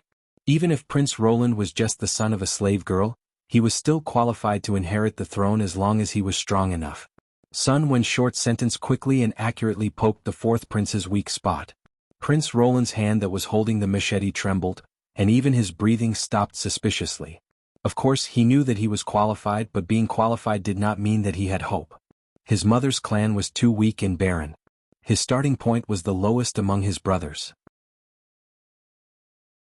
If he wanted to overthrow the 8 brothers around him and ascend the throne, he would have to overcome 5 trials and kill 6 generals. "You think I have hope?" The 4th prince's breathing quickened. Sun Wenning had laid out such an inescapable trap. If Sun Wenning helped him with all his might, it might not be impossible for him to inherit the throne. Where there's a will, there's a way. How would you know if you don't try? Sun Wen's expression was indifferent. He didn't show any joy or sorrow, as if he was detached from the world. Among the 9 princes, the 2nd prince has the strongest army. If the 4th prince wants to lay his hands on the throne, he will be the first person you have to get rid of. The 1st prince was using self-defiling methods to protect himself, but he was also secretly accumulating power, so he had to be on guard. Wen had a plan, killing several birds with one stone. Using the 3 cities of Shangyu County in exchange for Lu Shi being unable to mobilize his troops and for the first and second princes to be crippled. Do you think it's worth it? If he said that to Jiang Pingji, she would probably have twisted his head off long ago. Do you know what it means to not give an inch of land? Even if the land was left to grow weeds or turned into a cesspool, others could not even think about getting a piece of it. Jiang Pingji had once used the muzzle of a gun to poke the forehead of a neighbor from the Federation in order to negotiate with him. The 7th Army Corps was one of the 3 main battle armies. She directly spoke to the messenger. Either he retracted his leg or he started a war. Fortunately, the person Sun Wen was talking to was the 4th prince and not the cruel Jiang Pingji. The 4th prince's eyelids twitched violently, and his heart beat wildly. He was about the same age as the 1st and 2nd princes. When he was young, he was bullied, humiliated, and bullied by the 2. For the 4th prince, the 2 were like 2 mountains piled in front of him, so tall that it made him feel hopeless. At that moment, Sun Wen told him that he could get rid of the 2 of them and even prevent Lu Shi from mobilizing his troops. Master, tell me quickly. The 4th prince clenched his fists nervously. Unknowingly, his emotions had been completely controlled by Sun Wen. Your Highness, come closer. Sun Wen lowered his eyelids, and the 4th prince hurriedly leaned forward to listen. Master Sun, please speak. Now is the end of the autumn grain harvest, and the grain is gradually being stored in the granary. The 2nd prince is impatient and eager for quick success, but he is not good at management. In recent years, the price of grain in the north borderline has increased greatly. He keeps so many private soldiers under him, and the grain has long been unable to make ends meet. The 4th prince, why don't you privately create a map of the granary in Chongzhou and reveal it to the 2nd prince? With the 2nd prince's temperament, he will definitely keep it a secret and take all the benefits for himself. What was harvesting? The troops and horses were not given rations, and there was no logistical support. They completely relied on the soldiers to raise their own rations, plunder from the people, and be self-sufficient. The north borderline cavalry often harassed the people of Chongzhou, raided houses and plundered rations. At first, when they found out that Jiang Pingji was in Chongzhou, they wanted to repeat the same trick. However, Jiang Pingji was too cunning. Every year, the location of the granary was different. The north borderline tried harvesting, but other than the first small victory, the troops who went to harvest almost starved to death in Chongzhou. After suffering a few losses, they knew that it was not easy to take advantage of Jiang Pingji. Harvesting was not very effective. Nowadays, the north borderline rarely organized large-scale cavalry to harvest. If the 2nd prince wanted to take all the autumn grain for himself without anyone knowing, he definitely could not approach the border in the name of harvesting. Sun Wen continued, in this way, to prevent the outside world from knowing, the 2nd prince will definitely take the initiative to ask for permission to guard the 3 cities of Shangyu. The 4th prince will then play a small trick and send people disguised as Lu Shi's troops to kill a few of his personal guards. The 2nd prince will blame this on Lu Shi. However, you must remember, you must not let your own personal guards disguise themselves. It is best to let the 1st prince's people do it. Even if the deed is exposed, others will only find out that it was the 1st prince who did it, and deliberately incite the 2nd prince and Lu Shi to fight. The 4th prince nodded as he listened. Sun Wen continued, Lu Shi has an explosive personality, and the 2nd prince is obstinate and self-opinionated. If the 2 of them meet, it is impossible that they will not fight. However, no matter how many troops the 2nd prince has, how long can he resist Lu Shi? The 3 cities of Shangyu County have not been repaired for many years. They will not be able to resist Lu Shi's powerful troops. If the 2nd prince dies in battle, it will be fine, but if he doesn't, not only will he lose the private troops he has carefully raised, but he will also let the king see the number of troops he has and his ambition. As for the 1st prince, who deliberately provoked the war between the 2 sides, it will not be good either. As the 4th prince listened, he felt a chill in his heart, but at the same time, he could not suppress his excitement. Very quickly he came back to his senses. What about Lu Shi? Sun Wen laughed. The 3 cities of Shangyu are already in ruins. Lu Shi has to deal with the aftermath after conquering them. Isn't this a good way to divert his energy? Within a year or 2, how will he have the energy to start another war? The 4th prince's eyes lit up. Yes, as long as the situation in the north borderline was peaceful for a year or 2. Master is indeed brilliant.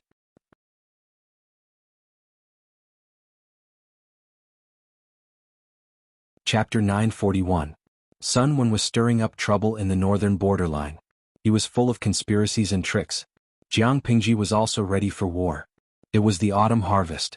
Everyone was so busy that their feet hardly touched the ground. When the autumn grain entered the warehouse, they felt more relaxed.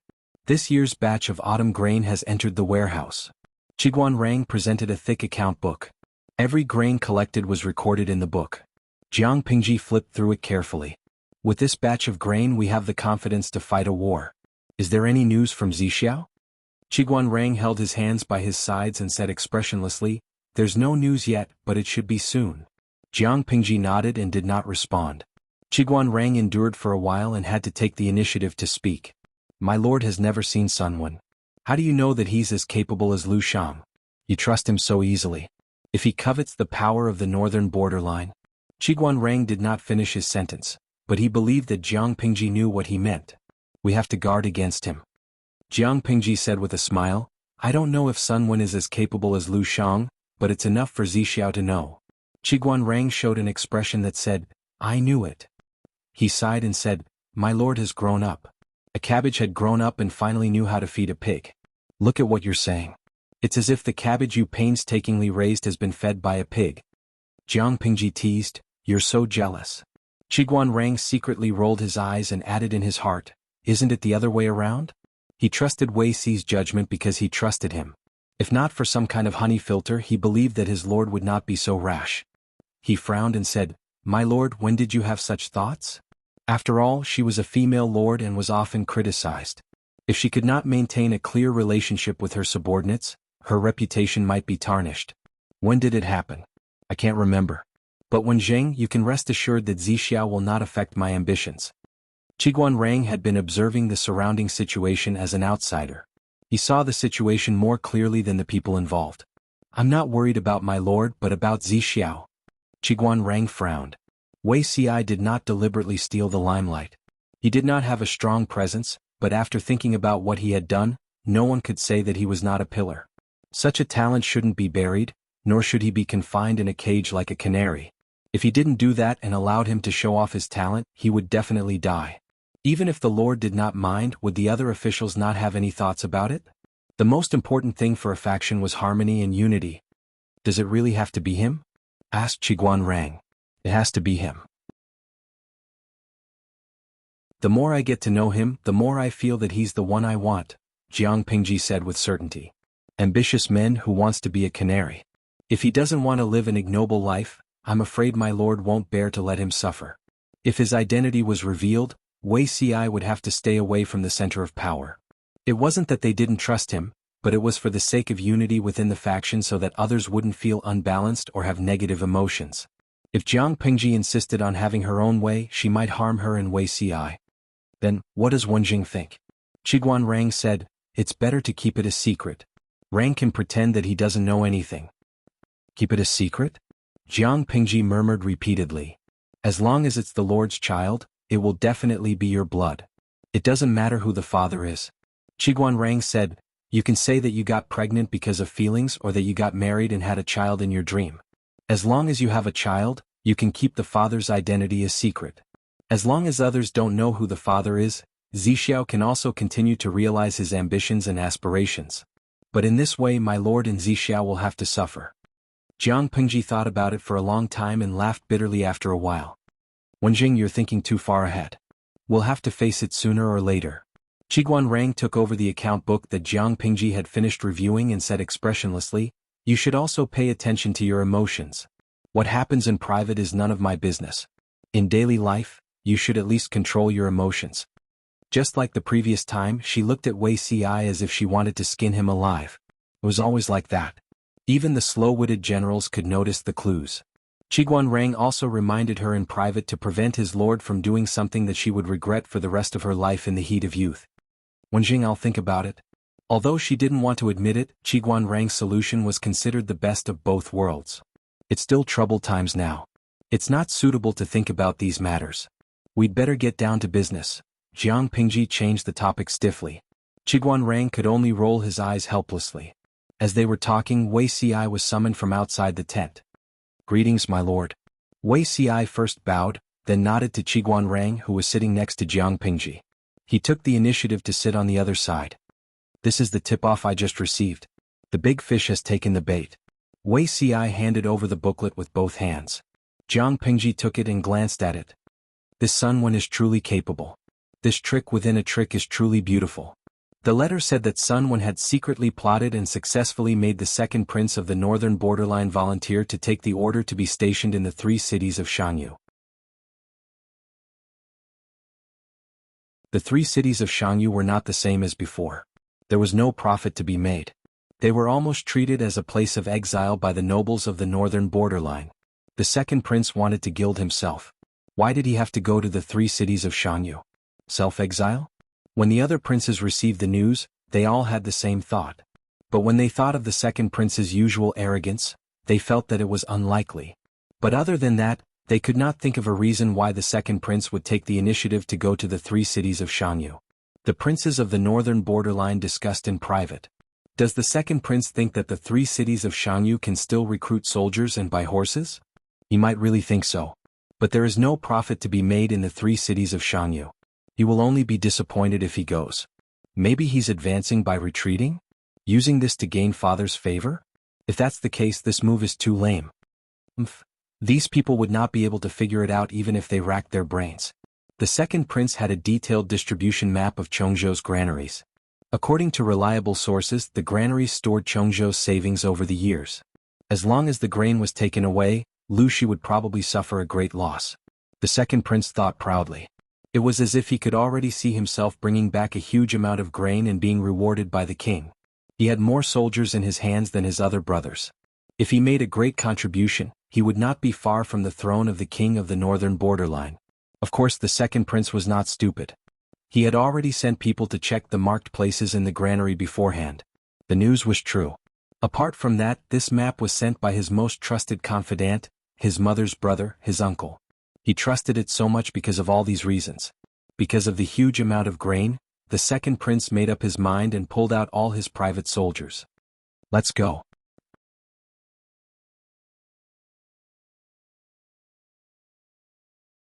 Chapter 942. The second prince rode a tall horse leisurely. This is Nanshan County of Shangyu County? It doesn't look like much. It's not as prosperous as a small tribe in the north borderline. The houses on both sides of the street were dilapidated, and there were almost no traces of merchants. I heard that Shangyu County was a good place in the past, where merchants and trade flourished. Things remain the same, but the people have changed. The second prince's advisor rode a step behind, looking around and sighing.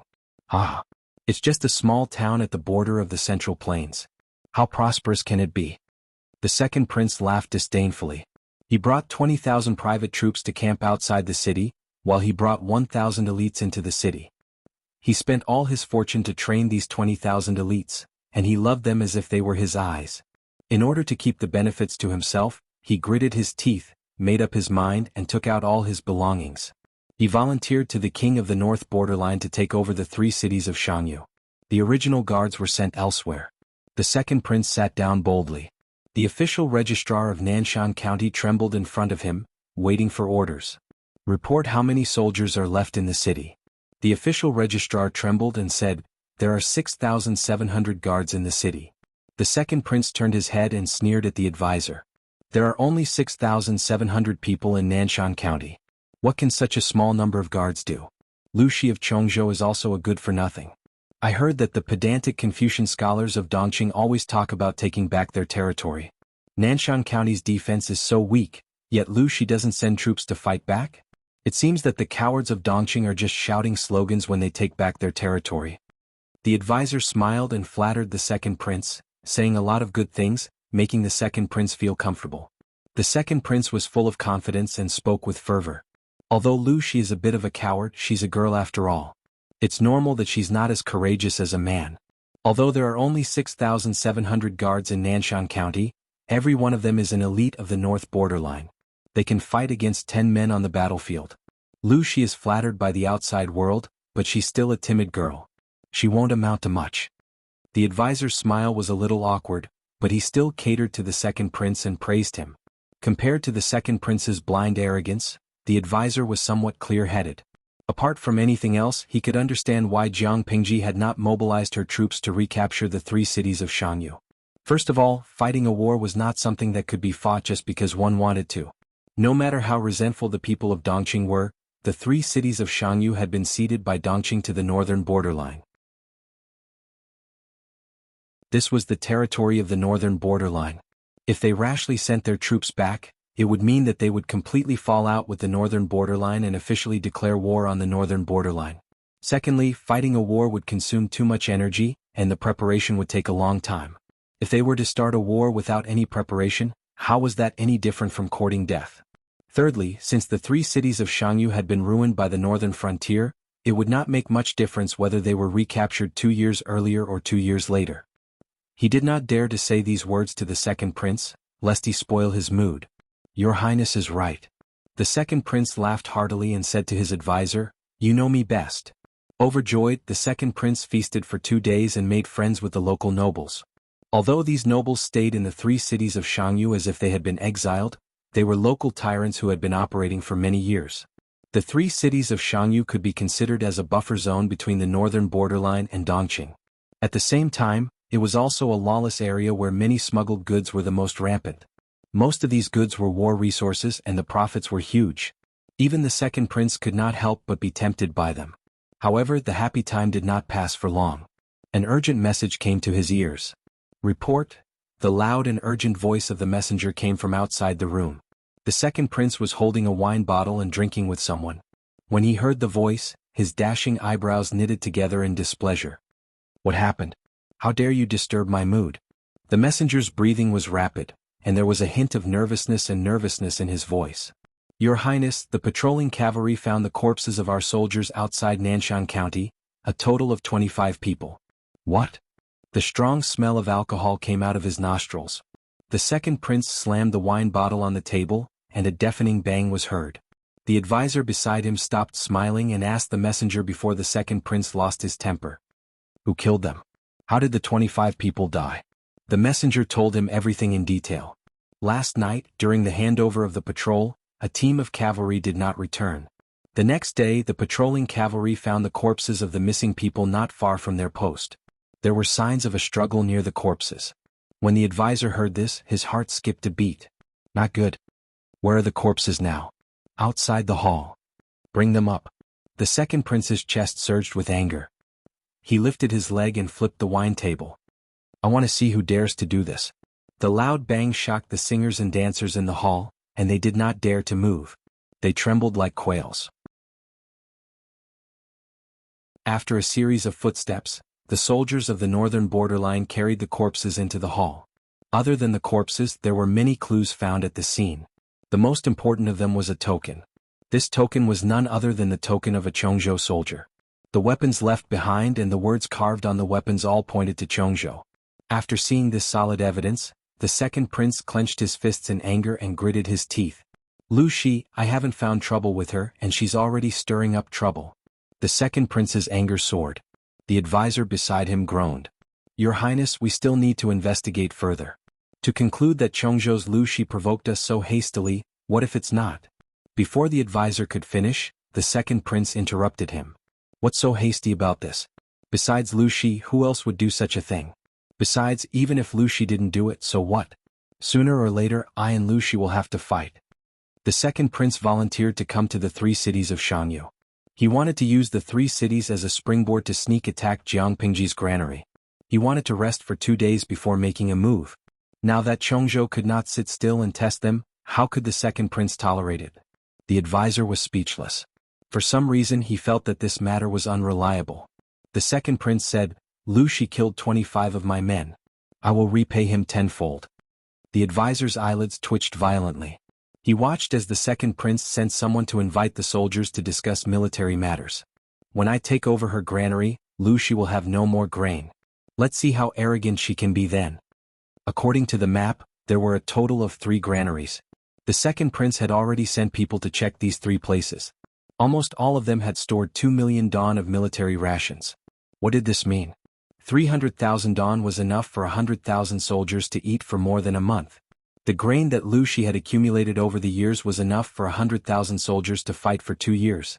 It was a pity that Lu Shi did not have a good eye for using people. He actually leaked the distribution map of such an important granary. Once she ran out of grain she would be dead. The second prince looked in the direction of Chongzhou and gritted his teeth. If I can't transport the grain, I won't leave a single grain for you.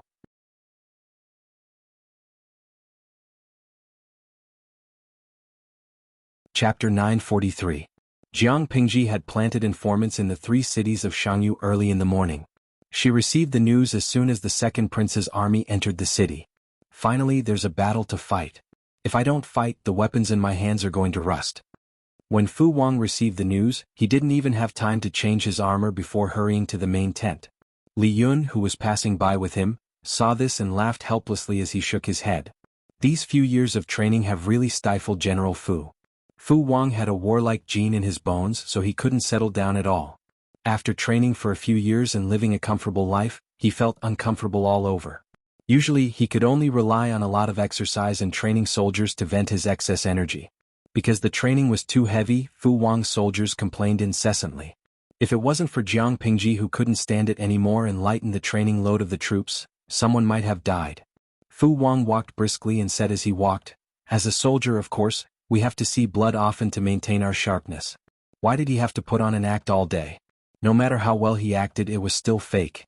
It's not that you didn't do a good job, it's just that you feel aggrieved. Fu Wang would often ask a few generals to spar with him.